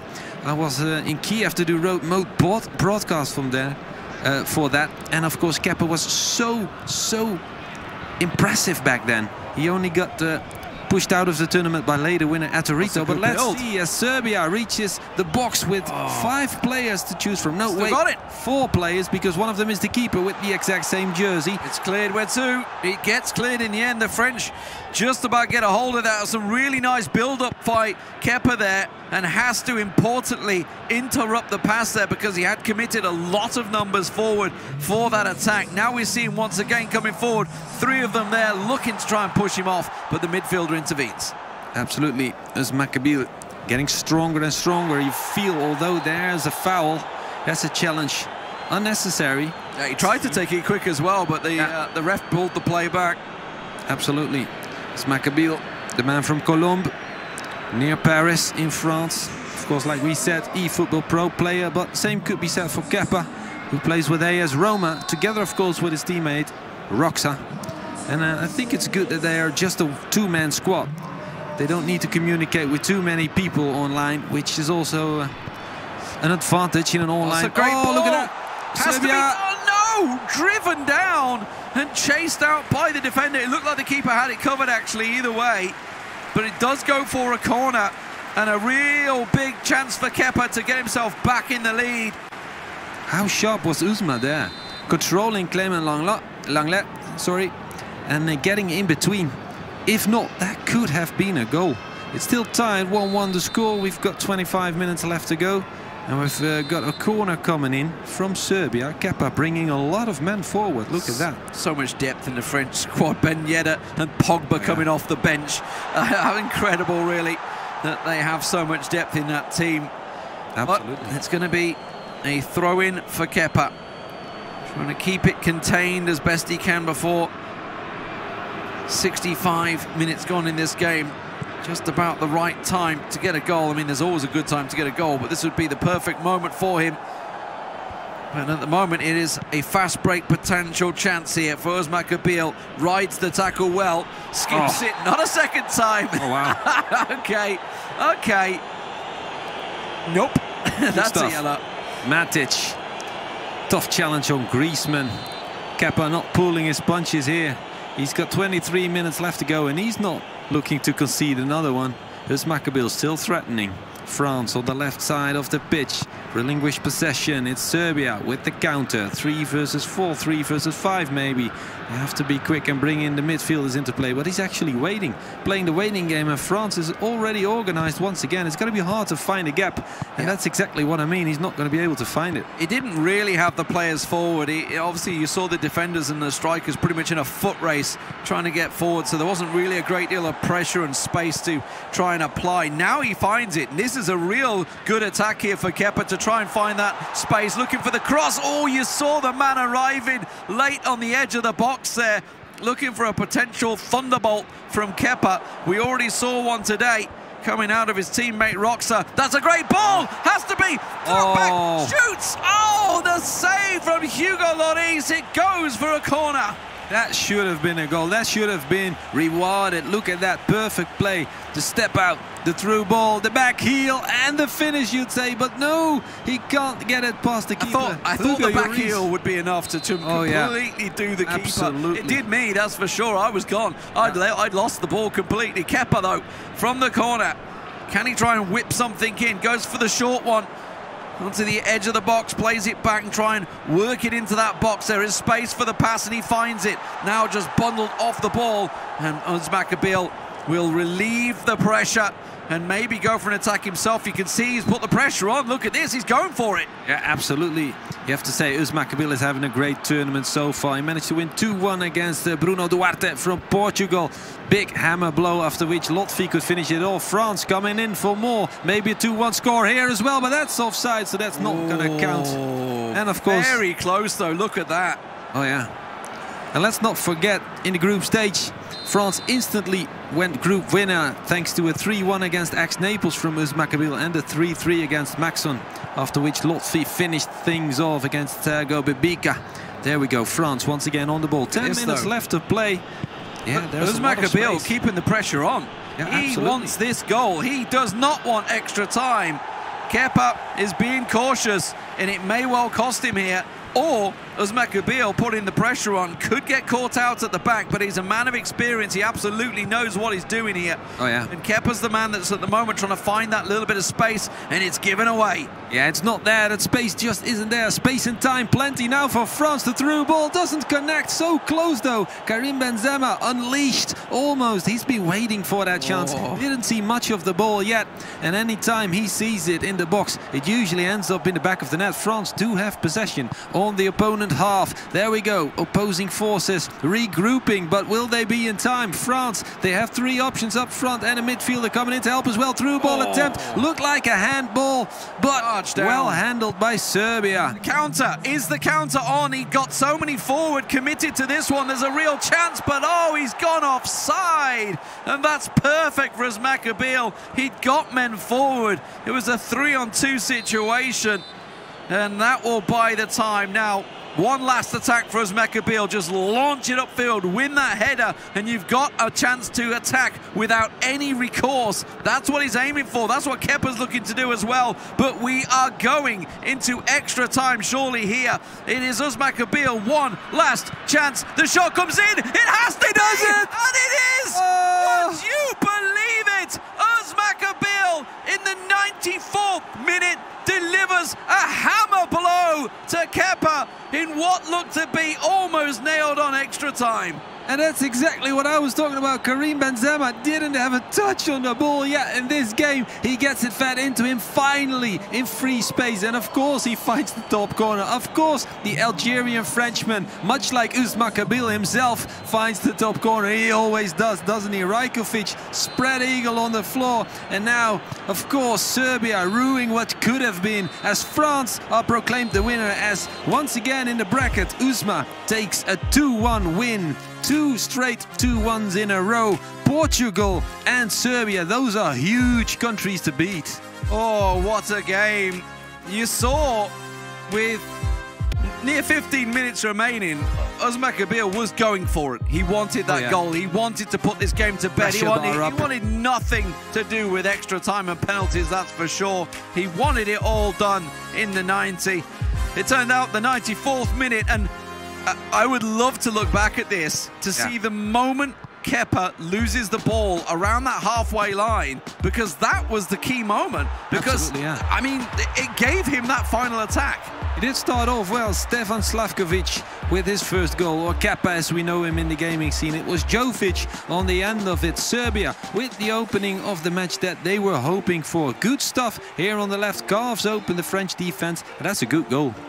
Yeah, it was a really good start for Kepa, and he had a couple of moments similar to this that just weren't quite going his way. We saw obviously Uzmakabil having so many big attacks as well, these through ball opportunities, the goalkeeper at that time just scurrying it away. There was another real clean chance as well that came through, and we talked about that, you know, could have gone for the shot the first time, chose to go for the second chance, trying to lose the keeper, didn't quite work out. This, a magnificent goal though. Absolutely, yeah. So we've seen one of the clashes between, well, France and Serbia, but also maybe AS Roma and AS Monaco. And of course, we're going to see the same happen in the second match, but look at that lofted ball over the top for Kylian Mbappé to latch on to. He missed an earlier chance, not going to do the same again. The one-touch goal, beautiful to tie things up. Yeah, the chance coming through, chance after chance. You can see the big save for Uzmakabil this time. Almost goes through. Kepa then has a chance back up the other end. That one charged down by the defender. It really was end to end. And you go credit to Kepa. We've been talking about how he hasn't really shown up so far too much this tournament. He absolutely delivered in this game despite the loss. Absolutely, the 28-year-old Frenchman is someone you can lose to 2-1 and still claim that you have played a very, very look good at it. game. That was it. That was the moment back there where he lost it on the halfway line. And this is hard, to keep your head cool. You know that time is up, so you know that you can't give the ball away anymore. The perfect passing there, the tiki-taka, and then finding Benzema in a pocket of space right there in that overflowing box. Because there's so many defenders there, so many offensive players there as well. You have to pick out the right one, and that's exactly what Uzmakabil does. That's exactly what always makes the difference on a day like this, when he's behind the controller. Devastating. The FedEx stats do show that Serbia had that percentage, 56% possession. They had more passes, didn't have as many shots though, because it was the direct style that Uzmakabil was dictating. 6 shots, 6 on target. Incredible 100% ratio there. Absolutely. And converting 2 of them into goals, of course. Fantastic stuff from the 3-time world champion. He wins his game for France. And now, of course, we move on to game number 2. You guys at home can get involved. And indeed, a Benza goal to pick it up for Le Bleu. just like at the real Euros. Benzema worth his weight in gold. Allez les Bleus! And go France. Everybody cheering for France. Let us hear if you're cheering for Serbia as well, because the guys deserve it. Also Kepa, but especially Roxa. He has been very, very powerful this tournament. Yeah, especially your accent, Lee. Where'd you pick that up? Mine's English. Actually, English accent. Actually, it's funny because every time Is that English you're speaking? Every time I go back home, my parents and my brother do like, what accent is that? Like, where has this come from? It's an international accent. I think I'm going to say that. Obviously, comes from the years living in Germany as well. Crikey, mate. Coming across. Crikey, mate. Going Australian. But let's get straight into the game. It is France versus Serbia. France 1-0. Roxa trying to do what he can in the red for Serbia, and Lotfi for France to try and win it right here. Absolutely. Lotfi Deraji. We know the lads are not in the AS Monaco Stadium as they are used to. They are now at the French Federation sitting together. So Lotfi can of course be coached by Uzmakabil, but Serbia have the ball after the French kickoff. So Serbia might be able to do some damage here in the person of Roxa, or Marko Roksic, as we know his name is. The man from, as we said, AS Roma. He has been spectacular throughout this tournament. And of course, the 9-1 against the Monkef from Greece is the most important result for him, even though he also scored a lot yesterday. A 4-0, I remember, I think. It's the highest goal scorer of the tournament. I mean, obviously the 9-1 kind of give it, but what the problem is, how is his defence? Well, it's solid as a rock. He manages to nudge the keeper in just the right position and stands strong against Lotfi early on. Absolutely, but Lotfi here, just like Uzmakabil with Kylian Mbappe, here Lotfi with Thuram waits too long to pull the trigger, waits too long to make the decision. He should have got to his right and then found the long corner. He went for the short corner, maybe trying to surprise the goalkeeper, maybe waiting for that manual goalkeeping to come in, but it never came. So yeah, struck wide by the keeper. Still danger not cleared entirely, although Serbia do get away with this. Yeah, dangerous for Lotfi now, because Roxa on the counter can absolutely find something, but not if he gives the ball that cheaply away in the middle of the park, and Lotfi in the end will get bundled off it. We expect this game to be end-to-end. We expect goals within this game. There's no doubt about it. Lotfi winning his matchup in the quarterfinals 2-1 as well as Uzmakabil. Both French players doing the job. It was Roxa that had to win twice against Greece to be here from that quarterfinals. Absolutely. And here he comes, the man from Obrenovac, Roxa. Multiple titles in his country, multiple Balkan titles as well. European regionals, he's reached them time and time again. I've met him in 2019 in Liverpool. And of course here, he is trying to put France to the test. He's trying to put Lotfi Deraji in a spot of discomfort. And he's actually managed to do it instantly within the first 20 minutes of the game. And you do realize that it should have been 1-0 to France just moments ago. And now it's Alexander Mitrovic to be the first goal scorer of the game. You know, backstage we've been discussing any goals of the tournament that we could have. I tell you what, Roxa's just put himself on the forefront for me. Oh yeah, absolute belter there. Look at this curved cross we were talking about. You have to take your moments, your chances, and quite often we see them worked in, all this hard working pass along the ground to shrug it off. But you know what, Roxa just said, I'm gonna have a go. I'm gonna put it across the front of the goal and I'm gonna get my head on it. And Mitrovic in the end with a fantastic goal for Roxa. Absolutely, old school cross whipped in from the flank with of course an old school number 9 striker. And there we go, Serbia have possession already after the kickoff from France. Lotfi Deraji is not feeling too comfortable just yet. He knows he's all by himself. He knows he needs to win this match, although he does have that slight mental advantage that he knows his teammates already won a game. So he's allowed to lose one, but of course you'd rather not, even if it's against Roxa. I'm not sure you're allowed to lose one. I'm not too sure that would go down in any record books, but I tell you what, Roxa's got a little fortunate with this. It's kind of bundled his way and managing to keep the pressure on. Route 1 clearance, hump it upfield, see who can win the header. Roxa got players in numbers and he is keeping the pressure on Lotfi here. Absolutely, and he's coming again. Roxa, he's got plenty of guys up front. 4 versus 5 situation. France defending solid, but not solid enough. Serbia still there. Roxa finding the man in midfield, tries to chip it in towards his goal scorer Mitrovic. Not gonna happen just yet, but he still has possession. Look at him, twisting and turning, finding the space, then finally losing the ball, and France are on their way. I tell you what, we were talking about Roxa having that little break.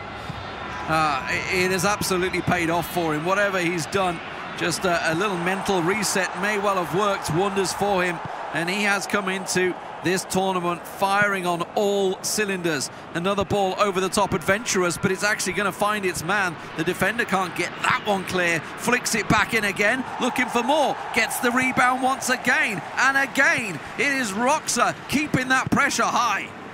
Absolutely, a Roxa on the outside of the box, trying to find space for the cross. Maybe he could do the same as for the first goal. There it comes. No! Nice dive from Hugo Lloris. There's a reason that he wears the captain's armband. Absolute top-class goalkeeper. There he goes, punting it upfield towards, I think maybe Pogba, trying to get on the end of that. There he is. It's Thuram actually. Loses the ball though, and it's Serbia once again. We are seeing a veteran player in Lotfi under siege right now. That is a ball through. There's a player arriving if he can find the ball. Oh, it's just gone over. Close enough. It's a move he's practiced time and time again, and he whips it out at the moments it matters most. This time he's done it twice, and one of them has hit the target. This one goes banging, but only just. France are stressed right now, but they are in the box. They find space for a pass, doesn't reach Griezmann, and it's Serbia on the break. Serbia coming out in full force. Roxa not hanging back, not soaking up the pressure. No, it's still a balanced pressure bar, and he's still going for it. Look at that, he wants the second goal outside of the post and behind for a goal kick, but close enough. Lotfi Deraci must be sweating right now. The audacity of Roxa to just, you know what, I'm just going to slog it straight into the bottom corner, slams it in off the post there almost, and bounces out for a corner. Roxa is just trying everything. Forget trying to build up the meta, the goal-scoring chances, but it's Lotfi on the break here. The defenders bumble him off. Is it enough? He tries to turn, another push. This time it clatters into the defender, but it's still not clear. Lotfi turn once again, and finally Kepa will clear the danger, and we go to half-time. Oh, wow, the Raji kept it alive for so long. Even a minute after injury time, he was still in the box, finding space, finding his teammates. But there's Serbia, and the direct approach works well as well. He does get a shot off, bundles into the defender, and then the ball gets cleared, but only as far as the Serbian defender once again. Serbia coming out, Roxa calming down, and there we go once again to try and build a new approach. Serbia, left flank, that's where the danger's at, that's where the cross came from for that goal. He's nearing the box, there we go, good ball in, now for the through ball, but time it well. There comes the runner, no, doesn't connect. Just a little too hard, but he keeps hold of the possession, and Roxa keeps the siege on here, and you can see the attacking pressure. He wants a second goal, he's hunting for that second goal, he's relentless in his pursuit of it as well. And I've got to be honest, all credit to Lotfi from keeping this down to a simple 1-0 right now from what was an absolute blazing goal, because Roxa is all over him but unable to get goals. I don't know what the shots are going to be like at the end of the day. The FedEx stats are going to be incredible because Roxa is continuing this pressure. Absolutely, Roxa, he's been scoring goals as if he were tying his laces. It's just as if it doesn't even cost him any energy. But now, today, it's taken a real effort to break down the defense of Lotfi Deraci, and that's down to the young man from AS Monaco, the man from Saint-Denis, the man who already tied against Nick Caldan, and of course won against Sergio Bibica. And of course then they went on to beat Portugal, and he also won his match 2-1. Of course, he had that mental help from Uzmakabil winning that first match, as he usually does. But here comes France. That's a good combination, good link-up. Lotfi tries to flip it in for Kylian Mbappe, but just can't get on the end of it. So close. There are warning signs, though. There are absolute warning signs from Lotfi there. He tried to put the pressure on. He's applied the pressure, but he's got to be careful he doesn't backfire on him. This ball coming through almost got a foot on it. And Hugo Lloris, as you say, once again there to clear the danger, but only so far as the halfway line, straight back at Roxa. Yeah, and then France do get the ball gifted back, but they gift it almost back to Serbia. There it is, Griezmann on a run. Dangerous. In the right channel. He's trying to find his teammate. No, not Thuram who comes into play. In the end, it's Serbia coming out. And then the danger has been averted, for now, I should say. Serbia feeling a bit discomfortable with the fact that it's still only a 1-goal lead. There's still 22 minutes left to go. Roxa once more. He's looking for it. He's finding it. The link-up play, the shot, and it gets scrunched, and it's going to be a corner kick. Yeah, Lotfi's kept that pressure up all the way through that for the last 10 minutes. He needs and wants a goal, and absolutely doesn't want to leave it to go down to his teammate Özmek Abil. He wants to try and finish it right here, right now, for France. They went out in the semi-finals to Italy in the previous year, and right now he's looking to hold on and get himself at least a goal back here against what is an absolute siege from Roxa. Corner coming in, flicked in tight, not going anywhere, and will just in the end be cleared back to Roxa's players. Absolutely, Serbia have still got the ball. They've still got the lead. Comfortable lead for Roxa. He knows he just needs to hold on to this, and he will force that final game. And I wonder what will give an advantage. Is it having rested like Özmek Abil, or is it still being warm from playing just now like Roxa? I think we will find out unless Lotfi pulls out something special. He needs to hold off Roxa here. He's able to do so, but at a cost of a foul. Oh, well, okay, so now, does Roxa go for it here? I mean, he's had some audacious chances. I feel it's a bit too far out this time, though, to maybe try and set something up. We may well see something worked in, that's for sure. They're going to have a couple of changes, which is why the pause has come from. Just a couple of substitutions there. You see Lalic coming off, and he does go for it. Okay, why not, Roxa? Let's just get in there, get them goals. That's what he's hunting for, but he's got to be careful. We've seen this backfiring on players time and again, but he's got a little lucky. It's bumbled for him. Oh, and he was there for the rebound, but it wasn't hit hard enough. Absolutely, we're nearing the business end of this tie. Not the best of three just yet, if Roxa has any say about it. Of course, unless here comes France, it's Lotfi Deraji. He might very well force an overtime for himself, and oh, so close. Once again, the keeper is there to collect. Rajkovic doing wonder work in that goal. And of course, we're going into the last 10 minutes of the game with France on the ball. That was so close. It was onside. It was the perfect ball in the end, and the keeper just coming out. This time it's looking even more dangerous. And I tell you what, he's riding his luck here. Lotfi is really starting to put the pressure on in this final 10. You can see he's going for it. He wants this goal, and he may well find it, but it's left him exposed. What's that? 7 men forward. Roxa can go for it here. He's away. Grujic just come on. He's got all the stamina you need to try and run this one through. Gets the ball in, finds Tadic, has to cut it back. Oh, not quite able to land the kick or the header. I don't think he was going to go for a diving header there. And now we're back up the other end for France. Absolutely. Tadic had his fair share of goals and assists this tournament. Isn't able to reach his teammate just yet, but Serbia already take over near the midway line. There he goes, the runner on the left, receives the ball. That's a good sliding tackle. First the ball, then the man. So he will be allowed to play on. Keeper brought into play. Hugo Lloris realizes this is the last chance. Bring it forward. France come, but not with enough because Serbia have the ball and just 1 minute of injury time to survive. Ball over the top, and it's going to go out, and the referee will surely blow his whistle any minute. Whew, what a game, ladies and gentlemen. And it ain't over yet. No, no, no.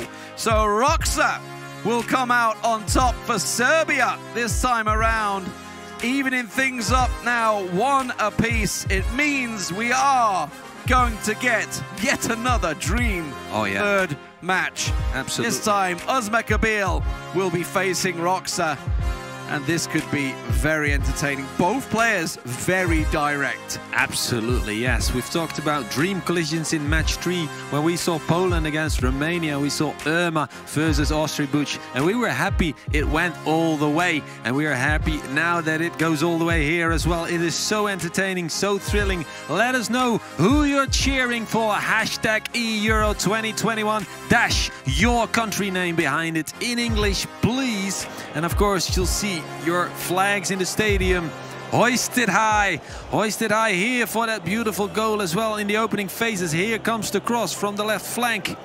Although, no, wait. That wasn't it just yet. It's Serbia on the ball.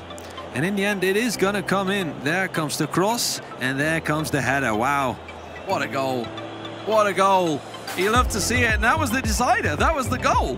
You know, how many players have we seen take that sort of chance? Not many. Absolutely. Throughout this tournament. Most people would have run that down the wing, tried to work him for the pass. Yeah. You know, just a simple square ball and a tap in. Yeah, I mean, so he took his chances, and at this stage of the tournament, you have to take those chances. We saw him taking a shot from way outside the box. We've only seen one goal outside the box so far this entire tournament. Exactly, yeah. And you said it, take your chances. And I hope we're going to see it, because that chance with Kylian Mbappé after the lofted ball over the top, like Lotfi did at the beginning of the match, I think it's already past now, that moment. But he missed it. He took too long to pull the trigger. And that may have cost him dearly. This is the long-range effort. I mean, he just smashes it. Yeah, exactly. I tell you what, just a slight bit, they were talking about the power bar earlier on in the previous matchup, of course, in the Poland game. Absolutely, yeah. Just a small difference there may well have been it, because it hit the bottom side of the post, you know, just a little bit less, and it would have skipped and gone in, because it would have hit the inside of the post. So absolutely. Just look at this. Smallest of fractions, but the FedEx stats show exactly what we saw in that game. 61% possession for Roxa. Fantastic stuff. 8 shots to 4 of them on target. But as you can see, there were chances. There are openings. Absolutely. And I just fear now, going into this direct style of play between Roxa and Uzmakabil, you know, we could be seeing, and we saw it before, he had a 100% shot ratio. Yeah. We may well see it again, goals to games. This could be back and forth. And this is MVP versus MVP candidate, because right now, these are 2 of the 3 or 4 guys, I think, still in the competition that are unbeaten yet. They have had their draws, of course. Maxi managed to tie Uzmakabil 3 against 3. The Ukraine man, really powerful performance for him this tournament, but Uzmakabil simply unstoppable in the rest of the tournament. Same could be said of Roxa, who is now top scorer by a clear mile. And of course, he might be adding some more today. Absolutely, he's going to go up against Uzmakabil. So that is Serbia-France for you. Vote for your teams and make the virtual crowd cheer. You've seen it today, but we want to see more of those flags. Look at that. Serbia have their fans in the stadium today. And they're about to see Roxa play once again. That's what we want to see. Thanks for letting yourself be heard. Kepa and Roxa, a winning combination. Well, we're about to find out, Machenzo MK. Both of these teams going out in the semi-finals last year, one of them is going to, you know, do what they couldn't, you know, get that extra step, that extra margin. Both of them coming in last year were also some big favourites. They are this year as well, some absolutely magnificent players. Lots of cheers for France out there as well. Get yourself involved, guys. The virtual cheers. eEuro 2021 is the hashtag, and then Das your country behind it. The country in English, please, not Francais. We want France in there so it can be picked up. Absolutely.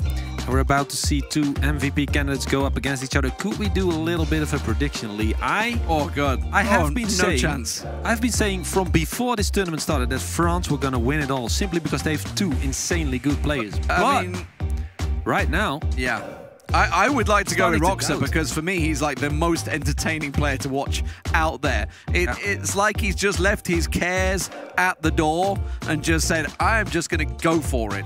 I have no pressure, no worries. I will just give it my all on the pitch, and that's how it's transitioning, and that's how it, you know, it comes across on the screen for me. Roxa's just taking shots from left, right, center. You don't really know how to defend against him, because you don't really know what he's going to do. Is he going to go for that simple work to play? Absolutely. You know, or is he just going to belt it from outside the box? Absolutely, yeah. Well, I will keep going with Uzmakabil and France, because honestly, I voted against Uzmakabil in my predictions once when he was up against Atorito in the grand final of PES League 2019, the World Finals in the Emirates Stadium in London, and he put my words to shame. What a performance in that final. He's making himself the first triple world champion in PES. I mean, I'm not going to vote against him. I mean, that's it, right? Like, can you vote against the guy that has won it 3 times, the World Championship? But one thing he's never won is the eEuro 2021. Well, semi-finalists along with Roxa in 2020. That didn't go his way. Italy became the eventual winners. They went out in the group stage this year. It has been a wild tournament, but right now we are looking for our first finalist. Who's it going to be? The decider of this match, we'll find out. The Serbians in the red for Roxa and the French in Le Bleu for Ismail. Absolutely, and Le Bleu under pressure early on, but dealing with it very, very well. Although Roxa does clear that long ball with a header, then suddenly Griezmann in between, and he finds Thuram. Thuram has been solid for France. Look at that lofted ball over the top once again, this time a little bit too weighted, but still, I love the direct approach. I love the way he keeps on trying to reach that back line and put it in behind. My word, you know, often when you see top players find each other, it tends to be a bit of a cagey show. Yeah, forget it. Forget it. This is going to be end to end. Oh, yeah. Keep your eyes on the screen, ladies and gentlemen. Tell your mom, tell your gran, get them all on here. Shane Duffy. Because this is going to be PES football at its finest. Absolutely, yeah. Keep your eyes peeled because it's going down. It's on like Donkey Kong, and these guys are going at each other's throats like it's a wrestling match.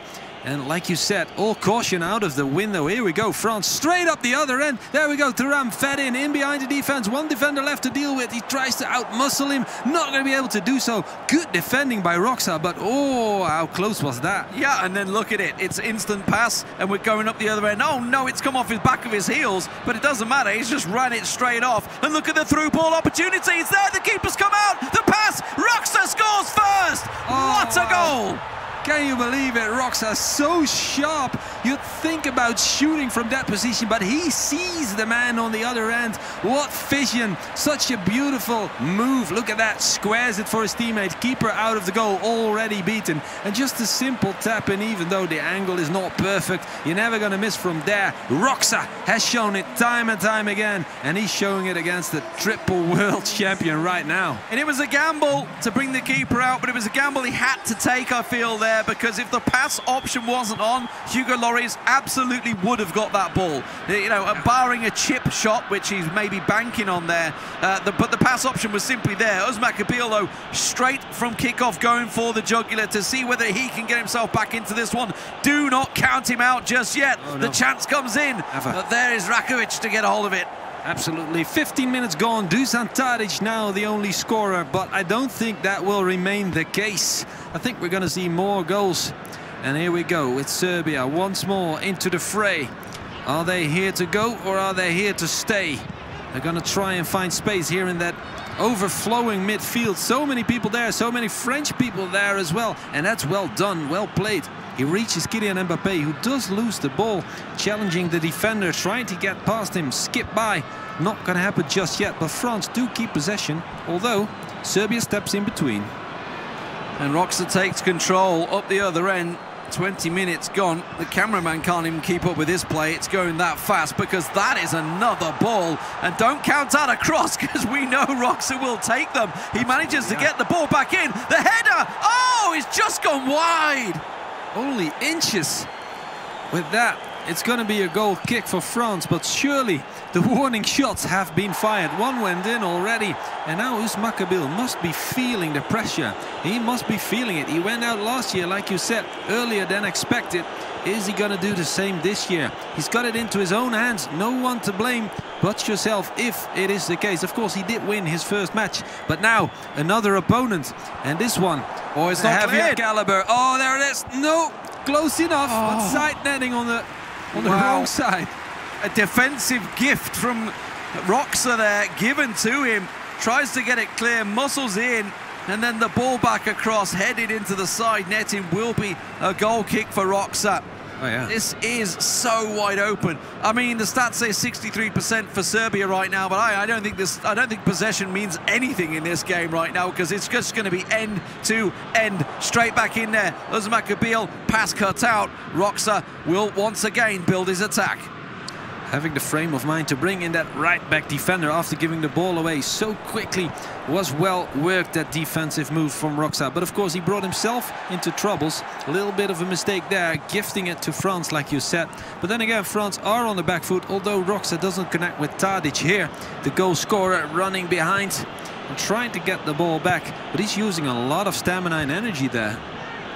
Yeah, that's something we're going to have to keep our eye on through this one, with it being such a phonetically paced matchup. Obviously, everybody just pretty much chasing down the ball and trying to find the ball through to Mbappe. The keeper saves the rebound. Oh, it's completely whiffed. So close, and the rebound was absolutely 50-50. Once again, that speed of thought from Roxa to get a foot in there. Look at this, it bounces back, and then there's two guys there. Oh, he got it. It's a corner. It's a corner. Close enough. I was going to say, there's no way he managed to get the angle from there, kicking it. That surely would have gone in, but the defense of Roxa was strong, and you can see him having to run this one short, prevent that short corner. Oh, it's flicked in nicely, but the defender's there, bumbles off, and he's just going to boot it clear up to the halfway line and try and regain possession, and that's exactly what he does. Absolutely dangerous moment from France, but so many red shirts there to deal with. Can't get past. Now they're waiting for the red shirts to come out of the box and maybe get some space. It's here, the through ball. Griezmann tries to connect, and he does, but the outside of the post, and it remains 1-0 in favor of Roxa and Serbia. Relentless pressure from Uzmak Erbil. He's hit every part of the goal but the net right now. And I gotta be honest, be it Rajkovic, or Uzmak Erbil hitting the post, hitting the frame, hitting any part of it, it just won't go in for him. Shot stats are going to be off the chart, no doubt about it. Uzmak Erbil once again coming straight down his throat. This time he's found a massive opening, and again the keeper saves. It's shot after shot. Surely you have to wonder how long can Roxa keep this up. Unless, of course, he can put one in at the other end. But right now, it is France threatening the most, by far. Most shots by far as well for Uzmak Erbil, who is now on the ball. And once again, feeding it into Mbappe. His link-up play with Griezmann. Griezmann always there, threatening, trying to get the ball back for his team. It's Pogba. Oh, challenge from behind. It's Sissoko, actually. Gets the ball back. Oh, foul on Rabiot. Absolutely bulldozed through the back of him. Striker's tackle, I think you could say, just pulls him down, throws him on the floor. Mitrovic just making sure, but just on the stroke of half time. Oh, absolutely, it's a yellow. He went straight through the back of him when he had the ball. That's true, yeah. But a little tug at his shirt, come on. Who hasn't done it? Who hasn't been there? Half-time whistle, and we reach the dressing rooms with a 1-0 scoreline in favor of Serbia. Who would have thought Uzmak Erbil sees himself at the wrong end of a 1-0 deficit at half-time and ready to bow out of the tournament if it stays this way? Don't count him out. There's absolutely way more in this matchup, that's for sure. Chances for chance and chance, they keep on coming. And at the moment, we haven't seen Roxa actually really have a shot for a while, because it was obviously the relentless pressure. Just look at the pressure bar once again. You know, Uzmak Erbil is keeping it in the red all the time. Even in defense, he has had no interest in defending. He wants goals, and he's going to go as direct as he can. But this time, it'll be a goal kick. Absolutely. Against Kappa, he kept the bar in the middle until the 70th minute, when it was 1-1, and then still he went full pressure. He's been on there since the 20th minute. Oh, yeah. He's just keeping it on. Of course, this time he's behind. He's trailing the game, so he needs to bring out the pressure. And Roxa, it's good that he doesn't hang back. It's good that he keeps here we go. Level. This has got to be it. Yeah, he's onside. No! Straight through the middle. There's a chance. A gilt-edged chance to take the game. Oh, it's coming back at him. It's coming right back at him. The Roxa's player. Oh, he's going to get a lucky bounce as well. Roxa's gliding all the luck right now. He finds the ball through. Can he make it too? The ball across. The tap-in's not there. He will go for a throw-in. And Roxa is absolutely rolling his dice right now and coming out golden. He threw 2 dice. He's got 666 on that one. The lucky bounce with Milinkovic-Savic there on the left flank. He's going to be able to take the throw in right now. Pavlovic helps him out, whips in across. We've seen those coming in. France deal with it though. Griezmann finds his teammate near the halfway line. It's Benzema linking up with Kylian Mbappe, but then they give the ball away to Serbia, and they're coming again in full force. Red shirts plenty, but the link up isn't there. Honestly, this could be a final on any day, and I would pay money to watch it, because frankly, Roxa is delivering, but Uzmak Erbil is pressuring him all the way. Ball comes in, it's looking good. In the end, the nod on him, he's looking for something there. He wants a free kick. He's not going to get it. It will go for a goal kick. Just 30 minutes remaining in this one. Absolutely. Oh, I don't know if I can last 30 minutes. This semi-final is delivering on all accounts. The third game is needed to bring the difference. Right now, Serbia looking solid, but France have put up the pressure, and Serbia only just able to withstand it so far. They do have possession right now, and whips in another ball over the top. Roxa tries to connect the header to his teammate. Not going to be able to get on the end of it. France are going to be able to build once again. Pressure, not netting the ball, which is what Roxa wanted there, and it's Uzmakabil that's building here. He's got 4 or 5 players in his own half. Finally starts to go pressing. That was a beautiful little give and go. Manages to bind the space for Mbappe on this left wing, looking to get supply into the middle of the park. It's not going to happen in the end. Roxa will just flick it off. It's a throw. That's rough. And I noticed that he shifted his bar back a bit. He had gone a little bit defensive just to stop Roxa. Just to stop the offensive move. And then he shifted forward again, but not all the way. Of course, now the substitutions are going to come in. And that depth of France is going to come into play because they've got a large squad and a couple of good fringe players. Oh, look at that. The opening goal, I mean, it really was nice. It's honestly, Uzmakabil, from my point of view, I'd love to hear from Alex and Barry whether they've got a different opinion, but I don't think he could have done anything else. That was the right choice. You saw Hugo Lloris come in. He would have collected the ball, barring a chip. Like, if you think, even a chip, I think he would have caught him. Yeah. So if it wasn't for the simple pass and tap in, if that option wasn't there, maybe the defender caught him out. There's only so many things you can do as a player. Absolutely. But he absolutely worked it well. Roxa, though, does clear his lines. The throw-in doesn't net any result. Now with 20 minutes to go, it is currently Serbia leading 1-0. This would put them through into the finals. Can't believe it. I'm so glad we got this this semi-final. Right now, Serbia threatening once again. This could put the game to bed, although it's too early to say that. Big chance coming in with the cross once again. This time not able to get a hat to it because Hugo Lloris is there to save. In fact, Hugo Lloris realizes that time is precious right now. And he's made a little bit of a mistake there. Tell you what, he hasn't had that much to do, though. It's Albin Rajkovic at the other end. Uzmakabil has had shot after shot. Look at that. That's a great ball. Chance coming in. He needs Mbappe. No, it's Lilian Thuram that's behind. But he just couldn't get enough space. He needed a pass. That's why he was taking it to the left. He was trying to pull it across to get a player to make the run. Wasn't there for him. And now to 12 minutes to go, he's under pressure. Roxa turns it. The player on the left, that's where he wants to go. The step in from the defender just enough. Absolutely. It's Roxa who once again gives possession to France for another chance to come out. A couple more perhaps, because we're going into the final 10 minutes of the game. Uzmakabil near the halfway line, building slowly, still patiently, but he realizes that time is right now not on his side. It's not his friend. 1-0 to Serbia. It's calming down. I mean, 83rd minute, 1-0 up to go to the finals.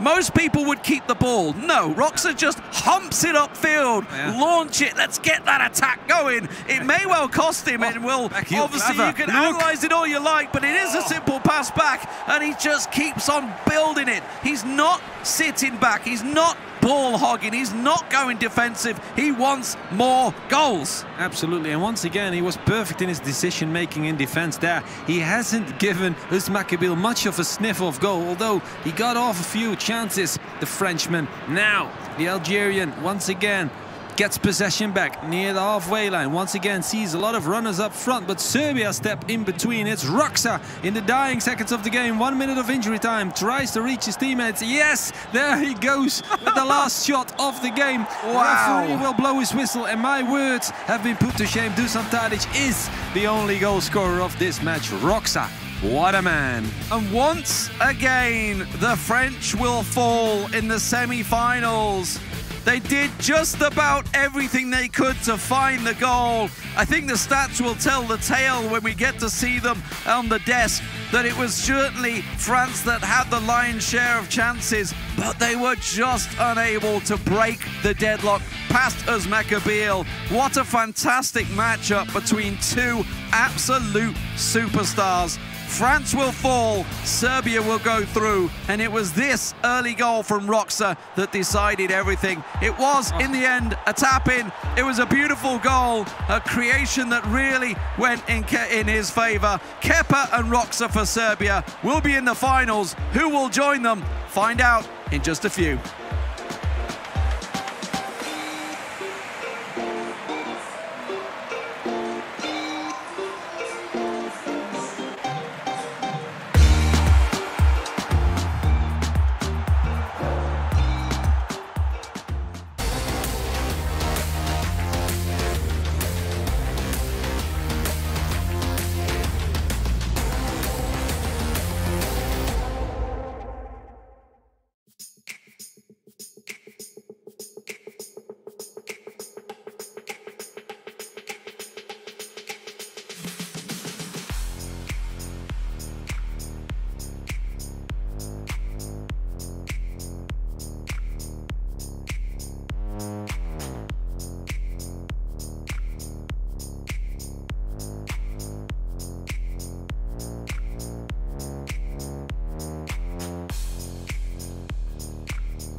two forces of nature clashed in that last game, but Roxa came out victorious. Both teams are just congratulations for both of them. You were amazing. You played amazingly. But then the very last finalist is Serbia, the second time this year for Euro 2021. And Barry, you are back in business prediction. I mean, it's not easy go up against Alex. I mean, with all his knowledge. But yeah, I think that was fairly what we expected. And again, Roxa just doing the business again. One of the performances of the tournament, and what a performance it was. But the first game, I mean, again, just to break it down, the matchups, I think France, you know, it was always going to come down to Uzmacabel and Roxa. We got the bit of a shock in the first one. I mean, Kepa still not finding his full form, Alex, and that might worry me a little bit if I was Serbia. I guess Kepa is just a lack of confidence. I mean, we saw him with many chances to defeat Uzmacabel. It is true that in global, the first match, Uzmacabel were much better than Kepa, but he had the chances. Even with the 1-1 on the last minute, he really conceded the chance to Uzmacabel to really build the last chance. I mean, I said on Twitter, Barry, I mean, you can, against Uzmacabel, you can concede that mistake. Oh. Uzmacabel did amazingly. And taking the first game to France, then in the second one, turned for Roxa, the best player, in my opinion, until now from the tournament against Lotfi, which is really impressive how good he's playing. But what a match as well. I mean, but Roxa at the end, he controlled the wrestle from the very beginning, taking the lead very early. It was close to have many chances to score, but well, less. I think was better in general. Roxa, I think, was 8 shots against 2, so really deserving. And what about the last one? Oh, I mean, unbelievable. I mean, what a battle! Unbelievable. I mean, I think we had to congratulate both nations. I mean, what's amazing kind of games we have seen. It's crazy. Like the thing that stands out to me is something that, Marta, you were even saying, that like as the level gets up higher and higher, we're into the semi-finals, then the finals, there's going to be less and less chances, and you have to take those chances. Exactly. And Uzmacabel, we're just seeing, just as I say that, we're seeing a clip that we're going to have a look at in a minute. It was so close for him so many times. Exactly. I think he would have scored that 99 times out of 100, and this is just so unlucky for him. And then Roxa obviously had a couple of half chances as well, but I mean, I got the start of the last game between Uzmacabel and Roxa, and we've seen, maybe people will say Uzmacabel were so dominant, and it was, but why? Yeah. Because Roxa took the lead. I mean, when you are facing a game between two of the best players of Europe, I mean, the man who takes the lead has to defend. I mean, if you go forward, you will have a lot of risk behind, and Roxa is intelligent. He tried to defend the best as possible. It is true that after the first 20 minutes, Uzmacabel grew up in confidence. He was touching a lot of the ball, going up with a lot of chances. But then, unlucky for him, he didn't score. I mean, that one we saw on the replay, Barry. I mean, you can't have words. We were inside. He has experience. We did not take our eyes from the screen. I mean, we couldn't take our eyes away from it. And I think it can be summed up. You know, I was talking to Harry and Wes as well. We were texting. We were saying, this game can be summed up by Uzmacabel not taking his chances, which is very unlike him. Yeah. And Roxa being able to handle the high press of Uzmacabel. Something me and you spoke about it in the studio as well, that Uzmacabel plays so high up the pitch. You know, he pushes so aggressive. He used to be more aggressive. Probably he's the best pressing we've seen in the tournament. Yeah. What happens when you have two aggressive players? That's what happens. I mean, that's what happens. It's just fine margins, and I think that Roxa did very, very, very well, as we can see here with the goal of managing that high press. And Alex, you can take us through this one. Yeah, we'll show the goal of Roxa, which is how to steal the ball behind the French player. He's always there. And then what a counter-attack. He moved forward. Maybe it was a bit wrong in the pressure of Uzmacabel right there, because he sent the secondary player to make the pressure, but instead he was not in the right position with Varane. So he threw out 2 players over the line, and opening the window to Mitrovic to score. But finally, even try Uzmacabel. This is another tactic, Marta. We will see right here, to throw out the keeper with a triangle holding up. But I mean, Roxa is very intelligent. He saw it in the map. It's like Barry, the goalkeeper. I mean, he made a pass. Finally, Tadic I think I would have even scored from there, to be honest. You know, I mean, it was a simple tap-in, but he'd done all the hard work. And then the other side of it then, I suppose, even a different highlight altogether, but it is from Uzmacable. It's equally as important, because you can just see here, as we're waiting to show the chance, I mean, you can just see how high, you know, Uzmacable is pressing. I mean, you can just see, again, we'll target down here. You can see how high he's pressing with all the guys. 1, 2, 3, 4, 5 players. Yep. It's really amazing, and it's going forward now with knows everything. he has to defend. Super aggressive, you can even see here. I mean, he's super aggressive waiting for the ball. So the minute that ball is going to come, he knows he wants to put it in as quickly as he can. Very direct passes we've seen. He's chasing a goal. Beautiful ball in here. The only place that you can put it, really. And then obviously it is the chance of all chances, which, I mean, if you're here, you're thinking, how is he going to miss this? You know what I mean? You can put it anywhere you want. So the bar is there, so that means he's pushing the shot.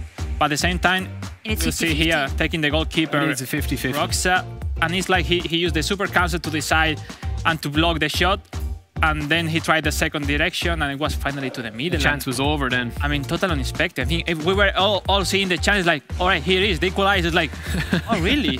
You know, how it's possible? To the middle, it's like, I mean, sometimes. What would you have done differently? But that says a lot. I mean, because Maccabi 3-time world champion, he's also been he's a human. I mean, he made mistakes, and I think not a mistake. He lost this game. He's unlucky, no? I mean, just unlucky. I think this bet on that side. Yeah, Marta, I think this game really deserved at least extra time, and then you never know. But unless extra time were fair for both of the teams, well, finally.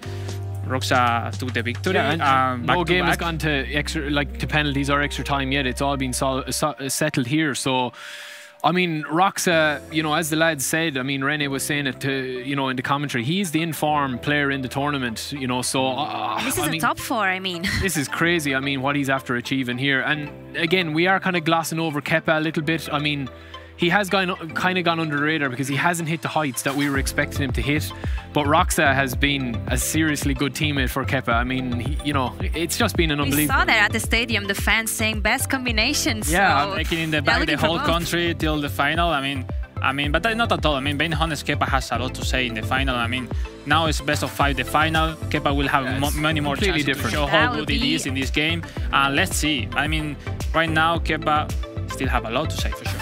Definitely, let's look at the brackets to see the last game that we are still yet to face before the finals, and that will be Poland against Spain. So we have said goodbye to a lot of great names here on this competition, and now Poland against Spain. 2 rookies in semi-finals of the Euro. I mean, it is true. I mean, first time for Poland in the knockouts, and Spain last best result was last year, losing in quarterfinals again at 3 games. Really impressive against Serbia. Serbia can repeat the history runner-up, or they can make history. Want to repeat that history? Not that one, definitely. What's matter now is Poland against Spain. I mean, talking about players, Barry, Marta. I mean, what a players! I mean, especially 3 players where it's really interesting to see. Mestre and Jose facing Austria back. You never know if we will have the chance to see them or not. Mostly sure. Yeah. Yes. For me, Austriac, if he's not the best, he's the second. He's the 3rd best player we have seen during these days. Yeah. Mestres will be the 2nd of the 1st of the 3rd. I mean, they are really amazing. I will at this really point, love. all of them are. Yeah, exactly. So, what a games. I mean, Austriac against Spain, or it's about Poland against Spain? It depends. I mean, the performance of Janssen will be really interesting to see. I mean, I think the Poland team needs him from the very beginning of the tournament, and he could take the difference on this matchup against Spain. I don't know. I seen Spain really strong on the quarterfinal, but now it's totally different opponent. It's Poland. They really came on shape. Austriac. Damn, how good it is. It's going to be a great... looking at it. We're seeing some highlights here of the goals, and I'm sure the Spanish guys, you know, have looked at all the goals that Poland have scored. Obviously, the danger man, I think, is still Lewandowski. You know, he is the guy to watch, and if they can stop him, I think, you know, Montenegro in the earliest stages of this competition targeted Lewandowski and had good success when they did that. He's kind of ran riot in a couple of the games as well, and that's been something that they'll keep an eye on. But as Alex said, I mean, he's trying not to get too confident here, but I think that the Spanish guys have been extremely impressive. And it's going to be, I don't know how we're going to predict it, it's going to be unbelievable as well, because it will be 2-3 really tight games. I mean, as we saw friends against Serbia, now there is no chance. Maybe mind games here, no? I mean, we had a lot of aggression on the last match, but here these players are so calm, and they are always looking for that opportunity to score. Now is where the dashboard really works. I mean, where the surprise really will make the difference. I mean, they know one to each other really easy, Barry, Marta, so it's time to surprise it, to really prove what do you have behind your pocket, and I mean, let the best win. But we want to hear some predictions. If you want to grab onto those matchups, just to close real quickly before we jump into that last semi-final game. 2-0 for Spain. 2-0 for Spain. That it. No third game there. No. I'm gonna go no chances. I'm going to go third game in Poland to win. Just to keep the home crowd satisfied. You love to see me suffering, right? Well, a little, yeah, just a little. You know, we have to. We have to see. This will be amazing games to see. This is a close-up of the semi-finals. Who will go on to the finals? Will it be Poland or Spain? Let us know. Let us see. Let's toss it away to the casters and see how it goes. Yeah, nice to see Barry there going with the home crowd. Of course, Alex Aguathil next to him. Was on the Spanish national team last year. Wes now is our expert in the studio. Those guys over there in Poland have been doing such a great job all weekend long, breaking down the action. But it comes down to this. 55 nations started, Wes. We're down to the final 3. Serbia already in the final. Poland versus Spain. Which way's your money? It's it is frighteningly close to call. I mean, you have got seasoned veterans in Spain, Mestre and Jose. We have spoke at length of the ability of those two players. Then you have the only one Zico. You have Jancio, who have been kind of, I would say, the surprise package of this tournament. It's going to come down to bottle. It's going to come down to execution, and we're looking at 2 stellar players going into the first game. You're absolutely right. It's Mestre for Spain, attacking from right to left here at Euro 2021. And I tell you what, he has a really good chance here early on with Morata. Dealt with well, though, by the only one Zico. You might have heard to him referred to by his eFootball Pro game attack, Ostrabuch. That's how he's widely known. But he has a chance here, the only one Zico. The game attack that he chose to qualify on here for the Euro 2021 competition. Mestre, though, on the far side with Moreno. Double touch. Lovely work indeed for the opening goal of semi-final number 2. It was the skill of the day on day 1, and the double touch once more, Wes, proving why it's so important to master. Yeah, and we've said it at length before as to how important that skill move is. It just opens up the angle, and when you're on the byline, you're going to be looking into the box. And again, we've talked about predatory strikers. There is none better in the stat balance mode than Alvaro Morata. Again, may not necessarily do it domestically, but he's on fire for his national side in the Euro 2021. First goal and first blood goes to Spain.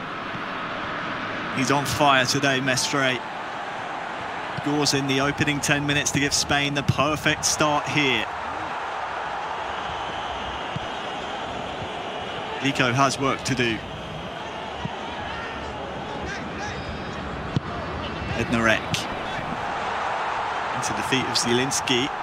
Twinderski was there as well, and that's almost an immediate reply. And it's been brought, I think it's been brought back actually, Wes, for a free kick to Poland. The referee played an advantage.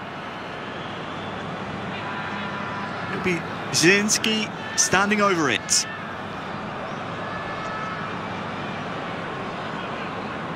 Did he play this one short? Yes, looks like it. Down to that near side. Covered well by Laporte, and Mestre clears. A bit of a wasted opportunity there. We've seen some very good invention at set pieces. Wasn't any there. Playing a dangerous game here, Mestre. Head tennis between the Spanish defence, but they get it clear. Garcia to Llorente. Gerard Moreno as well. Offensively calm and composed from Zico. He'll have to be that here against Mestre, who has Well, been in full goal-scoring form. Was in the Alipay top 5 goal scorers at the end of day 2 yesterday. We know he's got goals in him. Llorente into the feet of Morata. Nice passing here from Spain. Back to Morata now. Can he get a strike away? Instead, it's Llorente! Another firm chance here for Spain, Wes. Yeah, half chances will be few and far between, as the guys in the studio alluded to. When you get to this level and you get to this time of the tournament, these chances will feel like gold dust slipping through your hands, and that was a very, very good opportunity. Just didn't fall to the right player on the pitch. Marcos Llorente, not exactly known for his goal-scoring ability, and instead you would have preferred to maybe have seen Gerard Moreno, maybe Alvaro Morata on that one, but Mestre pushing the issue.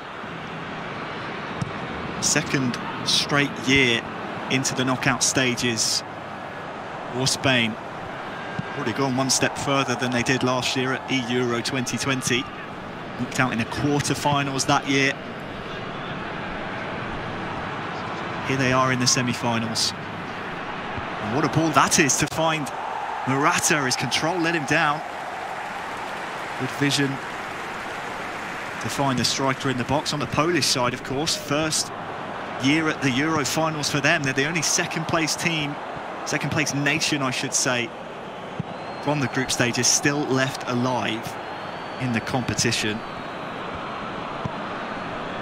Be a tough ask for them to feature in the final, but there's a man who can win a game, potentially even two. It's this man, Zico. Here's Swiderski.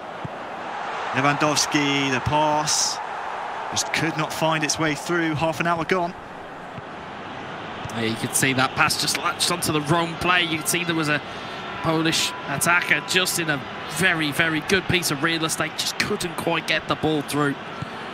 Unfortunately, a chance spurned for the only one, Zico. A couple of Polish players out there looking very leggy. You can see their stamina featured in the bottom left-hand side of your screen.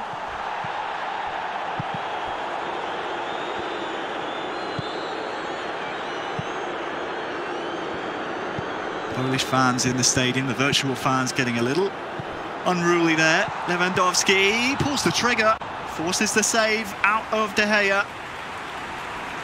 Good build-up from Poland. Yeah, it was good build-up, and again, finding their danger man, their talisman, Robert Lewandowski. Just couldn't find the right angle to get it back across goal, but it does force a corner. Looking for the near post header here. Cleared away. And Morata, with little to no support, he'll try and go alone.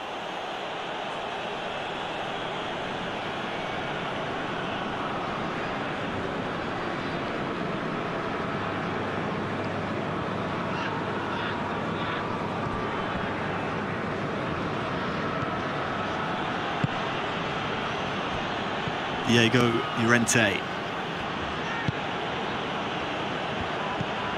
See how much respect Mestre is giving Zico here. Knows how dangerous his Polish team can be. Well, there's maybe a mistake. Klich is fresh out of stamina. See how hard he's worked in this first half. Swiderski. Zico building again. Zielinski looking for Lewandowski. Can he take a touch? No, he cannot. Klich has found Lewandowski! The equaliser for Poland! Who else but Robert Lewandowski for Zico to equalise just before half-time, 1-1.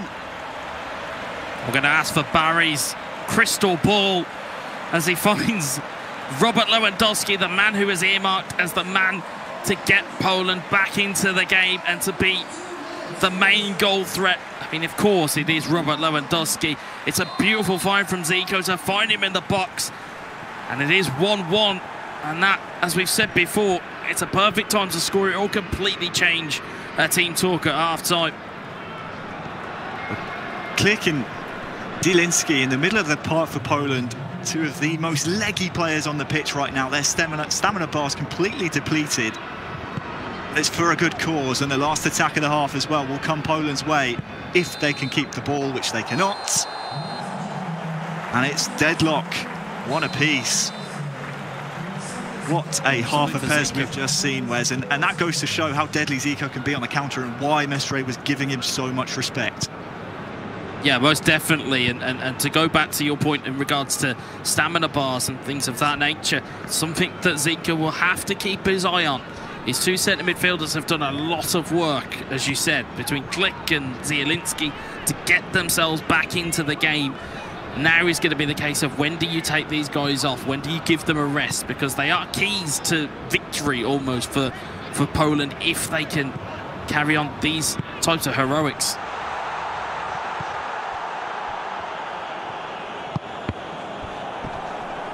Mestre looks slightly rattled here, but the ball will fall to Moreno. Hasn't looked as comfortable as he has in previous engagements, like against Ukraine earlier on today. But here's Alvaro Morata in the box. What a save! Right as I'm calling him, maybe looking a little bit nervous here, Wes. He proves me wrong and almost goes on to score. And you know, that's the type of threat at this level. You know, it can turn from defence to attack very quickly. A brilliant manual save there from Zico, again keeping himself in the game. As you can see possession stats in the top left-hand corner. Poland have got 58% possession at the moment.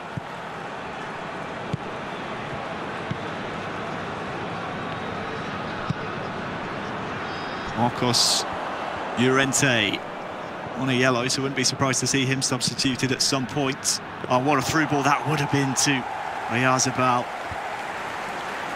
Covered by Zico. Tied up one apiece. If you're just joining us, welcome to E-Euro 2021. We're in the semi-finals between Poland and Spain. It's a best of 3 games. This is game number 1. Zico against Mestre.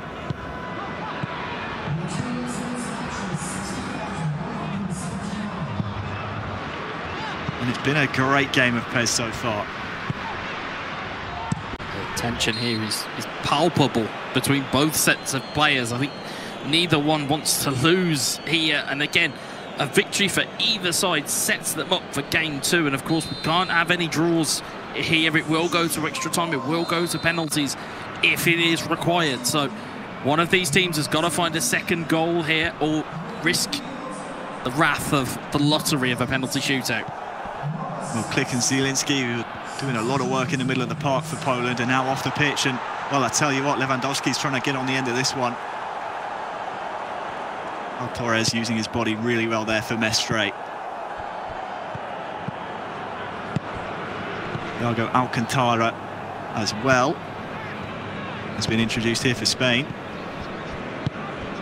See if Adama Traore's on the pitch just yet, but look at this, Morata's in behind, potentially to give the lead here to Spain, and it's saved by Fabianski. Manual goalkeeping by Zico keeps us at 1 apiece. Unbelievable save. That's a top draw save. It's a draw. It's a save of the highest quality. And again, I had my hands on my head because I'm thinking that's in. That's a goal that Mestre has shown that killer instinct all the way through the tournament, through qualification, through all of the games that we've seen him in, has shown a bit of killer instinct. Oh, he's coming up the other way with Lewandowski as well! Poland 2, Spain 1! You have to be clinical at this level of the game. Otherwise, this is what happens.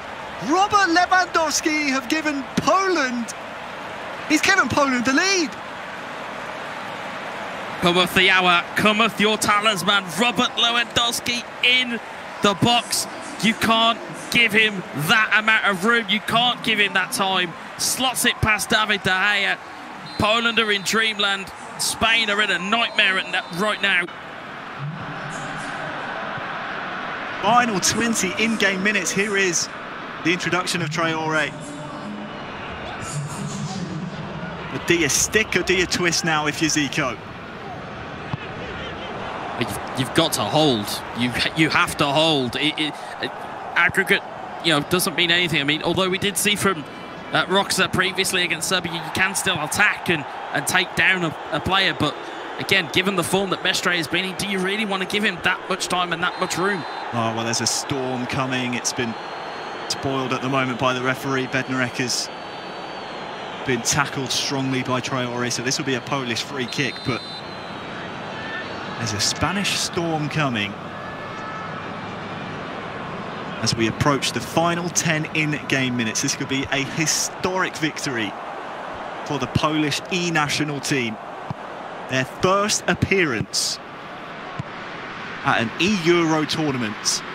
They're in the semi-final, and as things stand, could go a game up on game point against Spain. Here's Linetti, and look at this, Lewandowski could potentially make it 3-1, saved. Is there anyone there?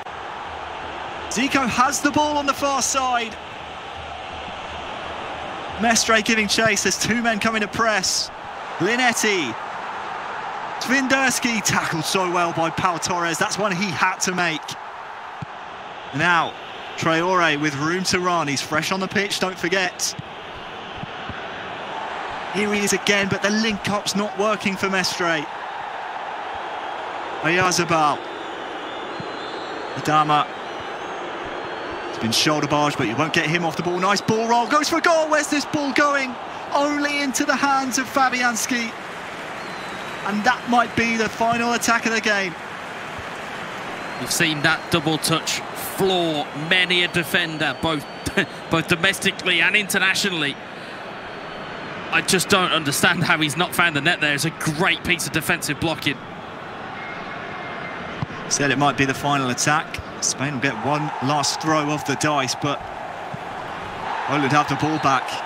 Time to slide, advantage played, foul brought back. Poland ball.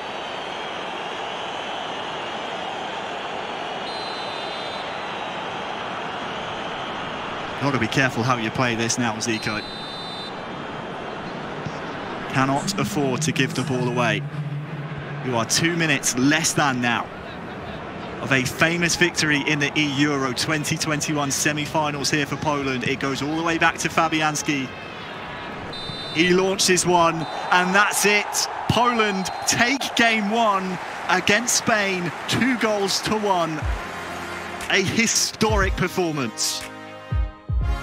It's part one of what I feel may be a trilogy coming. I mean, if Jancio can hold his nerve against Jose, we're going to have another massive shock on our hands. But full credit to Zico for his performance here. Again, it started off in probably the worst fashion it could have done. It was a goal from Alvaro Morata, who again is a predator of the highest regard. But when it came to the crunch, it was the striker down the other end in Robert Lewandowski that had the final say. There's such merit for that victory, coming from 1-0 down. Credit to Zico. You may know him as Ostrowicz in the eFootball Pro League, plays for Manchester United. You just saw his big grin there in the virtual stadium. It's not often you see him smile. He's known as the Iceman. He's so cool whenever he scores goals in the domestic level of the game. With a big smile there. And now he hands it over, hands the controller over, Wes, to Jancio. And fun fact, he is the only player that doesn't compete in eFootball Pro left in the tournament. It was that way at the start of the semi-finals, and obviously with France now knocked out, I mean, that remains the same. 7 out of 8 of those players in the semi-final, eFootball Pro players. Jancio the only one that's not at that level yet. Yeah, well, we saw last year in terms of performances at an E-Euro tournament that, you know, lent themselves to, you know, club aspirations. We saw Irma be brought in for Schalke 04. You know, who knows? Jancio may find, if he closes this out here and provides a victory and what would be a historic victory for Poland, you might find clubs knocking on his door. It is a bit of a shop window, as much as it is for national pride. Of course, there's individual accolades that could still be there, but Jancio now has got a very tough game ahead of him. Here's the FedEx Performance Zone from game one, 2-1 victory for Poland. Is there anything here jumping out to you, Wes? Because I'm seeing lots of passes from Poland, and of course they had the lion's share of possession as well. But the main thing is they won the game. Yeah, and that was the thing. We've talked about the quality of possession that players can have, but ultimately the quality showed there was that it was progressive. It was venturing into the other, the Spanish half and getting forward and causing problems. And that's the difference between having a possession stat and making the ball go to work for you, rather than just sitting back and just playing passively and defensively negatively. And that's what we saw from Zico. We saw progressive football. When he goes a goal down, he didn't tuck his chin. He instead went again and got 2 brilliant goals out of it for Lewandowski. Great to hear from the Polish fans here in the virtual stadium. You can use the hashtag eEuro2021. Make the virtual crowd cheer with your message. Use the hashtag plus +Poland, -Spain, depending on the nation you are rooting for in the Twitch chat, the YouTube chat, or on Twitter. You can make the crowd cheer. But this is a big uphill battle now for Spain. They've lost the game 1 in the best of 3. They now have to win 2 in a row. Jose steps in. Jancio steps in. Who's your money on here, Wes? I know you're not a betting man, but between these two, I mean, based on the level that he plays out on a week-in, week-out basis, it's got to be Jose the favourite, right? Well, I'm notoriously a fence sitter, as you well know, from commentating with me a fair amount.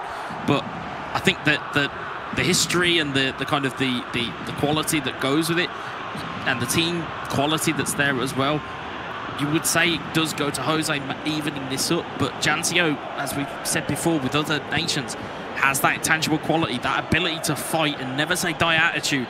And I think, it does still lend itself to Spain, but I wouldn't be surprised if this doesn't stay 0-0. Winderski, early chance here for Lewandowski. All cleared by Spain. Poland win the subsequent header, but advantage was being played. This one will be brought back. Forget about aggregate score, folks. We're in a best of 3 games. No away goals, no aggregate score. We just have to win 2 out of 3 games of PES. Half the job's done for Poland already, thanks to Zico's performance in game 1 against Mestre, but Jose now steps in for Spain. Gerard Moreno turns his man inside, double touch, back of the net. It's that skill move again, helping Spain out to open the scoring.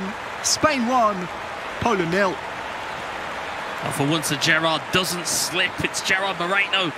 Gets a double touch, gets the outside of the boot, and manages to get the benefit of a deflection. Gets a benefit of a big, heavy deflection, gives it a bit of topspin, and takes it out of the path of the goalkeeper. Even the manual goalkeeper, you'll see there, just takes it out of the goalkeeper's path. And again, even a manual goalkeeping won't save that. It's a very, very handy start for Spain, but will we see history repeat itself? We saw an early goal for Mestre, and it then went the other way to Poland. Can Jancio pull out a performance of his life here? And not to get ahead of ourselves, not to put the writing on the wall, so to speak, but if you are looking ahead to game 3, wondering the players of that matchup, it will be Zico versus Jose. Still have game 2 to get through first. What does Jancio have in reply?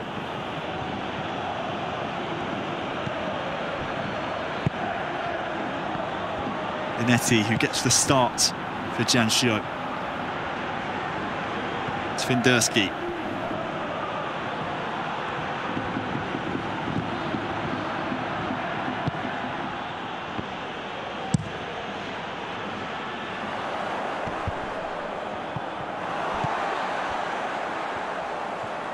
Spain have possession of the ball now. Oyarzabal dispossessed though, and it's a different type of player playing for Spain now, isn't it? We're so used to Mestre playing such offensive football. It didn't work in game 1. Jose, though, more of a sort of game controller. He pumped in lots of goals earlier, though, and that's a mistake from Jose. Will this trickle into the net? Needs a goal line clearance in the end. What a calamitous error that could have been. Corner still to come. De Gea pushes it out for a throw-in. Jose's living very dangerously here. All crossed in. Cleared though by Spain. Yeah, I've heard about being casual in defence, but that is another level of it. It was a bit of a misread and a miscalculation by the goalkeeper. Forced a clearance, and the corner wasn't fantastic. Now Spain come back down the other end. Morata skips past his man. Gerard Moreno was waiting.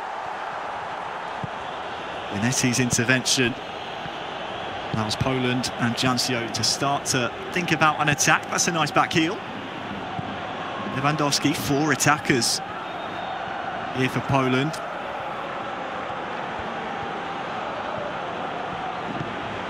Lots of bodies back for Spain as well, though. Swiderski, Linetti. To Swiderski, needs to be careful lunging in like that. Already picked up an early yellow on that side, Swiderski. You can see every time Poland have that possession, the longer they take to get that ball forward, the more time Spain have to get into that defensive shell. There's an intentional foul by Llorente just to prevent a Polish break. What does Jancio need to do here? 1-0 down, having just witnessed Zico come through and win his game. Does he take anything from that? Does he just continue to play his own game? We will see, but for now it looks like Jose spreading the pitch well. Oyarzabal. Marcos Llorente also on an early yellow card. In a gritty semi-final, game 2 so far. Bednarek. 3 shirts ahead of the ball here for Poland. One of them is Robert Lewandowski, so with him you've already got a chance, but almost slid the ball in behind.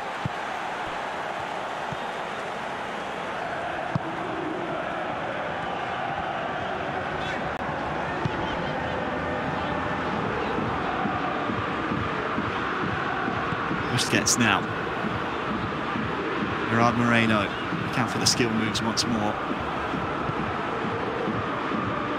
Jancio steps in before the fancy footwork can come to the fore here for Spain. Swiderski will retrieve. Approaching half-time here.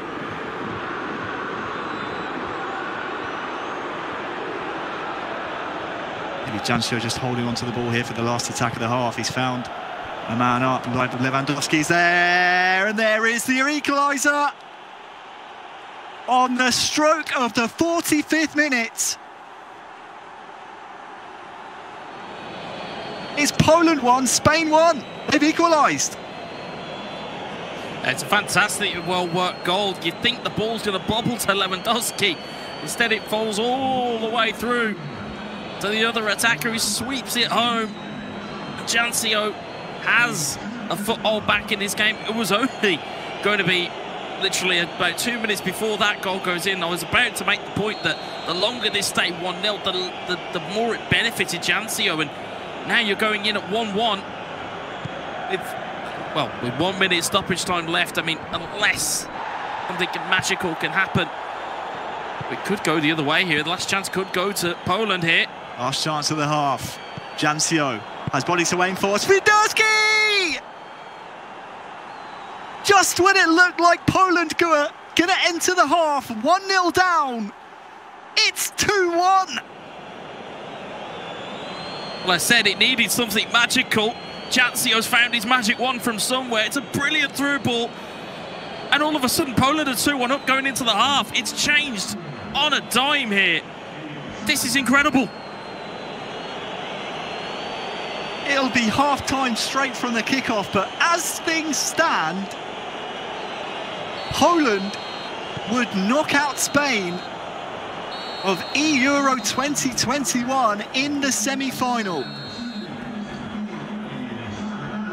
Who would have thought that at the start of today? Certainly not me. The story very much changes dynamic here. Instead of it being, can Jose, get himself back into the game, it now becomes, can Jancio hold on to a lead? Swiderski He's been a star man for Poland, a real talisman on this near side. Linetti as well, breaking from midfield here. There's a man in the middle. Jose had to step in. Now, what can Jose conjure up in attack?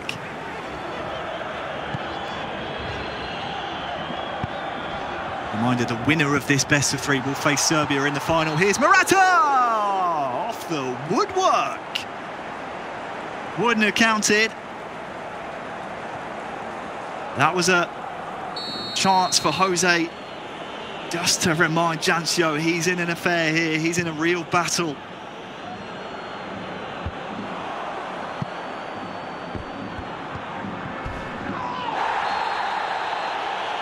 Necessary foul by Jancio. Spain win that header from the goal kick.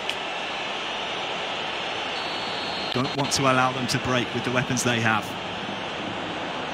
Yeah, and that's the thing. Spain have got so many players to lead on here. We've seen Morata already. We've seen Moreno already. They have Oyarzabal. They have players to go to, but if Poland can stifle that attack, it's Poland. But Spain have to score here. That's the equation. That's what Jose is working with here. They have to score just to get it to extra time.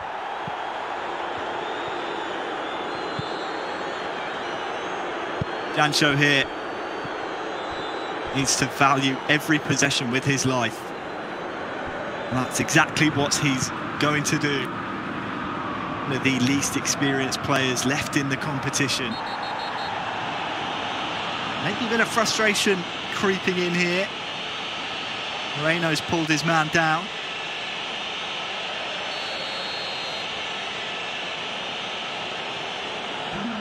Changes are afoot. The question for me is, does Traore come on? Yeah, you can see Jose's controlling him now. Thiago Alcantara featuring as well. Has to be an offensive switch here for Spain, but for now they have to defend. Lewandowski on that far side. Low-driven cross. Thiago. Oyarzabal.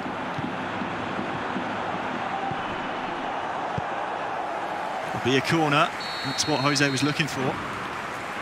Yeah, you could see the bodies that were flooding back there. When Oyarzabal gets that ball, I think I counted about 7 or 8 bodies getting back. It's you can see the defensive tactic that's now being employed by Poland.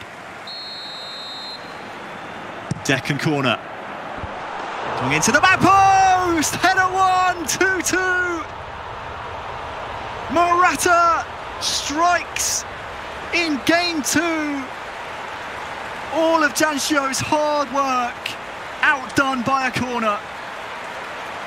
Yeah, and it's that drilled one again.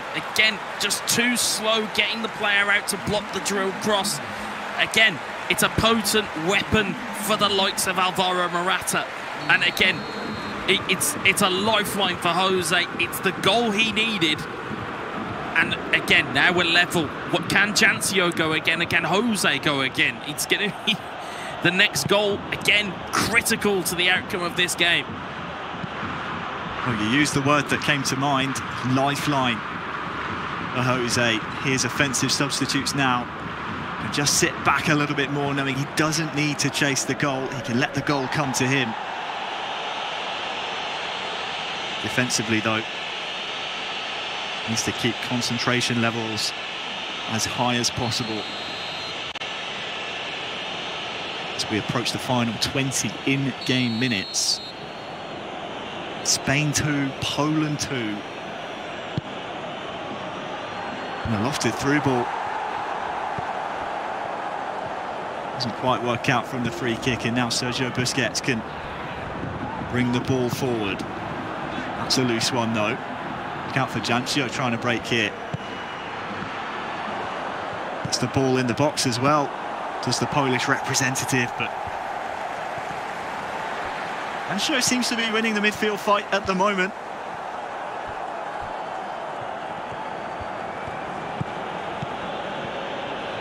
Approaching the final 15 in-game minutes. If it stays level, we'll go to extra time and penalties if we need them in game number 2.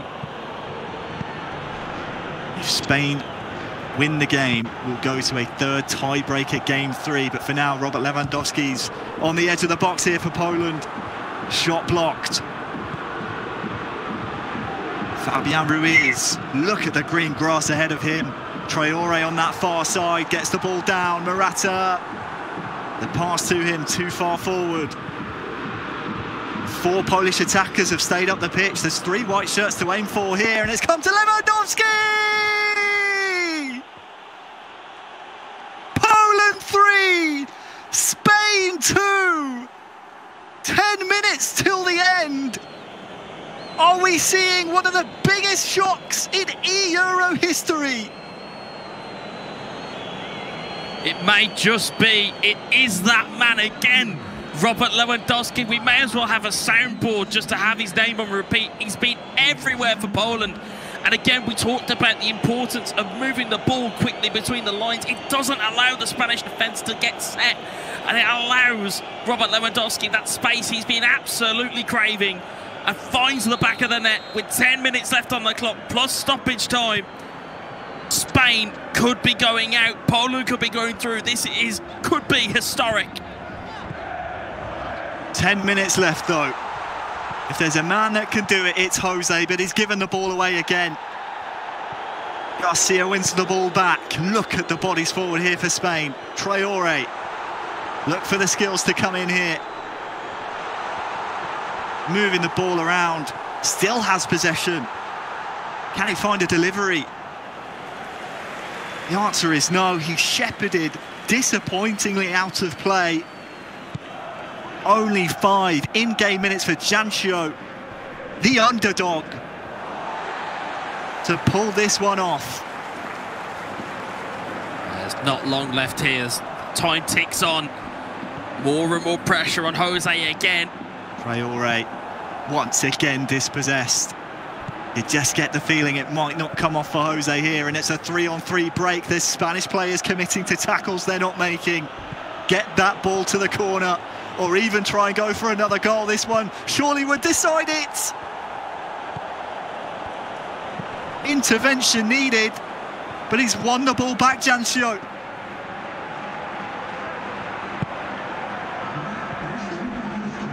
Played it into the middle of the park. There's only 3 minutes added on. Jose needs the ball back.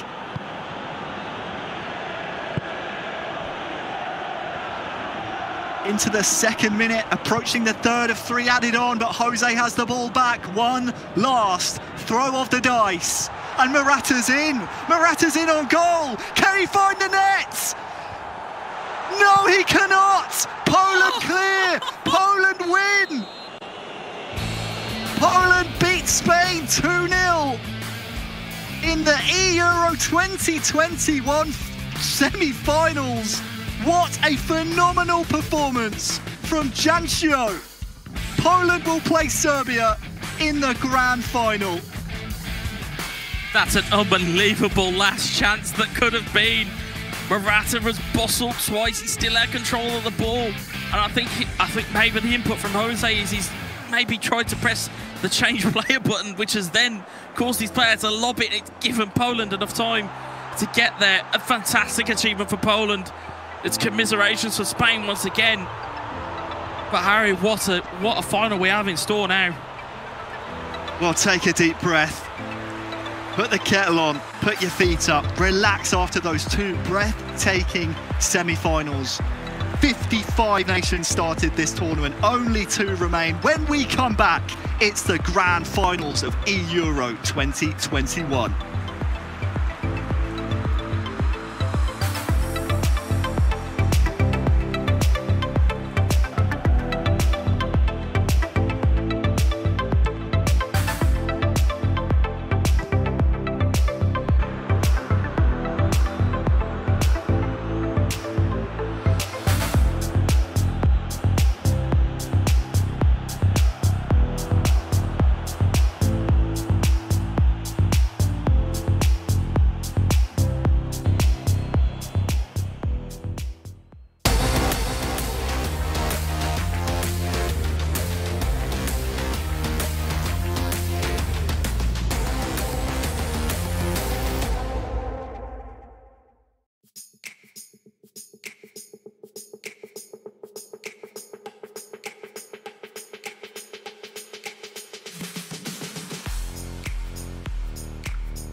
were expecting a third game here at the desk, but Poland said no, and they are now the second finalist of this tournament. They beat Spain, and they are now joining Serbia on the last final, the grand finals. But we want to congratulate both teams. They did amazingly on this match. Such close matches we had in this game. What a clash between nations, that end of the second game.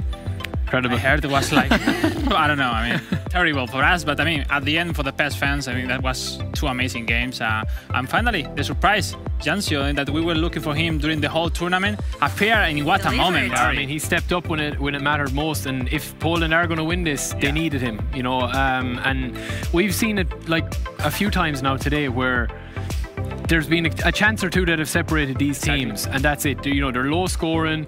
Obviously, that one kind of tailed off towards the end. We'll see a couple of the highlights here, but Jose, I thought, had done a really good job to get back in 2-all, and then, you know, as we said, Jancio, we're waiting for him to step up.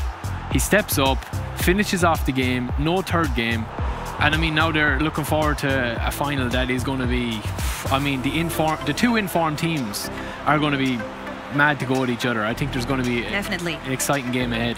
I know Alex is a little bit upset, but I think Poland were extremely good. I mean, yes. Go back to the first game, like when we were looking at it, I thought Mestre did a really good job for the first couple of minutes of the game, but we had highlighted Lewandowski in game as the man to cause problems and be the difference. And, you know, as the guy said in commentary, he was just, you know, running riot, I think, in there. They couldn't, you know, they weren't stopping him. They didn't seem to have any special plan for him. And crazy, really close to have a mini mistake on De Gea. At the end, Barry, I mean, you agree with you, but Spain were really strong from the very beginning. They wanted at all to take the lead, but two really great comebacks from Poland. I mean, that's really impressive. I mean, you have to respect, because you could be an amazing player, but make two comebacks, that's really amazing. And Ostrubac did it perfectly in the first game. And the second one, Jancio, in like 5 minutes, the end of the first half, he approached, people say mistake or what about, take the draw, and then in the last chance of first half, boom, 2-1. I mean, and you faced it in a different way, you know, the second half, taking the lead after the victory of Ostrubac, that were really positive. Afterwards, you know, Jose keep pushing until the end. In a corner kick, it was one of the specialty things of this Spain national team. And we saw they really walk a lot of hours behind that chances, and they're looking for. And they scored one with Morata that maybe put some options from the Spain side, but at the end, Barry, you know, the game becomes super crazy, really fun to watch. Yeah, I mean, that's for many parts, but at the end, that's what we want to see. And it comes down to a couple of those moments where you mentioned the set piece there, which has been a huge advantage for Spain. Great goal from Morata. I think I just think their luck ran out. I think that goal before the half was a killer blow. I mean, Jose's going in. We're seeing the last chance. Yeah, I mean, we're seeing Jose going in 1-all, and then within the space of 10 seconds, it's 2-1, and he was probably scratching his head thinking, I definitely don't deserve to be going. You know, he was 1-0 up, then it was 1-all, and then he was 2-1 down at half time. Last chance. Yeah, I mean, that last chance then as well that we're about to see. We'll analyze completely Marta, because in the replay just showed the goal, but it's more complete for us. There is more stuff before that is really important to analyze, to really understand how was that final decision or that final chance that brings to Poland to the very first final in this Euro 2021. Yeah, I mean, you can see the stats there. It does tell the tale, because they were not ready to go home at all. I think Poland just, like, credit to Spain. I thought they were incredibly brave. Again, I thought Jancio got a couple of breaks for the goals, but he took them. He took his chances. And he's been not at the level he probably would have wanted to be at. I mean, you know, I think Jancio know about the different level between players. He knows that, he tastes that, but even that, he really competed really amazing during the whole tournament. It is true that he has not won his game, but today, when the whole country needs him, he's here, and he's already top 2. Exactly. So, and he found, you know, his best level in the right moment, and then he had the still chances in the final. I mean, Poland still needing the best version of Jancio to really have chances in the final. And let's see. I mean, I think no one in Poland will be really more motivated than him right now. And we can hear the crowd from here. Yeah, we can. They're going crazy the last goal or the last couple of minutes of that game, but yeah, I mean, it's all to play for. I think Poland have really stepped up today. They were, again, they opened the tournament for us. We keep going back to it and keep going back to it, but that was very important. I remember, Alex, you saying to me, Osterbuch is such a good player. He didn't play as well as he wanted to play in the first game. Yeah. And now Those from then, details, you keep mentioning that importance of that goal before the first half ends. That was huge. And that came in. Yeah, that was massive. Full ball changed everything. Mentality goes down, the other one goes super up, and player like Osterwald makes it different. Today we saw again, I mean, Mestre and Jose, if it's not because Poland, they were making an awesome tournament and they were two of the best players we saw during these days. Shame for them, this and sometimes earlier than they expected. I mean, they were a team looking for the final, looking for the title, but then everybody was talking about France, Italy, Germany, Netherlands, I don't know, and they anything. Going. And then Poland are the finalists, and that's pretty awesome. That's beautiful to see for all the PES fans around Europe. It's great. Because that brings the door that everybody can be professional, everybody could be the best. I mean, with hard work behind, a lot of hours, dedication, you could be right there in the big final. And this is not a normal tournament, this is the biggest one of the year for nations. What a moment, Barry, I think. Yeah. How you could be if you are in the skin of Ostribak, I mean, Janthio, they've got nerves of steel. I mean, these guys have nerves of steel, I think. And like the four of them now are probably going over every detail and trying to get the edge on each other, because they're both teams are in red hot form. I think, who's going to make it, who are the matchups going to be, everything now. It's a best of 5. So that's going to... We'll go there after, because there's a lot to talk about in the best of 5, what that could mean for all the players that we have in the game, still in the game. So let's first take a look at those replays, those best moments of this game. Show us. Oh, the clip. Yes. Yeah, so we have a clip here that we're looking for one. So here we have. You have them. We have kind of the main one. Obviously, we know there was a last goal-mouth scramble, but I think this was the turning point that me and Alex both agreed on. And Alex is going to walk us through it. It's 80 seconds, 10 minutes left, 2-2, second game. Everything was really open. Both players were really going through the goal to taking the victory. But what's happening is, like, we will see. I mean, Spain is going with a lot of players. It's like you could see right there in the map. It's like just 4 players for Poland against 4 players for Spain, and sometimes in PES it's really important not to run with the L1 bottom. It means you just keep waiting to the positioning of your player next to you to really create another different of challenge. And you will see here, pass forward to Adama, which looks great, but what's happening if you don't control really well the goal? It's a high-risk pass when he doesn't need to. I think, as we both said, it's easy talk when we're looking at it like this, but as Alex has said, I mean, you've got so many chance options of goal. here. Exactly. If you wait a bit more, maybe you have all this space where you can work with, and then starting for the right side, then finish the chance for the left side with maybe a cross or directly a shot could be the best idea, but we have to repeat, it's not a mistake at Jose. It's very difficult to be really calm in this situation, to choose the best timing. Barely he did not choose then. Maybe in this situation he had to cut the chance with a fault or something. He preferred to go back, great pass to Klitsch, and then what a pass! How did he found Lewandowski? Where he was? It's like even in the map was difficult to find out. And he was right there behind Llorente. What a pass! And then, I mean, Jose tried to do something fast, going to the left side with the manual keeper, but the definition of I mean, this must come from experience, right? You must be confident enough to know that your player will be there. I mean, in this kind of situation, the players who, more than the talent, more than the skill, ability, is the player who really understand much better the gameplay, the time, the situation of the game, who really take the lead, or sometimes, or most of the time, take the victory. This time was wrong. Sometimes you need lucky, as I said. I mean, Janthio were amazing in that situation.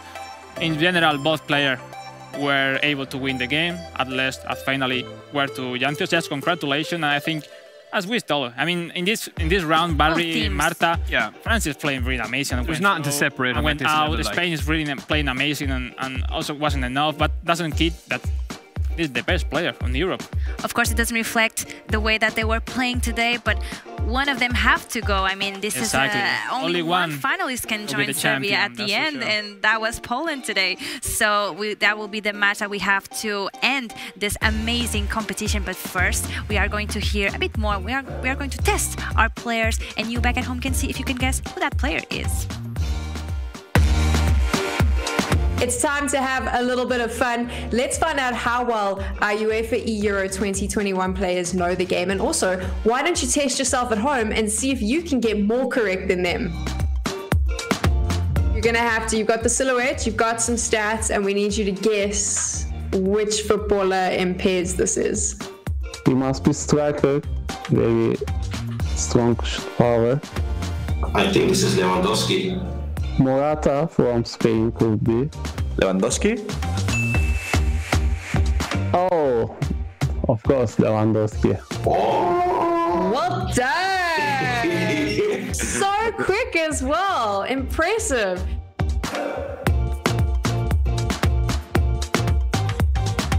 So obviously we've seen that he's not very fast. He's got great dribbling as well as passing. He has strong pass. I think he's midfield. Modric. Kevin De Bruyne, I think. Yeah. Oh my God, no way. It's Kevin De Bruyne.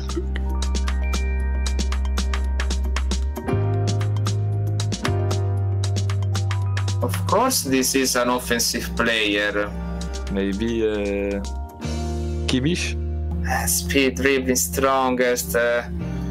It's not easy. Maybe it could be with this dribbling. I have to try a say Insigne, but I'm not sure. It was similar because they are similar players. Depay is a bit large of respect to Insigne, but they are very similar. It was not so easy. It was not so easy.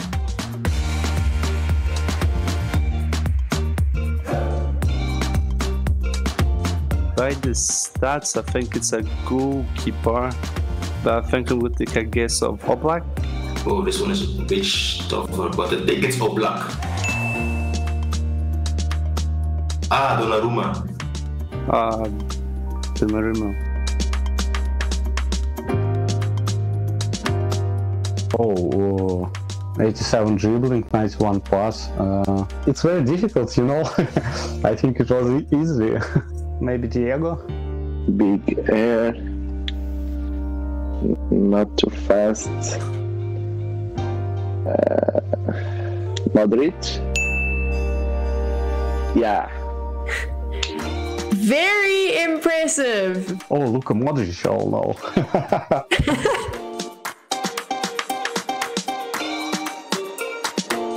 I try with Kroos, but I'm not sure. Toni Kroos from Real Madrid. I think it's Harry Kane. Harry Kane, no, striker, what? No, because no.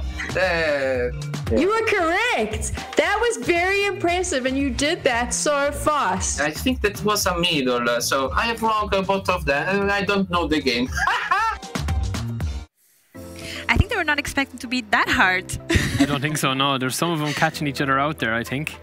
I mean, we're a bit easier this time for us, huh? I think. Yeah, you got to see it twice. I mean, we were like, okay, cool.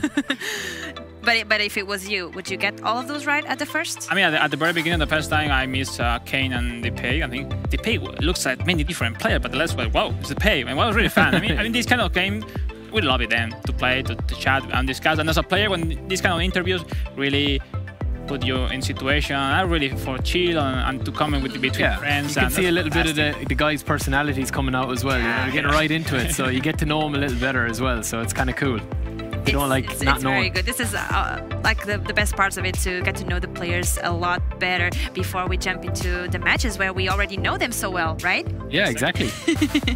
And for this last one, so we will have the grand finals coming up ahead, and there will be a best of 5. So that was what we were talking about before, and that will be important right now to decide which players will be playing against each other, right? So Serbia is joining Poland, or Poland is joining Serbia at the grand final. It's the mainly thing, Marta, because now we passed from best of 3 games to best of 5. Yeah. Exactly. Maybe your top player or the player you decide are able to play even 3 games. That's really good enough. Since performance like Roxa and Austriaback, they are winning everything. It's like, I mean, that's really important for them, no? So probably I suggest that Austriaback and Roxa will be the first player to see. Let's see how matchup works. The thing is, like, and maybe you don't remember Marta or Barry, but Serbia and Poland, they came from Group A. Exactly. They're the only team, I think. Poland are the only team. I mean, it's like tiebreaker. We were talking during the weeks before, the days before. Oh, group of friends is super tough. Group of death. Maybe the Spanish war was another different one. And it's true. They were really difficult. But then realize this game that we will see right now is the big final, and we've seen them before. But now, you know, the prize and the goal is like the honor to be the very best team in Europe in this Euro 2021. Exactly. This will be a rematch for them. Yeah, exactly. Yeah, exactly. But we do have the matchups, as you were saying there, Marta. It's going to be in the first game. It looks like it's going to be Kepa for Serbia versus Ostrobach for Poland. So, I mean, they are the teams they are the guys that you want to be playing if you are Poland. I think you know, Kepa is due a big performance. He's going to get his chance here now. And if it doesn't go to plan, I mean, he'll have time to reassess and go into the tactical side of things, which we might see. This could either go one of 2 ways. It could be very aggressive at the start because, you know, they have a second chance or maybe even a third or fourth chance with the way the goals or the games are going to go. I think that's probably the right matchup for the first game, just to keep Roxa comfortable enough that he can do anything when he needs to and let Ostrobach for Poland. I mean, I'm sure that's what you'd probably do, Alex, as well. I mean, outside and the main game will be Roxa against Austriaback. I think the secondary player until now, because no one is secondary in this competition, Jancio and Kepa will be the key in this final, Marta, Barry, because I think their country needs them. And right now is the best. You have many more chances than normally. Maybe 2 appearances in this final. I will be very interested to see. Coming back to the Group A, they faced. And what happened there? We will remember there, Kepa lost 0-2 against Austriaback, and then the second game, Roxa makes an amazing comeback, winning 3-0 against Jancio. But thing happens, it's not the same day, 2 days after. Exactly, they are no longer the same players in the same competition. They have evolved throughout the whole competition. And you know, maybe the inexperienced part of Poland will be decisive. I'm not sure.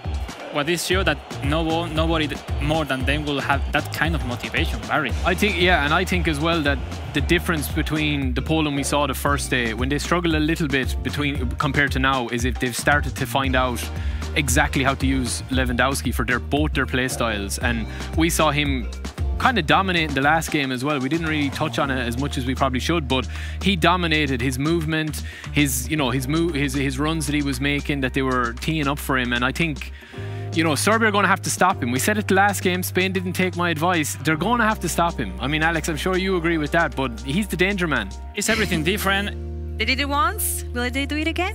I mean, they could. I'm going, sorry for people, Poland will go with Serbia. I mean, in general, I think could be really tight, but Serbia have lost last year, and they're hungry for the victory. And in general, looking for both years, they deserve a title. They have built this confidence. Exactly. I mean, even in case Poland win, I will be really, really happy. They deserve. I was chatting with Austriaback the days before, and he was super confident. And I don't know, maybe it's his day, and today he will win everything. You never know. The only thing is that the only one that stopped it before Poland in this tournament was just Serbia, and right now they are back in the final. Will be the same, Barry. Will be different. Let's see. I do have one curiosity to ask you. As a player, would you rather face the safest opponent and grant that victory, or face the most challenging one and get to say, I beat that guy? That's the question. I mean, that's what we mentioned before, that play against Musmakabeli is simple because you will get a lot of confidence, a lot of motivation to face him. You just for the honor to beat him.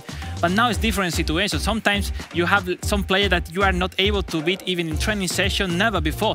I don't know if it's the situation of Austriaback or the situation with Jancio with the Serbian players. Let's see. The thing is, like, this is a final. This kind of game, you don't play with your hand, you play with the heart, and you will give your best, and everybody's supporting them at home, family.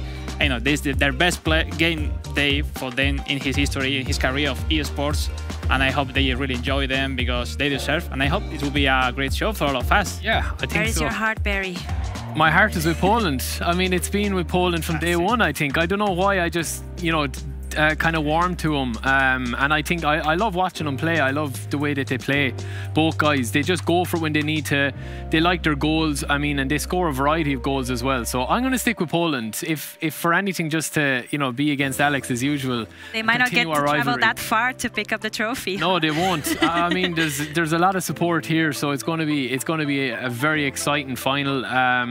Yeah, I'm going to stick with Poland. I think that they are due a big performance, and I think it will come down to Roxa and Osterbuch, maybe in that deciding game, that there'll be a couple of chances and it'll be who can take them. But yeah, I mean, this could go the full best of 5. This could go 5 games. Yeah, that's what I was going to ask. You think we are going to pass through that 3-game I think so. Or are we going to go to 5? I wish to think. First of all, I hope the player really enjoy this final, because for Fans want a 5-game. It's like a dream for them. And the second one, I hope everybody at home support their teammates, the player, their country mates. And right now, they support their favorite player for this final. I hope it will be the really best games of the tournament, with tight games, with a lot of emotion, and I hope the best win. It's a festival for PES fans around Europe, around the world, and I hope that everybody of us will enjoy. I will take my popcorn, as always, with Barry, with Marta, and let's enjoy the big final. Yeah. Before we jump into that last game of the day, I want to ask for people at home, cheer up for your own team. Use the hashtag #EURO2021 one last time,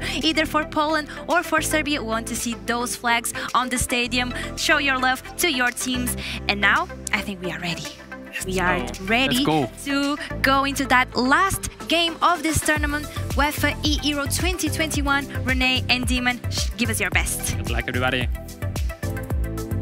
Thank you very much. And here we are, ladies and gentlemen. It is the finals of the UEFA eEuro 2021. Wow. Nobody expected this, did they? Serbia and Poland, they met each other in Group A. Absolutely, yeah. Already. They've already been here. It was Serbia that came out on top, but of course that was all about the goal difference. Now we are into a best of 5, Rene.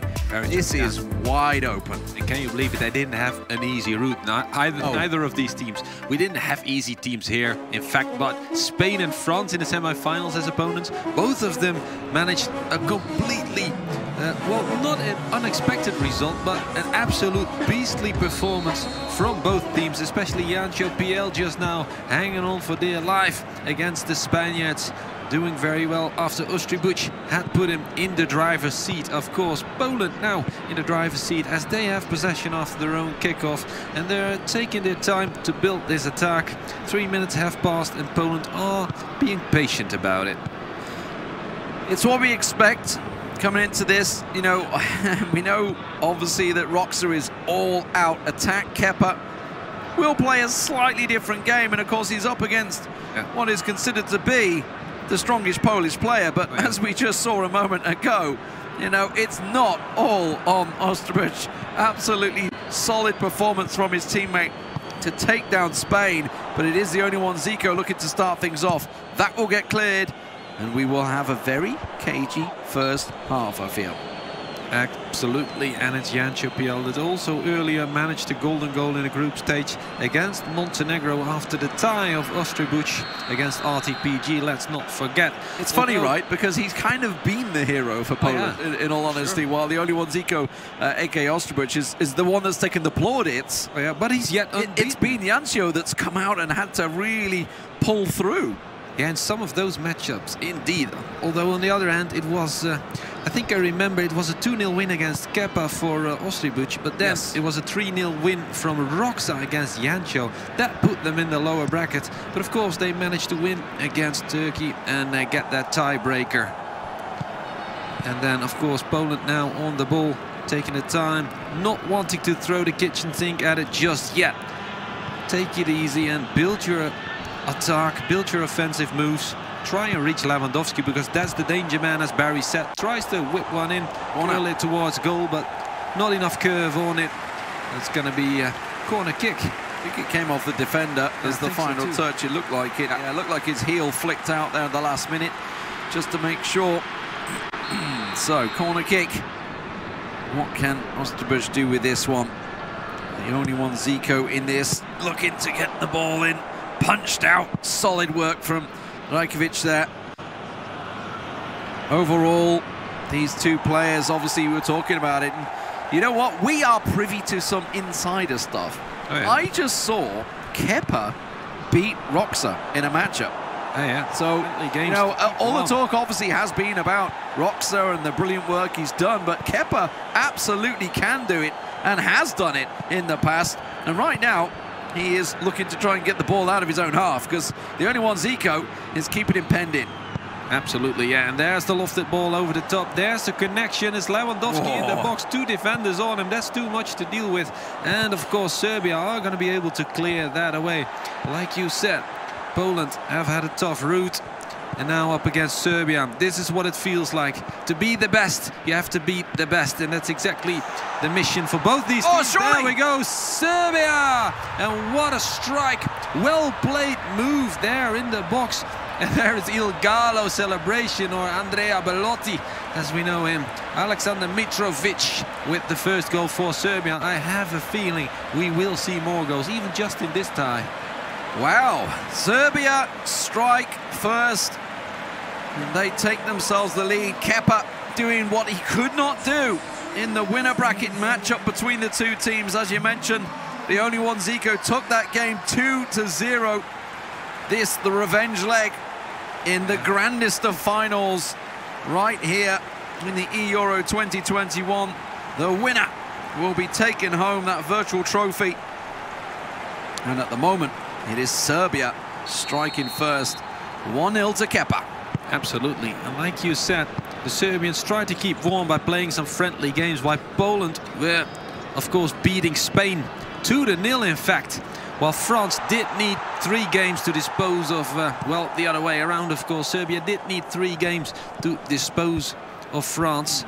Here we go, Poland on the ball, good through ball, connects with Swiderski. He's a goal scorer, we've seen it happen before. Slapped wide, and that's going to be a corner kick once again. Yeah, against Spain, it was all about Lewandowski, but he's not been the man that's been scoring where we've been covering exactly, Poland. It has been over on the wings where most of those goals have come from. Corner kick coming through for Poland. Currently trailing 1-0.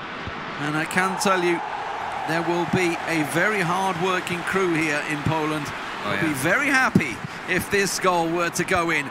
Corner whips and cleared. Kepa looking to try and clear the danger. Will, and now trying to build on it himself. A real counter chance here. Look at the openings coming out. Goes out to the left wing, can carry on down that left wing. Back into the middle. No, the give and go wasn't there. The defender did enough to shrug him off. Ball lost, though, in a dangerous position. Shot straight at the keeper. Rebound falls kindly. And the only one Zico should clear his line.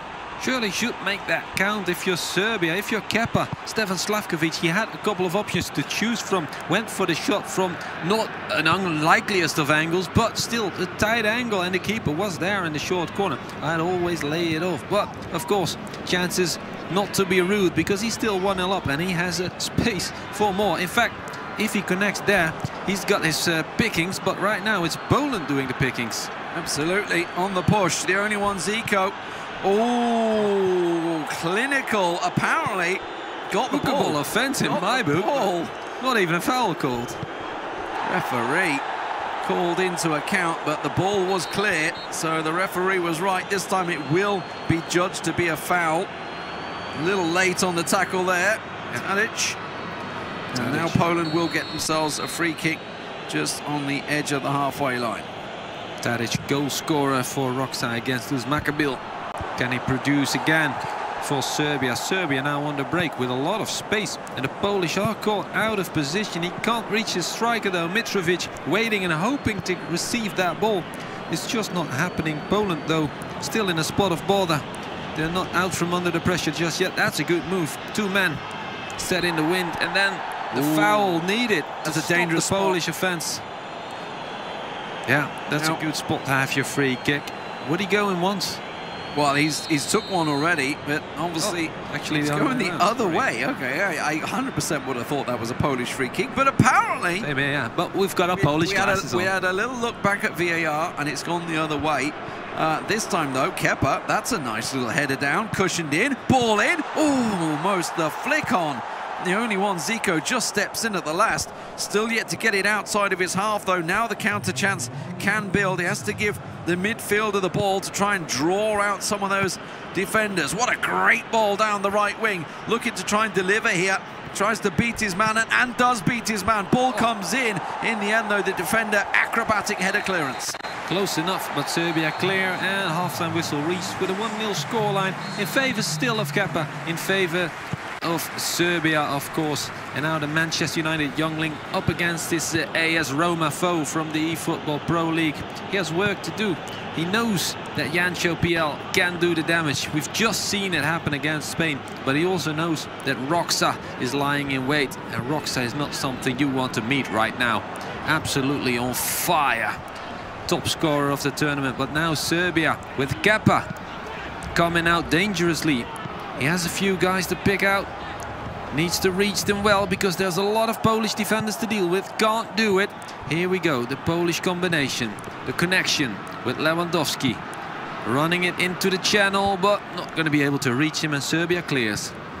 Yeah, there's always that debate of would you rather come directly from a semi-final all warmed up, high on momentum, you know, for Poland obviously just beating Spain, a massive performance for them.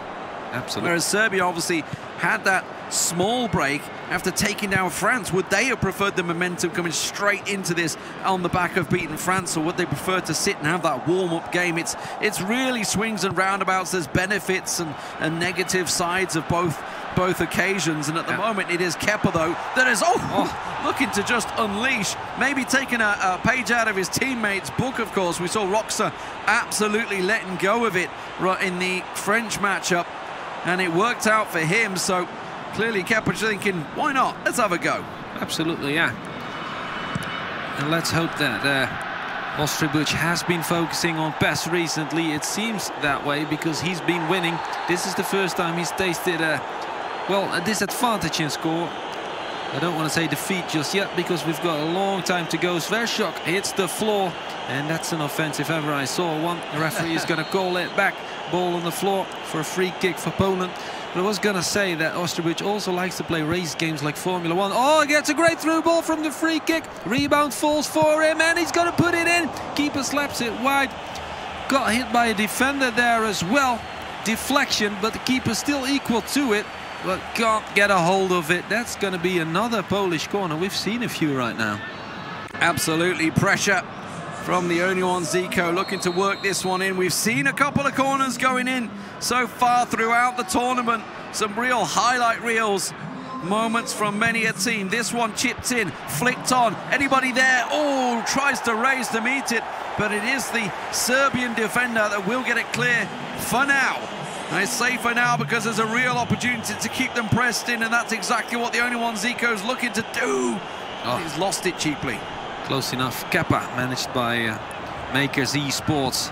Of course, playoffs secured in the eFootball Pro League, playoffs secured in the eEuro 2021, but they've gone above and beyond the Call of Duty here. A grand final setup against Poland. But look at that sloppy pass, almost a mistake that got bounced on, but Poland can't keep hold of it, and Serbia still distributing the ball in their back line. My word, he is playing a dangerous game doing that. Giving the ball away cheaply. You would hate to see a game lost by that. Oh, that was a bought free kick, no doubt about it. Clipped his heels as he ran past, not even remotely close to the ball. And now we will see the only one, Zico, still with 25 minutes to go in this game. A couple of changes going to come through, substitutions. And let's see, possession still very much in the Poles' favour. And looking to build on this. The player on the left is where he's looking to go. There he comes, runs in, finds his man, can't quite read it through there. Well read by Kepa. Close enough. Kepa closing the door on all Polish aspirations so far. 1-0 up. And that could be enough if he holds on to it. And this is the game that, I gotta be honest, Poland are probably looking at it thinking we've got to take a win here. We might lose a game in the second one, and then the third game, that's when the decider really will start. But at the moment, Kepa, if he can secure a win here, we know the form that Roxa's on, probably the best player in the tournament right now. This is a real problem for Poland.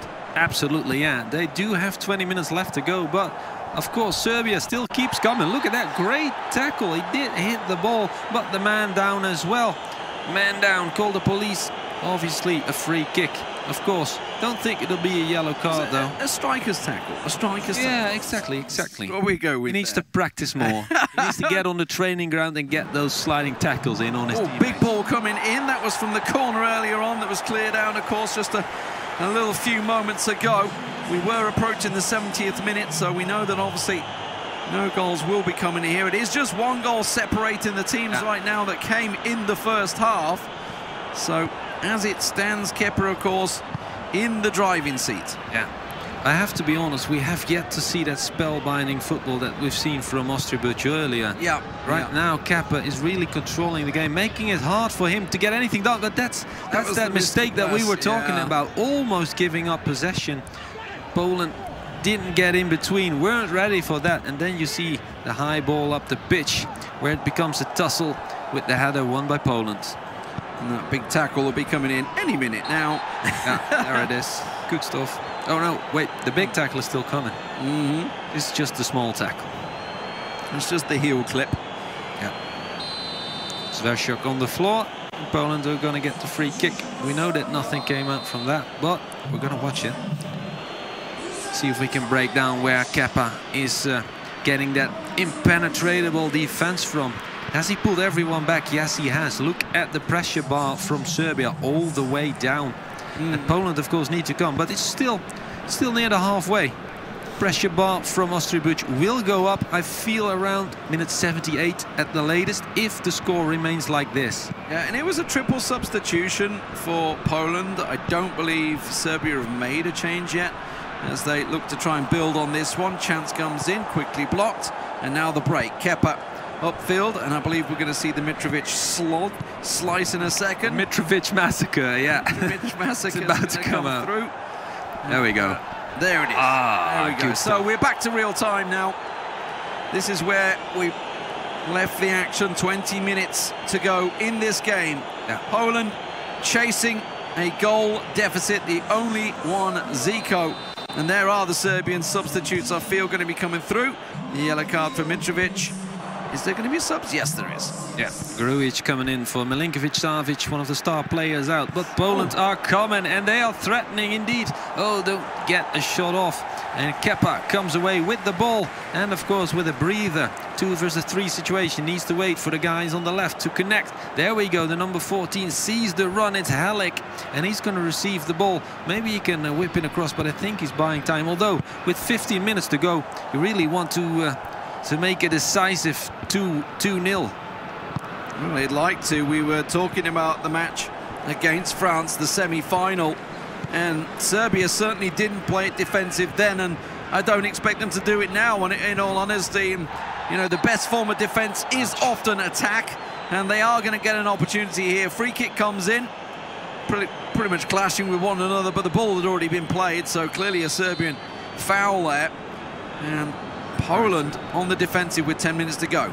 I have to feel like Barry said that Osterbuch was one of his favorite players to watch, and Kepa is completely annihilating that. He's nullified him. Exactly that. We've seen spectacular matches, but now we're seeing a very cautious match, a good affair nonetheless, but still we have yet to see many Polish chances, although small present there, and Lewandowski on the end of it should have been the equalizer. Keeper smashes it wide, and now we're gonna see the final 5 minutes with maybe Poland unleashed. Could he have put it across the goal? Absolutely, that was the right option. Tried to go for that flick into the top corner there, but probably should have gone for the far post. Corner comes in, headed clear. Kepa will chase this one down. There is a Polish player on it, but he's just going to smash it out for a throw-in. Still 7 minutes to go in regulation time. Plenty of time for the only one, Zico, to get a goal here.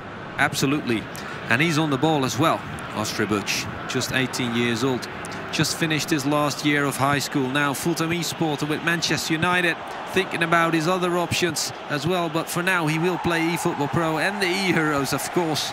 Maybe some other tournaments as well. Poland threatening, but not threatening hard enough. Kepa, you can't see him getting nervy just yet. Although it does feel like a nervy affair, but Kepa really seems to have control of the game, doesn't he? And he's in full defensive mode as well. I'm very surprised. Now he switches to it. So Osterbuch finally goes to pressure, but I would have thought that would have been on a lot earlier.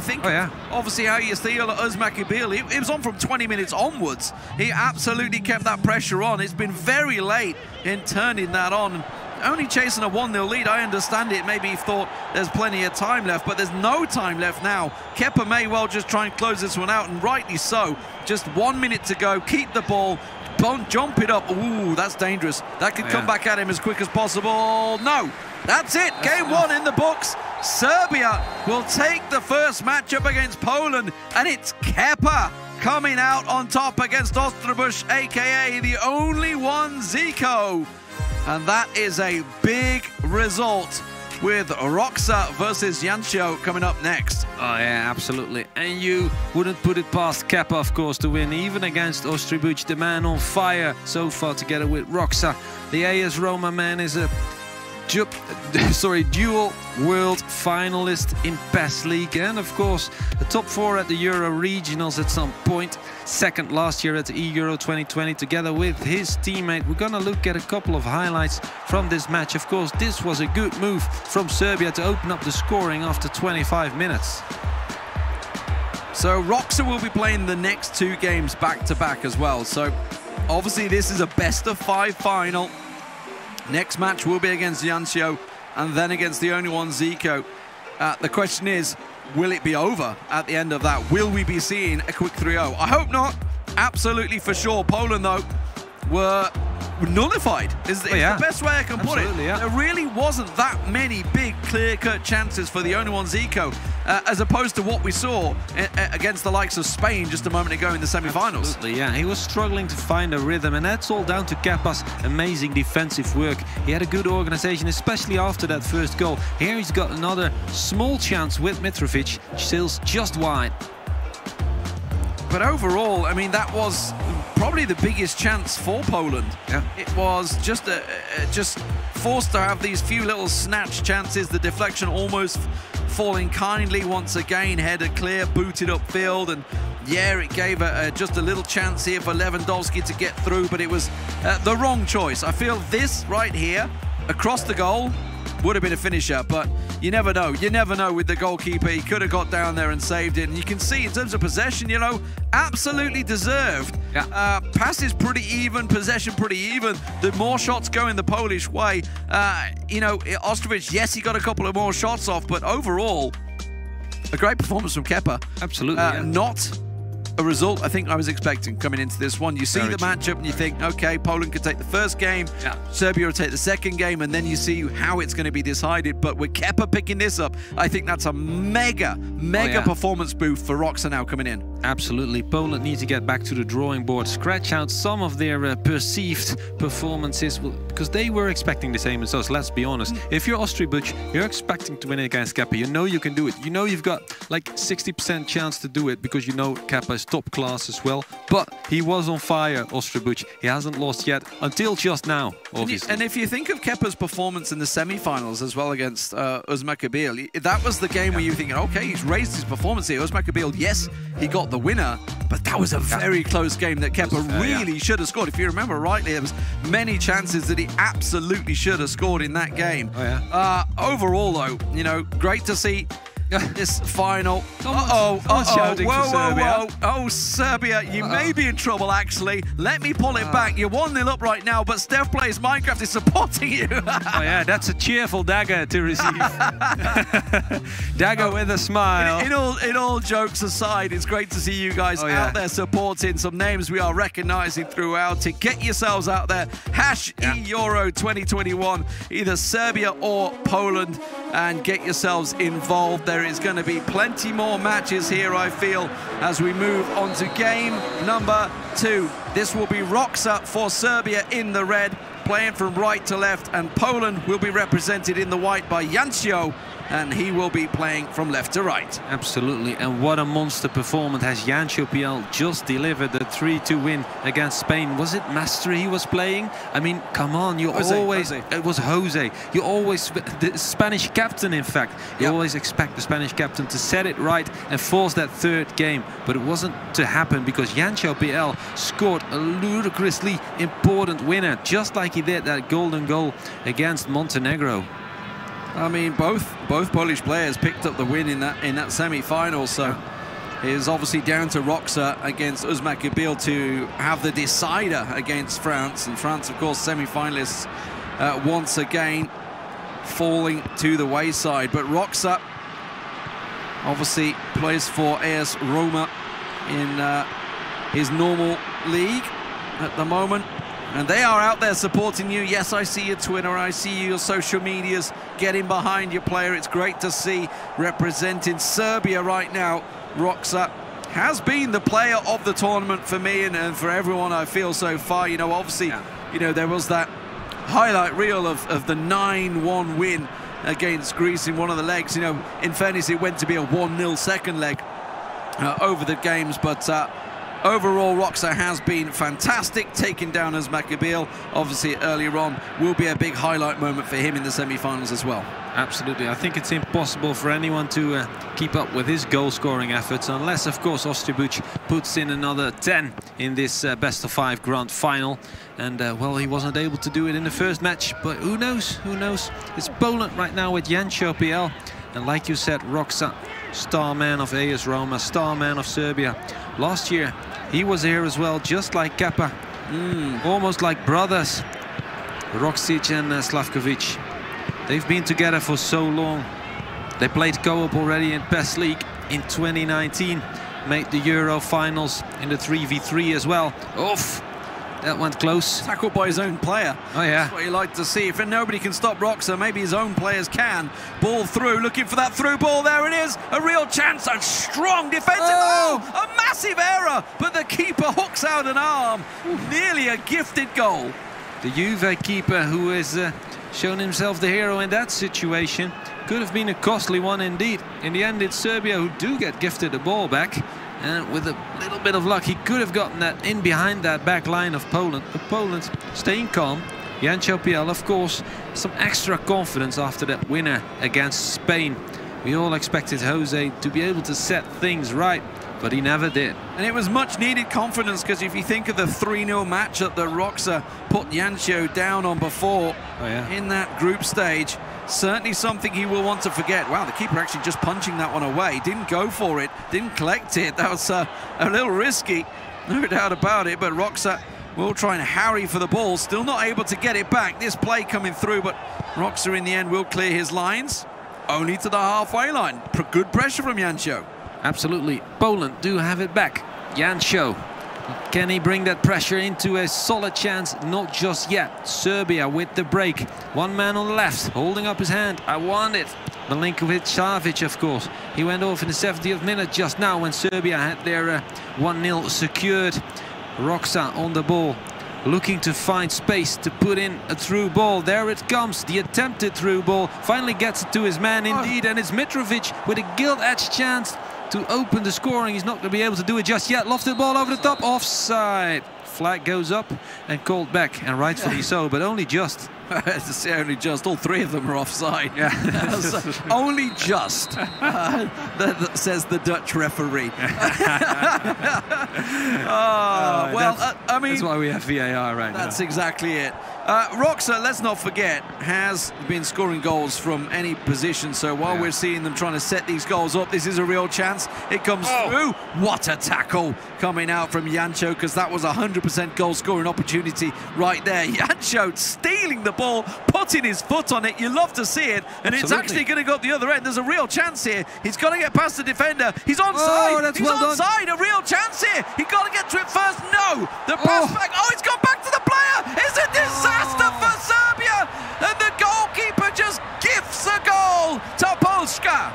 Absolutely. When we've been talking about Ostribuc all tournament long, because Jancho only had that one win in his bag just yet, and it was Ostribuc doing the work now against Spain. Jancho PL had the goal. Yeah, I think it came off Lewandowski's backside. Exactly. Let's have a look. The clearance. He jumped in the way of the path. It came off Lewandowski. It deflected across. Oh wow! I mean, can you hear the Polish crowd? Sometimes you need the rub of the green, and this time it absolutely paid off. And well, I mean, he's just lucky there wasn't another defender there, so he didn't actually give offside or anything. So incredible stuff. And it's Poland who start the game with a lead. 41 minutes gone. Still plenty of time in this matchup, but Yancho in the lead. Something hungry for more. We didn't expect Kepa to come out on top against the only one Zico. We just seen Yancho taking down Jose in the semi-finals. We should not expect anything but top-class football right here. Indeed, and his appetite isn't filled just yet. Yancho PL ventured straight forward, then he leaves himself exposed at the back, maybe because Serbia is now on the break, on the counter, trying to whip it in for, of course, their very own striker Mitrovic. Not going to be able to reach him, and a half-time whistle blows for a 1-0 lead of Poland. Roxa will be fuming over that goal, no doubt, but he can't let it fester in his mind. He needs to get back to doing what he does best, and that is goal scoring. Roxa on the attack, looking to build something from the kickoff. Not going to happen. Yancho steps in, well played, and now builds attack of his own. Player coming through the middle. There it is. Give and go to the right-hand side. Intercepted and read well by Roxa, and we're going right back at him. Oh, yeah. Can you believe it? Roxa coming out dangerously, but oh, look at that. The 21-year-old medical student from Gliwice steps in between. Can you believe it? He's playing the E-Euro finals and he's 1-0 up. Tries to reach Lewandowski. It's not going to happen. That was actually Lewandowski. Doesn't matter because Serbia are already at the halfway line. They're coming out. Oh, that's a good body feint. Silky footwork to set the defender in the wind, but not going to be able to get past it. Not going to be able to reach the back line. Poland will try and get back in this. End to end, this game has just opened completely up from that goal just before half-time. It is now going to bundle through, players going down. Roxa's still got the ball though. Honestly, I think when the whistle finally goes, there's going to be yellow cards going left and right, but the chance now for Serbia to cut back, just gifted straight to the defender. Absolutely, yeah. Appeal for a foul there, but it was a bit of a 50-50. Both went in with their foot outstretched. The ball squished in between. And now Poland on the ball with Yancho PL. And we've seen him defend a lead. Against Spain, he could pull it over the line. Right now, he needs to hold on for half an hour. That's not that much. You could do it, but in fact, he's going to look for a second goal. And he might very well come close to getting it because Serbia is upping the pressure right now. Of course, now coming back into the organization, and then they'll be able to pick it up in midfield. Oh, that's a bit lucky. I completely agree though, Yancho, he can't afford to sit back. You know, you can't sit defend for 30 minutes. You've got to invite a goal on. You have to continue playing as you were, what's got you here in the first place, and it has been playing some good football, there's no doubt about it. Yancho working it through now down this right wing. Is going to just stay on, actually. Will get the ball back though with a mislaid pass, and now finally the ball will go out, and we're going to see a couple of changes coming in and probably a couple of yellow cards going by what happened back there. Maybe the rest forgot about him. Oh yeah, probably forgot about it. It was a while back. Janek Wojcik right now, can you believe it? He reached the semi-finals of the Polish Championship. He's reached the grand finals of the Euro 2021. Keep cheering for your favorite teams. Is it going to be Poland or is it going to be Serbia? Let us know. And you know the hashtag, you know the dash, you know the drill. Here we go, Poland coming out, 3 versus 2. Lewandowski off the post, and the keeper pounces on it. Could have been 2-0, should have been 2-0. Great play from Wojcik, but he just can't get it past the keeper. You know, all the talk of Roxa, it's been all Yancho that has stolen the headlines so far, and looking at the games, they're all going the opposite way. We've no clue where this game is going right now. Yancho really stepping up his game in the last 2 rounds. The semi-final delivering against Jose, a match that absolutely everybody ruled him out of. Man on the left. Yancho is keeping some brilliant play here. The ball just can't quite find its way through, and Roxa back on the attack. Yeah, he had a runner on the right as well, if he could have whipped that over the top, but Serbia's coming and threatening. It's now the Yancho show. Who would have expected that? He's putting Roxa in all sorts of problems, in between a rock and a hard place. But we know Roxa, he is a steady player, he's always calm, and here he comes again. He's turned his Berger on, and he reaches his striker. Mitrovic feeds it into Dusan Tadic. We've seen it there before. What a chip! That is a spellbinding goal. That is extraterrestrial. Look at that. So calm, so collected, cool as you like. Dusan Tadic with the goal. Call back the goal of the tournament, ladies and gentlemen. That is it for me right there. What a performance under the pressure that he is currently facing, to just have the audacity to chip it on the edge of the box. Stop it. Saw the keeper make the move and finds the top corner. Brilliant play. And Serbia will draw level 1-1. That is absolutely something special. The number 10, the captain of Ajax, and here for Serbia, he brings the goods. Roxa controlling him, of course, and that's the main point, because Roxa is never down and out for the count. Look at that, here he comes again. He's turning it on, he's turning up his style, and there he goes, whips it across off the post. Poland hanging on for dear life, but right now Jancho, oh, he won't be too happy with that. He won't be sitting there relaxed. From the chance of Lewandowski hitting the post, it has been Serbia driving but forward. look at this. But a real opening here. Yep. The ball across. There is possibly the winner for Poland. Incredible scenes here in the grand finals. And Swiderski once again on the score sheet. Poland regain the lead, 2-1. Who else? If you need a hero, call Swiderski. He's been there on the end of things time and time again, all tournament long, and just when you think Roxa is right back in it, Poland deal a heavy blow. Janek Wojcik, Jancho PL, he has been the man for the big occasion. Spain fell to him, and right now he is putting Roxa in a spot of border. Oh my. Absolutely fantastic performance from Jancho right here. When the superstar of Poland fails to deliver, up steps Jancho, the shining hero that nobody was expecting against Roxa. Ball flicked across, Jancho's keeper will hold it. And now time is very much against Roxa here. This is looking nailed on to be level 1 apiece. We could well be going the distance here, Rene. And we're looking at a runner-up against the group winner. Let's remember that. Both were number 1 in the qualification stage. But of course, Serbia in a tougher group with Russia. Poland, although they did have Germany to deal with. Oh, it's over! Yeah, that's it. It's all over. Jancho PL ties this best-of-5 grand final back up 1-1 in games, just 21 years old. Can you believe it? And Swiderski once again on the end of things to make an impeccable goal and an impeccable impact as well. Oh man. Jancho PL, we didn't expect this. We didn't expect it against Spain, but certainly to bring it against Roxa, who had not been beaten in this tournament, who had put up an insane show against many opponents, an insane amount of goals as well, but somehow he's managed to stop him. He's managed to only let in 1 and score 2 past Serbia.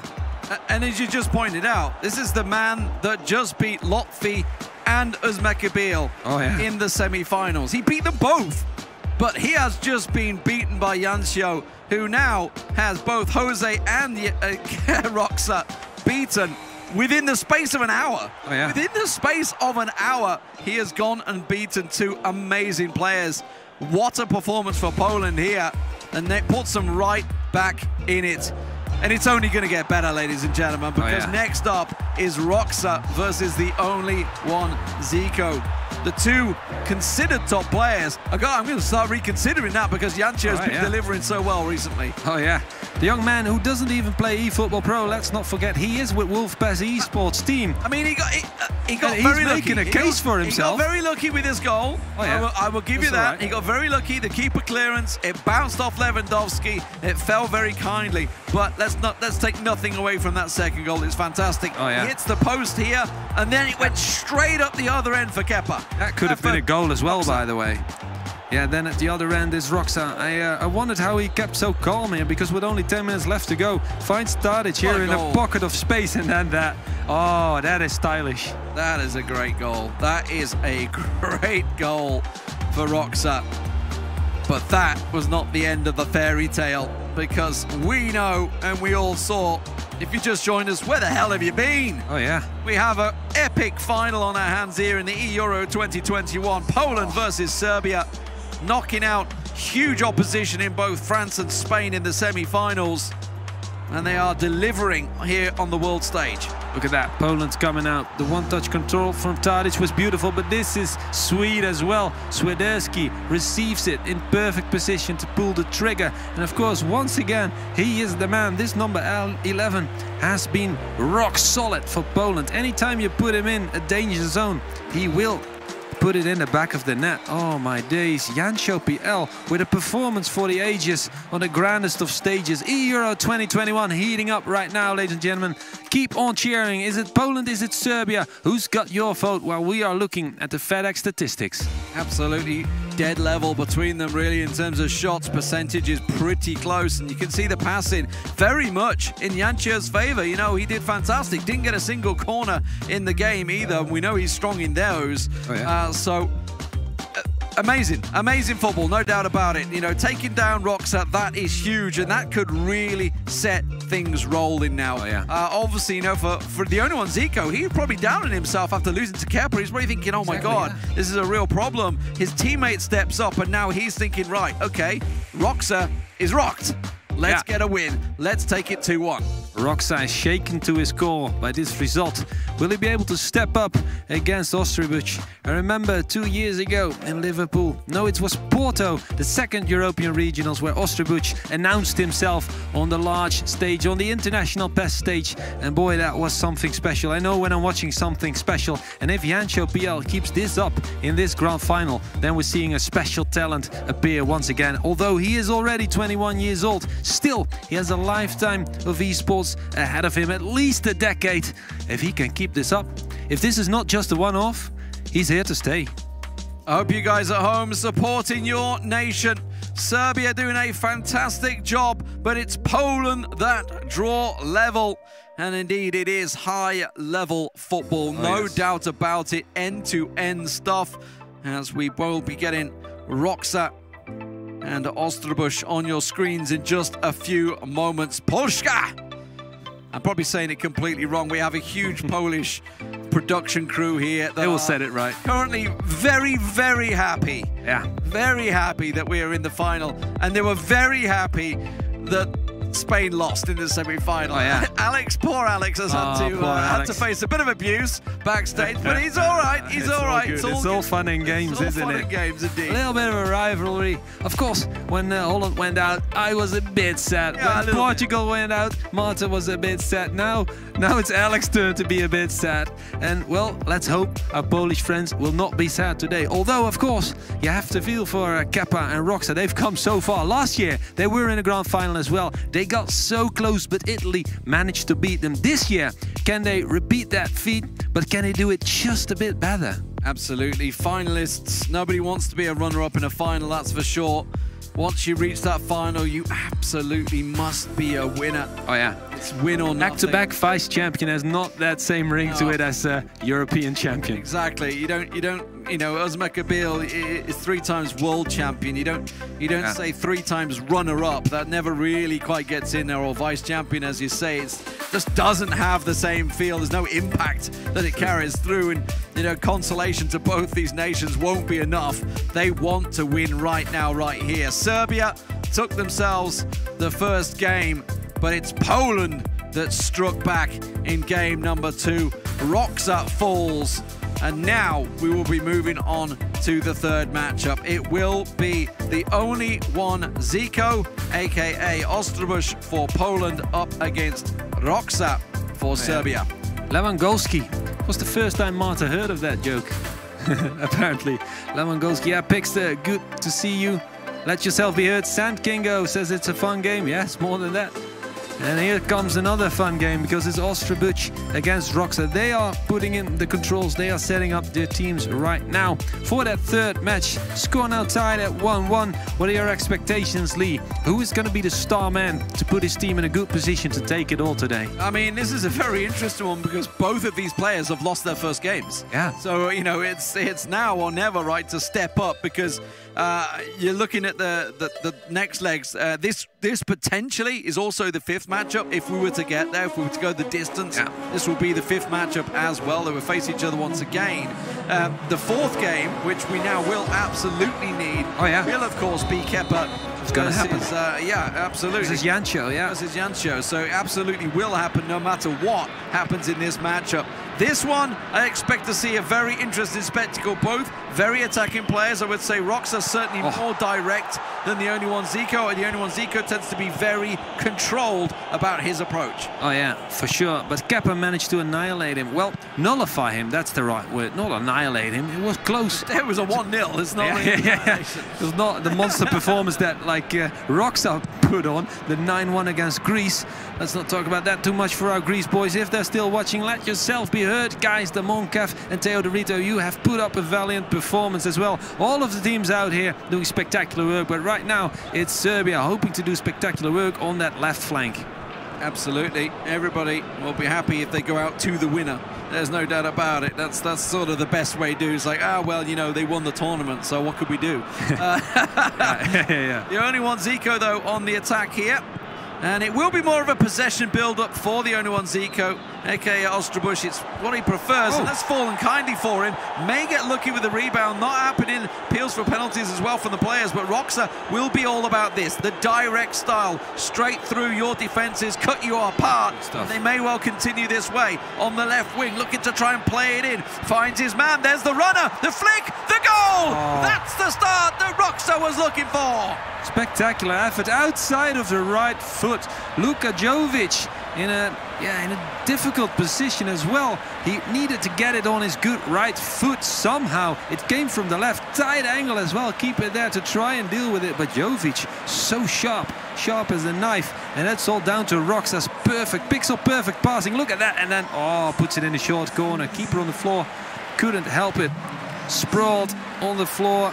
Tried to get a hand to it, but this was perfect aim. Look at that top corner. Yeah, I definitely have words with your right back there, because it's the left back, sorry. He was way playing him onside, because the rest of the team stepped up, but that left back was still miles away. So very much onside there. The Only One Zico bustled off it from the start. Roxa coming straight back at you. Wins the ball back, turns his defender. There's players on the right. Look at the space. It could be two. He turns to look the shot. The defender gets his foot there. Oh yeah, close enough. We're going to see a corner for Serbia, but look at this. He had a runner on the left and a runner on the right. Goes for the right because the ball's already there. Close enough. Off the defender and over the goal. That's too close for comfort if you're Osterbusch right now. He has to get back in this. He gets... there it is! Straight from the corner. Own goal. Own goal, I think. I feel like that's an own goal. It is. It's come off the defender. I mean, it cannoned in at such a power. Absolutely driven in. And Serbia find themselves 2-0 up. But look at the power of it, even on the replay. You could slow-mo that and it would still look like an absolute cannonball. Oh, yeah. Tadic whips it in. Mitrovic gets a touch on it, but then it deflects off of Klich. That's so unlucky. Puts up a foot, try and keep it out. Doesn't matter, says his goalkeeper. Well, it does. This is the grand final, mate. It does matter. You don't want to concede like that. And right now, Poland in trouble. Obviously, 16 minutes have gone already and 2-0 up. But look at that. Poland suddenly from the get-go. So close in behind the defense, but stumbles because he's put off balance by the defender who outmuscles him, and then the keeper can get a hand on it, and Roxa instantly on the other end. Did Roxa have his baby in his arms in the last matchup? Well, what's happened? He's just like a different player right now that's just stepped up. He gets himself a very lucky interception. That ball going to be put through. He's going to try and get the cut back. And actually the defender in the end has to head it clear. It's still not done yet. Finally flicked out. The Only One Zico really up against it. This is full pressure. Look at him. He's on full attack still. Absolutely, that's Osterbusch. He needs to get the ball back first. Now he's got his chance to launch an attack. Now he's got guys up front, and now he will want to work with them. Do the link-up play on the right. No. Tries to reach Lewandowski, but too soon. And then it's Serbia once again on the break, on the left flank, left side of the field near the halfway line. He's got a runner in the middle. It's Mitrovic. Almost gets there, but the header of Klich, who makes up for his earlier mistake after that corner. He's put it in his own net. But this was the preventing of 100% certain goal of Mitrovic. Yeah, no doubt about it. There's another break on. Look at this. While the pressure's being applied by Poland, it is absolutely Serbia on the attack. This shot blocked by the defender, and it's going for another dangerous corner. Look at that, Klich making up for those mistakes earlier, because right now he's the one keeping Poland in it. Look at that, gets in between the shot Could have been an unlucky deflection as well, but he just keeps on doing what he needs to be doing. Of course, with Ostribuch behind the controls, he will put his players in the right position. But the corner comes in. We've seen this before. This time, he goes for the man on the edge of the box. Shot! And once again, Klich. That's 3 times in a row. The captain, suddenly the hero. Although, of course, trailing by 2 goals, Poland will not be satisfied just yet. Go for the driven shot to the top corner on the edge of the box. This is a different player right now that we just saw a moment ago. This time the header will be cleared by the first man, and Poland will finally get to breathe a little. I was about to say breathe a sigh of relief, but that ball, oh my God, almost went through.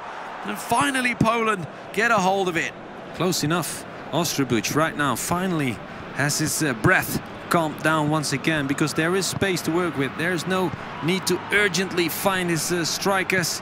There is some space, but he does lose the ball. It's Serbia once again. It's Roksa dictating the match, controlling the tempo. 10 minutes left to go until half-time, but Poland do take over, but only just for a few seconds, as Serbia once again regain possession. Roksa driving it down that left wing, tries to go a little too direct. The left option was certainly there and would have been one that most people would have taken, but trying that direct style once again to catch him off guard. Does intercept the ball there. That will just be simply laid back to the goalkeeper. I say simply because we have seen a bit of a tricky own goal given earlier on in the tournament. But the only one, Zico, will now regain possession. Let's see what he can do. He needs to get a goal really before half-time. It'd be nice for him to just get that little confidence back, because Roksa has really put him under pressure here and continues to do so. Smart interception, otherwise it would have been a horror story. Maybe Tadic would have had his pickings of the bunch. 3 guys up front to choose from. And then it's Krejcik who puts him on the floor. It's a good job these cards don't carry through, isn't it? Oh yeah, yeah, exactly. In a best of 5. You wouldn't love to see it. Also the stamina, good that it's a reset after each game, but look at that. Offside. This gets reset as well due to the offside. Right now Serbia are controlling the match. Roksa is looking like the Roksa of old. Are we going to see the old Ostribuch? He needs to step it up right now. Yeah, please stand up, Ostribuch. Where are you? At the moment, he's feeling some pressure here in the finals. He's the man that's really driven them throughout the tournament, but maybe just run out a little bit of steam here as we reach the finals. Yeah, and that's maybe where that rest comes in, where you would have wanted that game rest, like Serbia had, because then you're fit for that best of 5 thriller grand final, especially if it goes all the way. It could very well go all the way. Technically, he had a rest because he didn't play the last matchup. That's true, yeah. It was obviously Jancio that played but he was coaching Janzo. He was still invested in the game. And look at that ball over the top. Serbia trying to get on the end of it. 1 minute of injury time has passed. This is the last chance of the game. Dying seconds of the first half. There's a little bit of a foul, but advantage given as Serbia tries one more time with Dusan Tadic on the right side of the box. Tries to find the pass, trying to slip it through. Half-time whistle goes. Serbia 2-0 up. The damage done early on through a fantastic goal and then an own goal. And now straight from the kickoff, the only one, Zico. Lewandowski's run offside, has to try and check his run. Gets back on, will win it back. A chance! Blocked. Strong effort, left-footed strike. Straight into the defender, whips in a cross, doesn't reach Swiderski. It goes back behind the back line. It's probably a goal kick, I feel, although did that defender get a foot on it? No, goal kick. Yeah, Serbia, so strong. Of course, score is still 1-1, and this could go either way, but with 2-0 to the good, I think that Roksa will bide his time. I don't. Think he will go for it?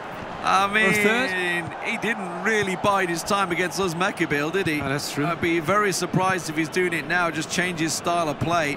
It's what's worked for him so far. So, you know, while he's lowered the pressure, it's certainly attack that is absolutely paid dividends for Roksa so far throughout this tournament. But he does need to be careful. He is viable to be opened up, and you can see massive holes in the back there. But well read. Followed the defender back there. Doesn't clear his lines, but he should be able to win this one back, and plays a risky pass in the end, but will clear it out. So Milinkovic, Savic way back there, helping out in the defence. And Roxa is definitely slowing it down a little bit here. Oh, yeah. Now he's trying to work it forward. He's got players with him. Let's see what Luka Jovic can do here. Can't get past the man in the end. He is a strong player, goal scorer as well, even in this E-Euros. But now it's Poland who have back possession, and they're going to need it. With half an hour left to go, 2 goals to score at least to force the overtime. There we go, Poland finally gets something done. Ostribuch finds Lewandowski in a pocket of space. Runner in the channel on the right, not going to be able to reach him. Didn't even aim for him. He went straight through the middle, and that's where the Serbians are. Look at that, lofted ball over the top. Good defense by Klich. Otherwise, that could have spelled trouble for Poland and maybe a 3-0. Couple of players looking a little tired out there as well. There's been a lot of running in this game. Look at Kolarov.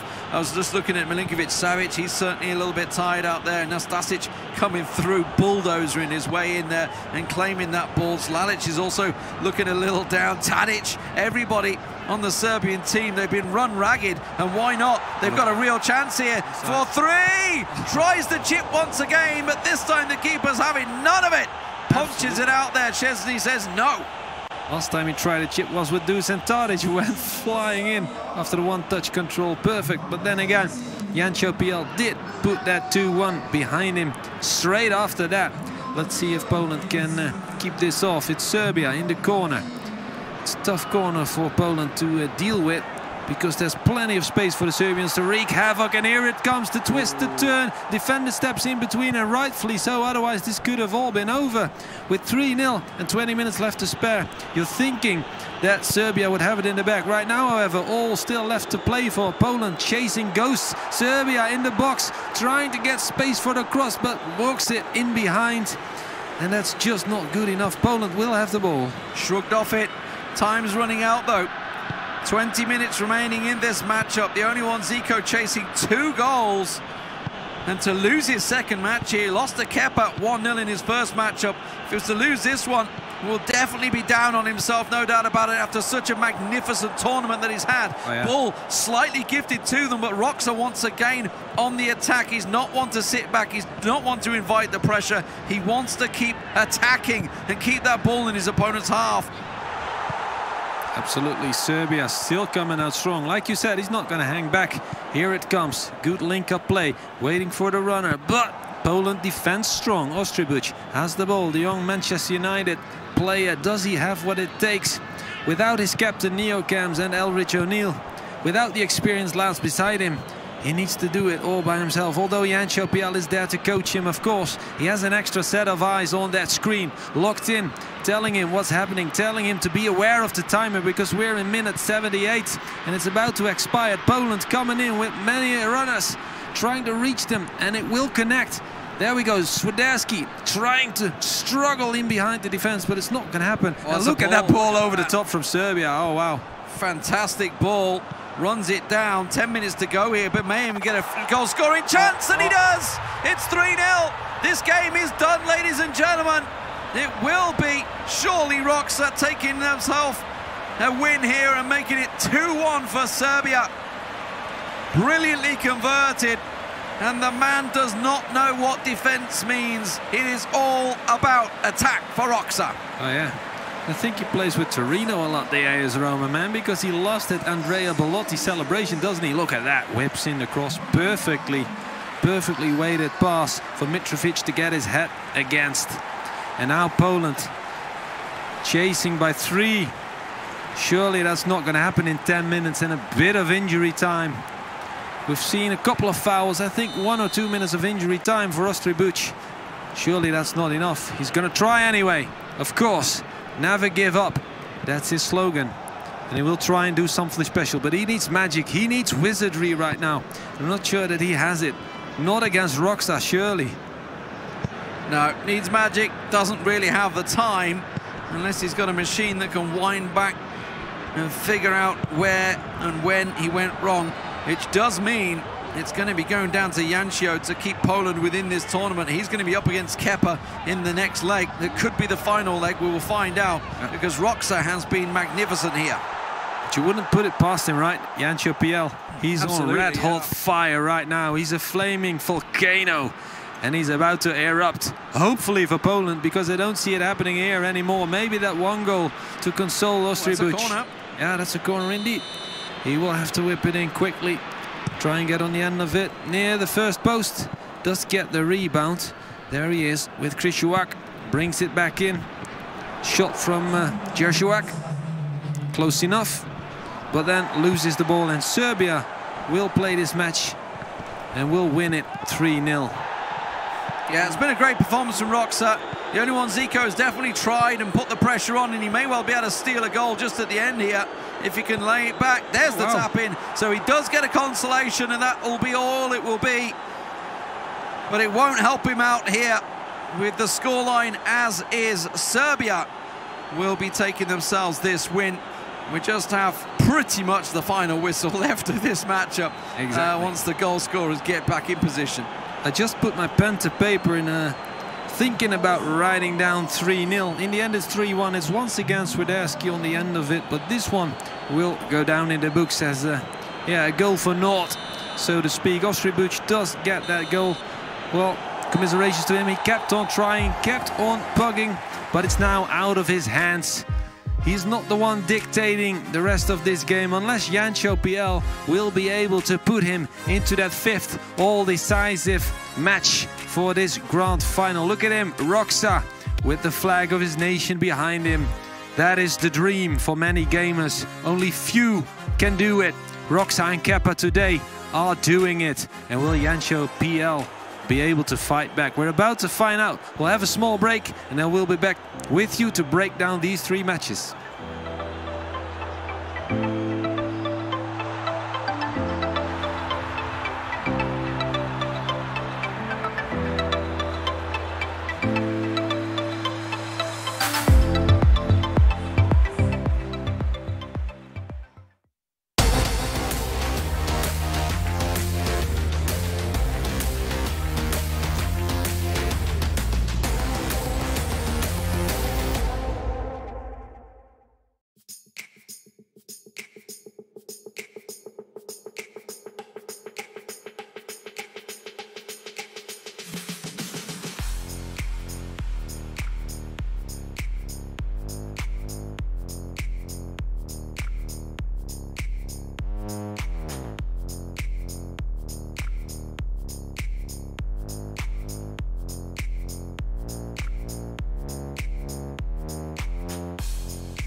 He have it. He have it. No, mine is okay. Go to Alex. Yeah. Still a little bit closer since they are winning 2-1 against Poland on this best of 5 at this grand finals of Euro 2021. So you guys predicted it. This is what you were talking about. This is what we could expect, what you were anticipating for Roxa and for Serbia. His best level lately in the third game. It is true. At the first 2 games, I mean, you can describe how possible were this situation at all. I mean, Kepa winning Austria. Harry, what about that? I mean, yeah, I mean, they got off to the best possible start, and we were kind of thinking, is this going to be, you know, a 3-0? I mean, in the series, like, is it going to be a wipe? But I think Yancio really stood up again today, and we called for it, and he did. And he's been amazing the last two series of games. So we're seeing a couple of the goals go in here, a couple of lucky breaks, obviously an own goal there that was a bit unfortunate. But yeah, I mean, even if you add that Roxa really started really strong against Austria in the last game, then that second goal really broke you. I mean, mentally as well, it's a huge difference, 2 goals up. Even the feeling of Austria were the best of the start of the half. We were talking about maybe mentally we're not in the best moment, Austria. And I think that this break will become really fantastic for him in case Jancio will be the next player for Poland, win the next game against Kepa. Sorry. Yeah, and Kepa coming back in again. He'll be confident, but I think that I think this is a deciding game now. I mean, if Serbia win this, it's going to be 3-1 up. I think that's going to be too hard to come back from. I'm not too sure what's going on with Osterbuch. Yeah, but Osterbuch is going to be the guy that needs to step up here now. So. I mean, we have seen the best from both of all of these players throughout the whole competition, but I can feel the pressure rising here for some of them. I mean, a high expectation for player as Austria. Maybe he's not doing his best performance in this tournament. But I mean, now everything's on hands of Jancio. I think Jancio is now the man that everybody is talking around the home country here in Poland. And everybody is talking a lot about Kepa, I'm pretty sure. I mean, if he wins, Serbia take the championship home. And in case not, the chance for Austria back to be really the real idol of Poland. So, I mean, let's see, everything is possible. We found many different signs during the whole day. PES, this kind of things in PES tournament, in a long day, it's difficult to really be confident, to really be really concentrated during the whole day. It's very easy to lose the confidence, as we see right there. I mean, Roxa really came back to after lose against Jancio to his very best level, Barry. Definitely, yeah. And these stats, I mean, you can just tell here, like, everything's even apart from the shots, I think. And Roxa, again, once he gets on top and he knows that the team is there for the taking, he just goes for it. I mean, he's not one of these guys that just gets one goal, sits back and starts passing the ball around the back. I mean, he wants 2-3 goals. You know, he was still playing 3 up front, looking for that. Saw that working. Yeah, I mean, it's working for him, so why change it? I mean, don't think too much about it. Just go and get the win and play your game. And if you lose playing your game, I don't think you can have any regrets or any complaints, you know, rather than doing something that you're not used to doing just to try and grind out a win and be a bit more negative. But even though going more aggressive might turn out badly for you, right? I mean, you could be punished for it, yeah, but I think if you're playing all year, practicing away, and you're up 2-3-0 and you're still going for goals, just because you're playing on a huge occasion, I know you need to be confident though. You need to go for it, Alex. I mean, that's just how you win. I mean, and now the situation, Jancio will be really motivated, but also Kepa as well. I think everything looks really equal. I mean, both of them could take it this 4th week victory of the final. I mean, I will be really nervous if they are in their case. It's like even you have to play with the heart, as I said before. Obviously, you can have a plan, Marta, but in these kind of games, it's all about the passion, your feelings, and give it your best. I mean, it's all about scoring or take the pause and go home. And because I'm pretty sure that the plan will always be a 3-0 on this situation. Exactly. It's not coming up right like that. Yeah, and like what I've been happy with, and we're going to show you a little clip here. It's, you know, if this is going to be decided by a moment of magic, you know, by these guys, because they're such good players. I mean, let's hope that it is, and it is a moment of magic like this, because to me, this is one of the best best goals I've seen in a long time on PES. I mean it's just normal breakdown of play. We'll pause it here. You can see the overlap, Alex, here straight away. It's a simple transition from the left side to the pitch to the right one. And this kind of situation, this kind of finishing, normally in a training session, Marta, Barry, we used to between play, we used to see this kind of shot. But here, in a big final, looking for being the European champion. You pull this one off. This goal. Unbelievable. I mean, that is, to me, that's one of the best goals I've seen. And to do it on this level, Roxa, I mean, under huge pressure, you can see it's from nothing, 80 minutes. Things haven't been really going his way. Yancio is the player of the four, I think, in red hot form. You know what I mean? And all the plaudits have been Osterbuch. I think Yancio has stepped up. But, you know, this is a tough pill to swallow here, I think, for Poland. You can see here. So here the space is not looking back. This player to really have them and touch, moving forward for the left side of the pitch, try to move him the right back of Poland to try to accumulate more space in the other part of the pitch. This is a simple transition in game. In football, you could use it in real football, but also in PES. That's really fantastic. I mean, he used it really perfectly. It's really tough. You have to be really fast in this case of Poland team to show that from beginning. You know, automatically, this was the mistake. The big mistake is like he was a bit slowly changing the cursor of the player. He was falling with Glick, and he has not taken really early on time that play just to move back and to be closer as possible to the opponent. And, you know, with that space, you have many options. Maybe he tried the craziest one. He took advantage of that goalkeeper. I mean, it's what a goal. I mean, like, even if we do rewind it back a small bit, he does actually recover quite well with the player there. But with I mean, it wasn't easy at all. More or less, you think about it, he was really late with the exchange of cursor,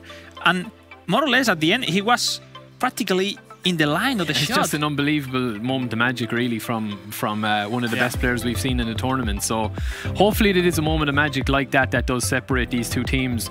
But if Serbia are going to, you know, finish this one out now with one more win, I think they're going to do it in this game, and it's going to have to be a very good performance from him. And a moment of magic, but they are definitely already in a moment of tension right now, because this can be closure game for Serbia right now. Yeah. So what should Poland do right now to stop that from happening? I mean, right now, Hanfield maybe is the best player of them in terms of confidence. That will be the key for them. About confidence, that's their best. Not to make a lot of mistakes in the back and then try to score your chances. Yeah, again, keep it tight, try and score a goal on the counter, and then shut up shop and go into the next game. Simple as that. High game, so that will be decisive. The tension is rising, and this might be the last game of UEFA Euro 2021. Casters are ready, so take it away. Well, here we go, ladies and gentlemen. Is this the final game? We will find out. Jancio will be taken to the field for Poland up against Kepa for Serbia. Can Kepa close it out now? He won his first game against Osterbuch. Really solid performance from him overall. But Jancio did the same against Roxa. Both of these guys, the unsung heroes of their teams. And Rene, it is all to play for now. Absolutely, yeah. It's not the usual suspect. In the group stage, Kepa got hammered 2-0 by Osterbuch, but he's got his revenge already today. And some of these players have arrived at a career-defining moment, especially Jancio PL. If he would be the hero here today to put his nation in that 5th game in this grand final of Euro 2021, of course, he would need Osterbuch to win that final game then against Kepa. But let's not get ahead of ourselves, because right here it's Poland with the knife between their teeth, because Serbia could close it out with one win.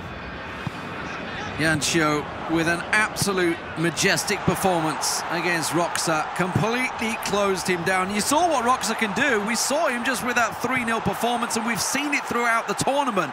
But Jancio nullified him. On the same page, Kepa completely shut down Osterbuch. Both of these players, I do expect this to be a far more respectable performance, a cagey performance. I do not expect those huge direct through balls that we were seeing from the other players. There were a big chance. Oh no! That took a deflection. That took a huge deflection. And the keeper was diving the right way, but the ball goes back in the net. And 7 minutes gone, Serbia find themselves in a match-winning position.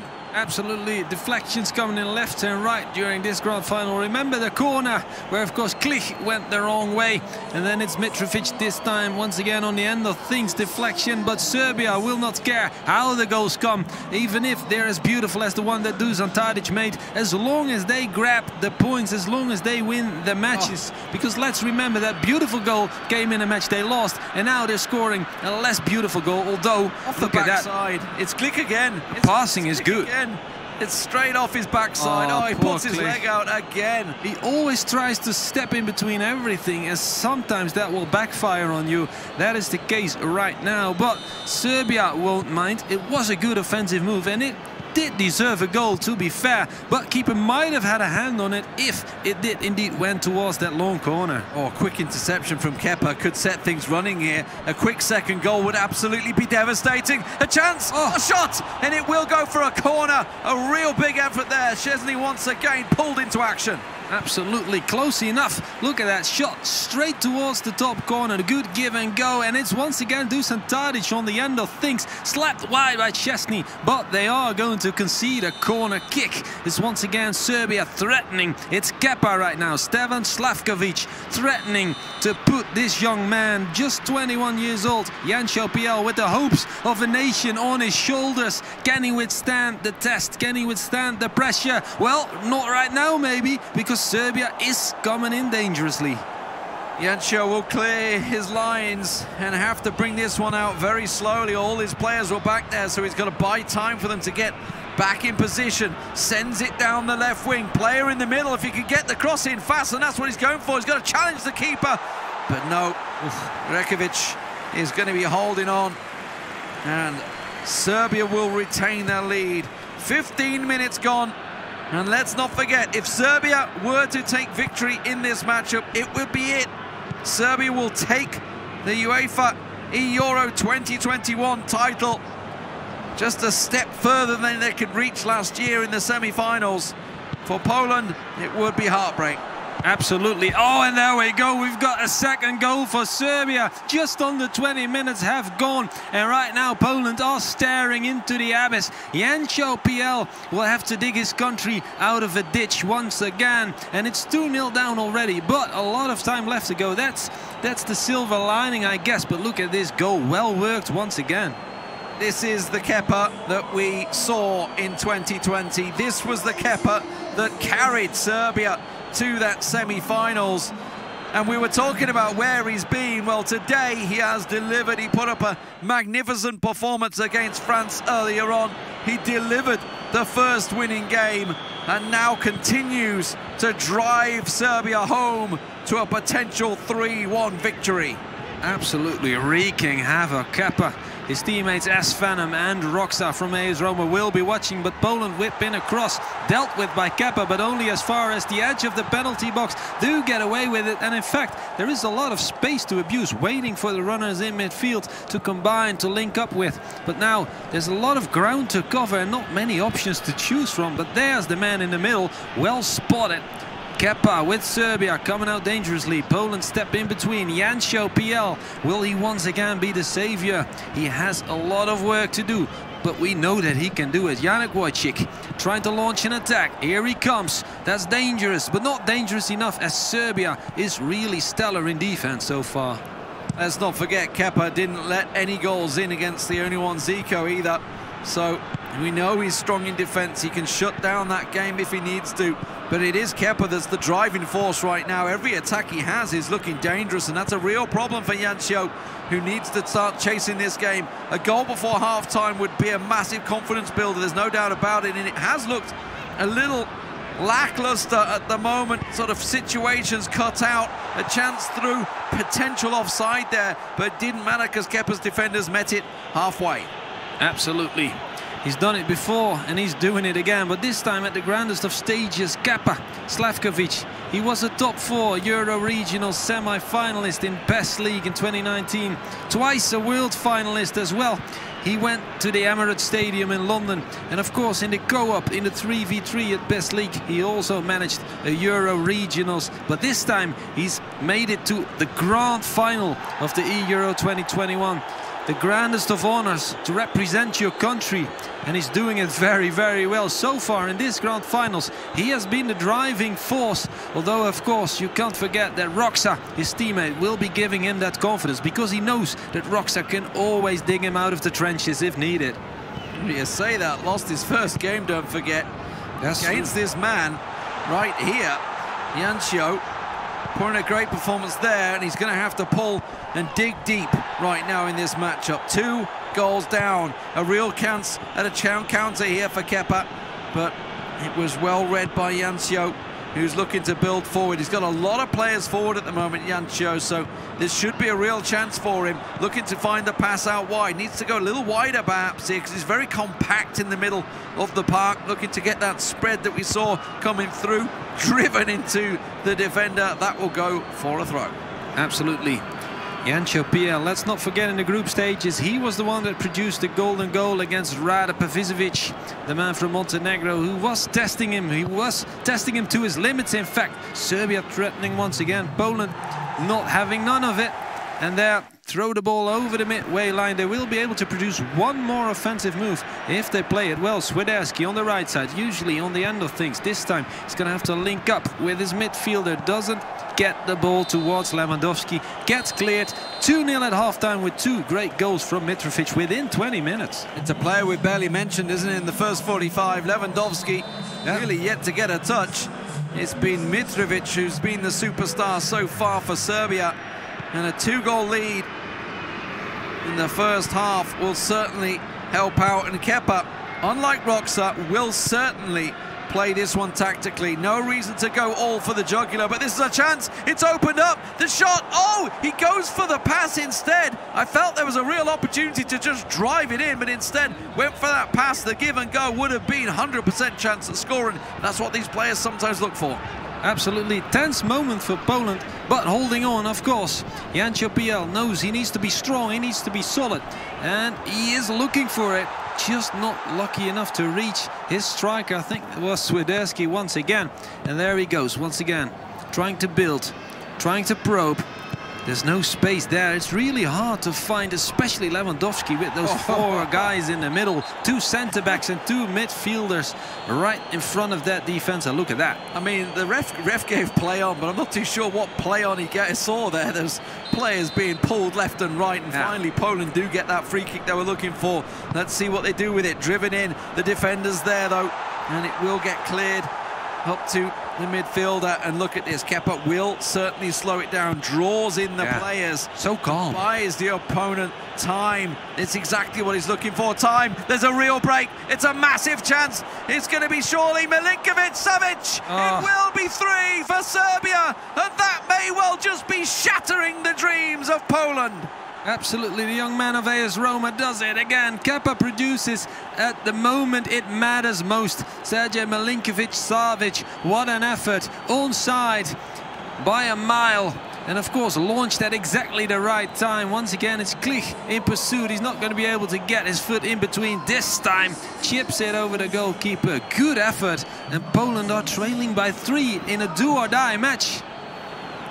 If ever there was a time for Kepa to stand up and be counted, this in the grand finals was it. It's just a shame that Yancho, who had also done the same for Poland, is the one to be put to the sword. And at the moment, 3 goals to 0. It's not impossible. There's still a little bit of time, but he really needs to get something early on here, and it's not going to come from the kickoff.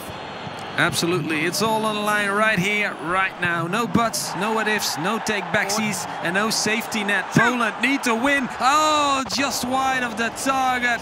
You're hoping for them to get something going their way, especially for Yancho PL, but right now it's Kepa controlling the game. He does have a little bit of luck there. Oh, no complaints from the Serbians. Yeah, you know what he wanted. He wanted to put it into that bottom left-hand corner. And honestly, the power he had would have beaten the keeper, but he just pulled it left just a little too much. And a real chance going begging there. And look at this, just running that clock down. Oh, yeah. Kepa absolutely knows he's in with a real chance. Oh, that's a ball again. He's offside, though. He's offside this time. Close enough. Mitrovic with the run just too early. Well spotted that he was in a pocket of space, but he started his run before the player could feed him the ball. It's Poland on the ball once again. Jancho Biel, he needs to do work. He needs to do it right now. No excuses. His country needs him to. Ostribuch needs him to. Everyone right now looking. The pressure never so big. But it's Serbia once again threatening Poland. Well defended. 62 minutes have passed. Only half an hour left to go. And look at that. Serbia pulling out the dark arts. Everything they need and want to get that big W. I mean, he got the ball. Just had the player first. That was the problem. Yeah, certainly a solid tackle. Solid tackle. Mortal Kombat would be proud of this. Finish him. Indeed. Oh, there's another. Oh, it's right on right now. This is a game that's going into the books. Serbia pulling out all the stops here to bring this one to a good end. And they're 3-0 up to the good. Lose the ball though, and once again, surely the ref is at some point going to pull a red card. That's the second yellow, is it? That's Gudelja, yeah. Nemanja Gudelja from Sevilla takes down Križovac. I think that's his second. And he's off. Well, 10 men with the best part of 25 minutes left. It's now or never. Now or never, Jancho. You've got to get a goal, and he's got to get the ball to first to score it. And Kepa knows exactly how to play this one. He's waiting for the runner. Finds him. Doesn't quite work out. The defender will play it back, and Jancho needs to get scoring now. Absolutely needs to happen. Ball over the top for Lewandowski to bounce onto. He is gonna get the loose ball, able to collect it. One man more on the pitch. Remember, feeds it into Lewandowski. Falls kindly for Jesuak, but doesn't get on the end of it. And Serbia coming away with it, with possession near the halfway line, reaching his man Mitrovic. That's the man who's gonna have to do it right now with only 10 men left on the field. He's the sole striker up front. Poland coming out again. A man bundles over on the floor, and everything they can do to stop Poland, that's what's being pulled out. Lewandowski tangled in a bunch of defenders. Look at that, once again a yellow card. Doing everything he can to hold that scoreline, prevent Poland from scoring, and it's certainly doing enough to run the clock down. 73 minutes gone in this game. Jancho with a free kick. It really could do with something from here. Let's see.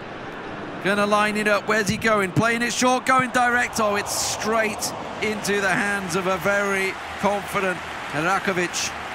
Oh yeah, Rakovic, no problem collecting that, and he punched the ball upfield once again. Serbia do have a couple of guys there, but of course missing one in midfield, but it doesn't matter. Ball over the top for Juricic to latch onto it. Almost Mitrovic, but he didn't expect the ball to get there because there was a defender in between. Mitrovic once again does have the chance. Look at that, controlling the game, controlling the tempo, does have the ball on the opposing. Oh, that's a big mistake.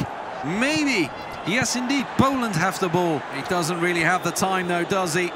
He's running out of virtual minutes right now. Kepa will just play it forward. He knows if he can just keep the ball up there, that's all he's got to do. 10 minutes is all that's left, and yes, there's been history where goals have gone in less, but this is very much up against it. Kepa gives the ball away.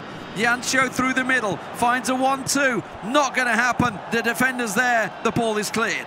Too quick from Poland. They need to keep calm. He needs to control his breathing right now. It's hard, I know, especially under this pressure, but Jancho, he doesn't have time anymore. Kepa coming out with Serbia, and indeed, he must be quaking right now. He must be quivering, shivering, because he knows that with every minute that passes, his country's hopes are going down the drain. Poland do have the ball. They do have hope. Look at that great combination. He's still doing it, still trying. Coming into the box. Oh, good cutout. Feeds it into his striker. Doesn't get a good shot off. Keep it there to Perry. It looks like it may just be a consolation. It would be nice to see a Poland goal, that's for sure. Jancho did so well in the earlier matches, but Kepa finally steps up. We were wondering where he's been. On day one, he was invisible. On day two, there was glimmers. But here in the finals, he has stepped up and delivered for his country. Jancho's shot will be parried by the defender once again. They can't even get a consolation despite the 10 men Serbia. And Serbia will clear the lines. It is Serbia to take the UEFA Euro 2021 Championship Trophy. There it is on your screens. The virtual trophy will go to Roxa and Kepa. What a fantastic performance from the boys. Absolutely, and this is what they've done it for. This is what they've been fighting for all season. We started out with 55 nations. They've narrowed it down quickly enough to 16. They came into the last few, and of course they gave it all they had. Last year, the final was the final hurdle for them. They stumbled over Italy. This year, Poland was up against them with the amazing Ostribuch, with the spectacular Jancio PL, but they couldn't do it. In the end, it's Kepa and Roksic who managed a powerful performance. What a final, ladies and gentlemen. And these are the faces that you will see laughing at you from the screen. I mean, they may be laughing, there'll certainly be some big smiles. It has been an arduous final for them, from devastation in Roxa losing out, obviously his match, from Kepa coming out on top against Ostribuch. He has been the hero of the finals, there's no doubt about it. Kepa has been the man, Roxa's been the champion all the way through. Let's go to the boys to break down Serbia's win. And Serbia gets to rewrite history right here on this edition. Man, what a final. Really congratulations to them. Pretty impressive for the first day till now. And they really emerged image of Kepa as a rising star and the man who gave the victory, of the championship victory for Serbia in this 2021 edition. They deserve it, I mean. Yeah, I think so. I think, as the lad said, we've been waiting all day as well for Kepa to step up. You know, Lee was saying it there in commentary. What a stage to step up on. The biggest stage of the day today. He steps up and just makes it look easy. I mean, it wasn't easy. They both took it home. Yeah, they both took it home. I mean, Roxa was amazing as usual, but I think, you know, Kepa again, you know, showed his class, and these guys, I think overall they deserved it, to be fair, Alex. I mean, that's impressive, you know, how, I mean, Jancio and Kepa were the men of in this final. Obviously, that victory of Roxa against Ostribuch were totally decisive, you know, for the global of this final.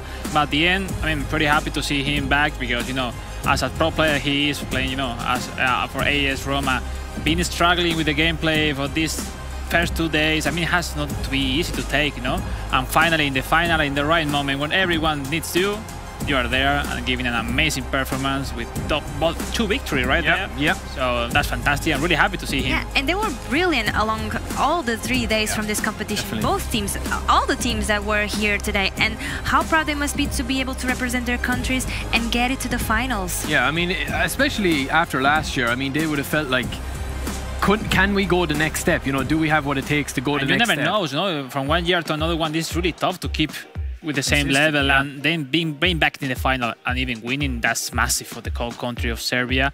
And I think they have to be really proud, really happy. I'm sure they will celebrate tonight really loud. I think so. I think so. See how close they were on this last match. Yeah, I mean, there was only like the possession and all that. I think we've said it a few times, you know, what are you doing with the possession? Like, is it passive? Are you being aggressive with it? Are you pushing for goals? You can score, you know, with 1 or 2 shots, or maybe in 15 seconds with a breakdown of play. And the thing with it is, Serbia, you know, we talked about moments magic and stuff, but they won't care, you know, 3 shots on target. They won't care how the goals went in, you know, whether they were beautiful goals or whether they were scrappy goals. But they actually were. Yeah, they were. I mean, it's just how they play. I mean, there is more beautiful goals. But Poland, I think they'll feel a little bit disappointed that they didn't hit their stride. I think maybe they peaked too early. I mean, that's one way of looking at it. Maybe there was still another match that they could have faced. I see like Lasaki, the first game of Austria, as really the most important one of this final. I mean, that first victory of Kepa was decisive. Yeah. Austria maybe lost their mentality or their confidence for his second game against Aaron Roxa. And Roxa was amazing, you know, in the third game, and putting the 2-1 for Serbia. And in the last one, Jancio were unable to really find how to pass, how to win even the ball. Nothing. No, practically that's where a bit confused. Were much better, in my opinion, in the last one. Kepa and well, but has to be really proud, Jancio. I mean, what a performance! No one could expect nothing from him, and what a performance, really. Yeah. And do you think that experience also was key here to win for Serbia? I mean, yeah, this really experienced player. I mean, they don't start to compete in grand tournaments every year, and I think we thought at the beginning that maybe it was an option, and finally I think that was the most important thing, Barry. I mean, Ostribok maybe did not the best performance in the final as we expected, and as he did in the other rounds, and maybe was the worst part. I mean, they were one of the favourites for a reason. You know, I think if you asked anyone, I think that kind of was been following this and followed their careers. I mean, you'd know. I mean, even you, Alex, were singing their praises and saying they're going to be top 3 favourites. I think, you know, Alex said to me they're going to be in the top 3 favourites, but I agree. I think they started this competition winning. I mean, they were absolutely incredible, I thought, and like everyone's going to remember Roxa's goals and his heroics. You know, and I think that they have been the team of the tournament. I think there's a lot of analysis that the other teams can do. You know, maybe Spain and maybe France as well. That will look back on this and think, yeah, we could have done this differently if we converted a few chances. But I don't think anyone could disagree that Serbia have been the team of the tournament. At this point, when you are just 4 teams on the semi-finals, I mean, a lot can happen, and anything it's not just because of your skill. No. I mean, it's a break here, it's a deflection there. I mean, it's like real football. I mean, anything. And even can the system was the best one. Best of 3 always is super fair, and in competition in esports, one of the best system to play for, and even best of 5 in the final. Yeah, I think no more to add. Yeah, and of course, after you see the results, it's easier to say, yeah, I should have gone first with this player instead of this one. But on that moment, you have to decide. Yeah. And you will go for the strengths. I think you know, as Alex mentioned, I think it is the best point to sum up this is that Osterbuch's first game was crucial, I think, and that needed to be, you know, it needed to be like a solid win, I think, for Poland, and then you know, for Roxa to come in and have that he was able to make a mistake, that Roxa wasn't on, you know, he wasn't playing the best he could play. I mean, they turned it on when they needed to. So I do think, that like we have a clip here, Alex. I think you're going to show it that this was kind of. We are still waiting on the interview, boys. Oh, sorry, sorry. Oh, maybe we can. Okay, then we can. Yeah, let's do it. I think we're going to show a clip that basically finishes off this tie. Yeah. We both mentioned it. It's the last goal. Well, it's the 3rd goal, and I mean, it's a simple transition from the left side to the right side. It's the most typical common goal, but it was the last one, and I think it's shown for people at home how easy sometimes could be to score a goal, and how difficult it is at the same time, because these player play, and it sounds like everything is really easy. It varies, like everything is like, oh, it looks simple, but then pass here and pass there. And finally, the end of all, the finishing, Barry. Top class. Yeah, again, top class. You know, we've seen them do that again. I think they've been one of the only teams that have like lobbed a lot of balls over the top as well, and that's probably confused a lot of teams, as you can't defend that. I mean, if the keeper comes out, you can't defend that. What can you do? I mean, it's going to be either go around the keeper or in. And a special mention to their in-game player, Mitrovic. I mean, he was absolutely incredible. I don't know how many goals he scored, but I love to see. But yeah, I mean, it was a great finish, and he was the main man, I think.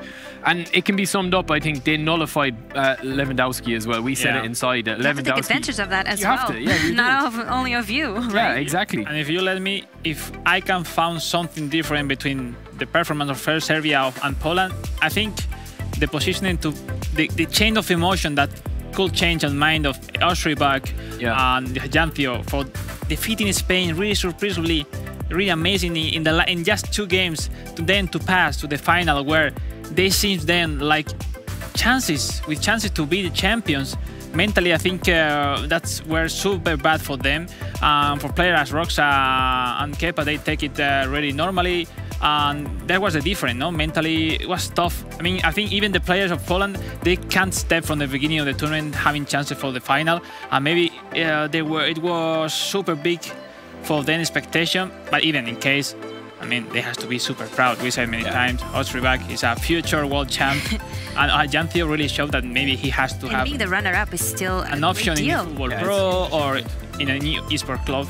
Yeah, I mean, it won't mean a lot to them now, you know, coming runners-up. But I think when a bit of time passes, you know, that I think that they'll see that this was a huge achievement. They were never really favourites going into any of the games, even against Spain and stuff. You know, we were kind of saying... They still made it through. Yeah, but they did, and they made it through. And I think... couple of bad decisions here, a couple of unlucky breaks, and then on top of it, then Serbia. All part of the game. All part of the game. But alongside these amazing matches, we also had amazing scores. So let's take a look at Alipay, top scorer of this competition. Of course, Roxa on top of it. Then Spora, the only one, Zico, Jose, and Uzma Kabil.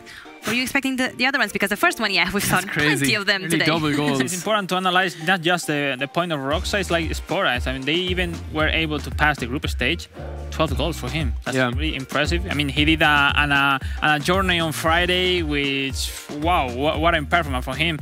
Then Barry, our three back, the only one Zico, 12 goal, Jose, and Osmakabe, big names. Yeah, big names. And Roxa will be delighted to be on top of that. I mean, obviously the grand prize is more important than individual records, but I think, it's like all the time. Sometimes you gravitate towards a player. When it's 2 on a team or 3 on a team, you gravitate towards Kepa a little bit. But I think Roxa has been man of the tournament easily, I think, now. You can't, he's nearly double the goals of anyone else, Alex. So, I mean, what can you do? I mean, he's just unbelievable going forward. What we can do, I can answer that. We can hear from them, the top scorer, the champion of this edition. Roxa is ready to receive us. Hello, Roxa. First of all, congratulations on your performance. Everyone here is crazy fans that you got here from this competition. How do you feel, first of all?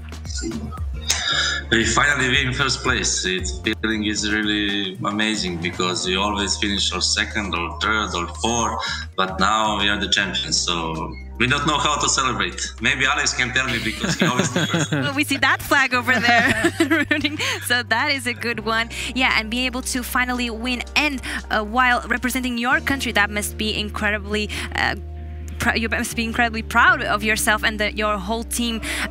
When you saw your group coming into this competition, what did you think about that one?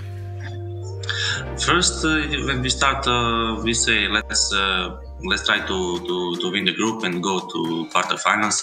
And our goal was at least semi-final. We can say we can be happy if we lose in the semi-final, but after that we played with France, we win that game. Maybe we didn't, to be honest, they played really good. Osmakabe played third game perfectly.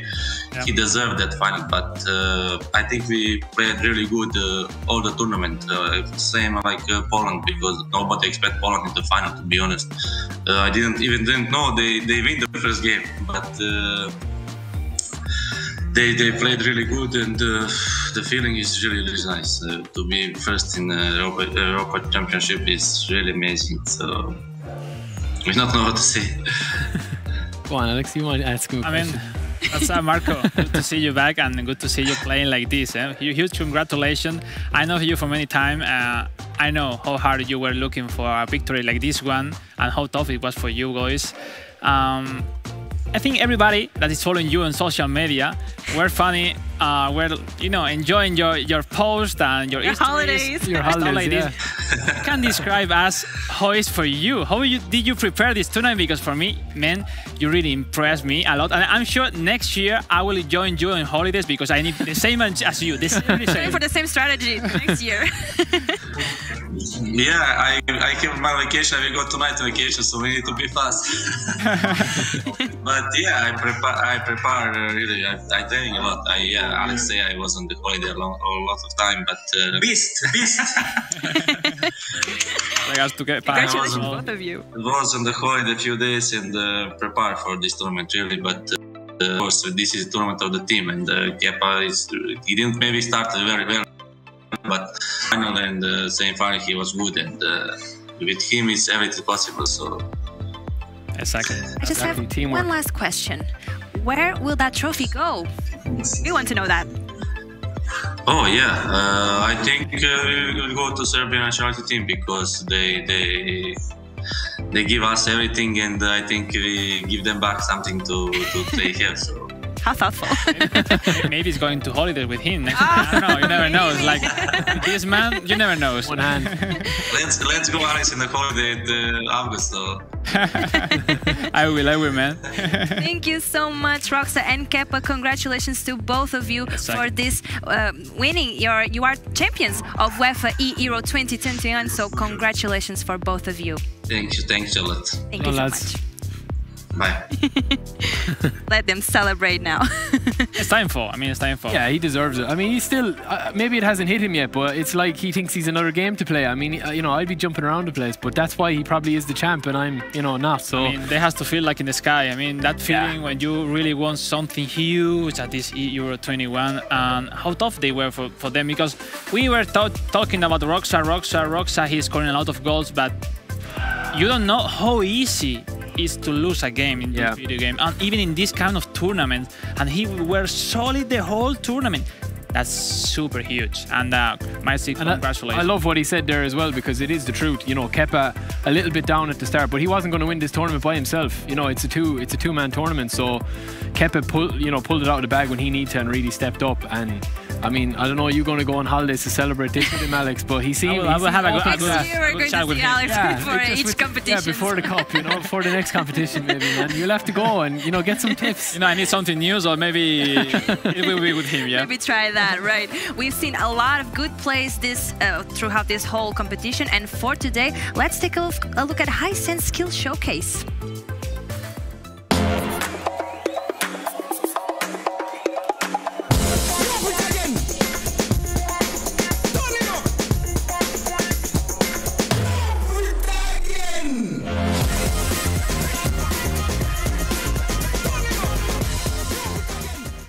Care to comment that one, Alex? It's a fantasy trick, that one. I mean, it's not easy to make it. You have to have the really kind of player that...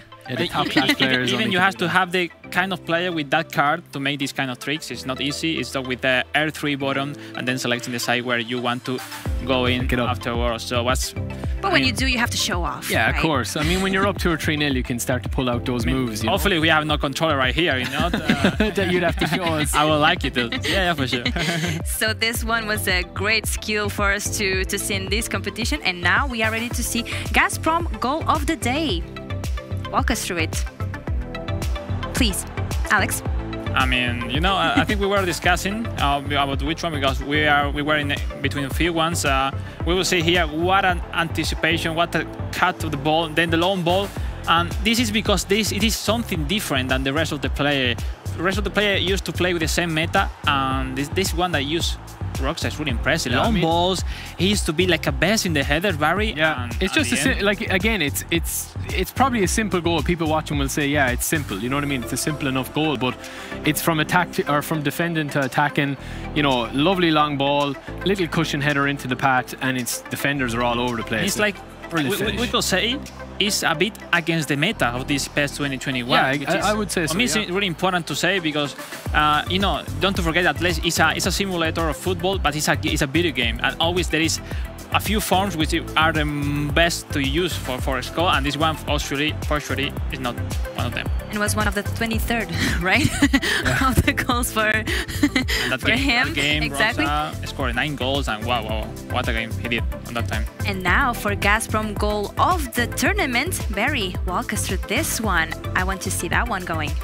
Yeah, so again, this one was, I mean, it's that man again, but I mean, we had to go with this one, Roxa. Again, like, he is dominating it, but it's, again, beautiful ball up the wing, a lot of playing around with it, and then it's 1-0. It's the time he scores it then as well. Poland, he's down. It's all about the finish here. We've already analysed this one. It's a beautiful finish into the top corner there with a little cheeky chip.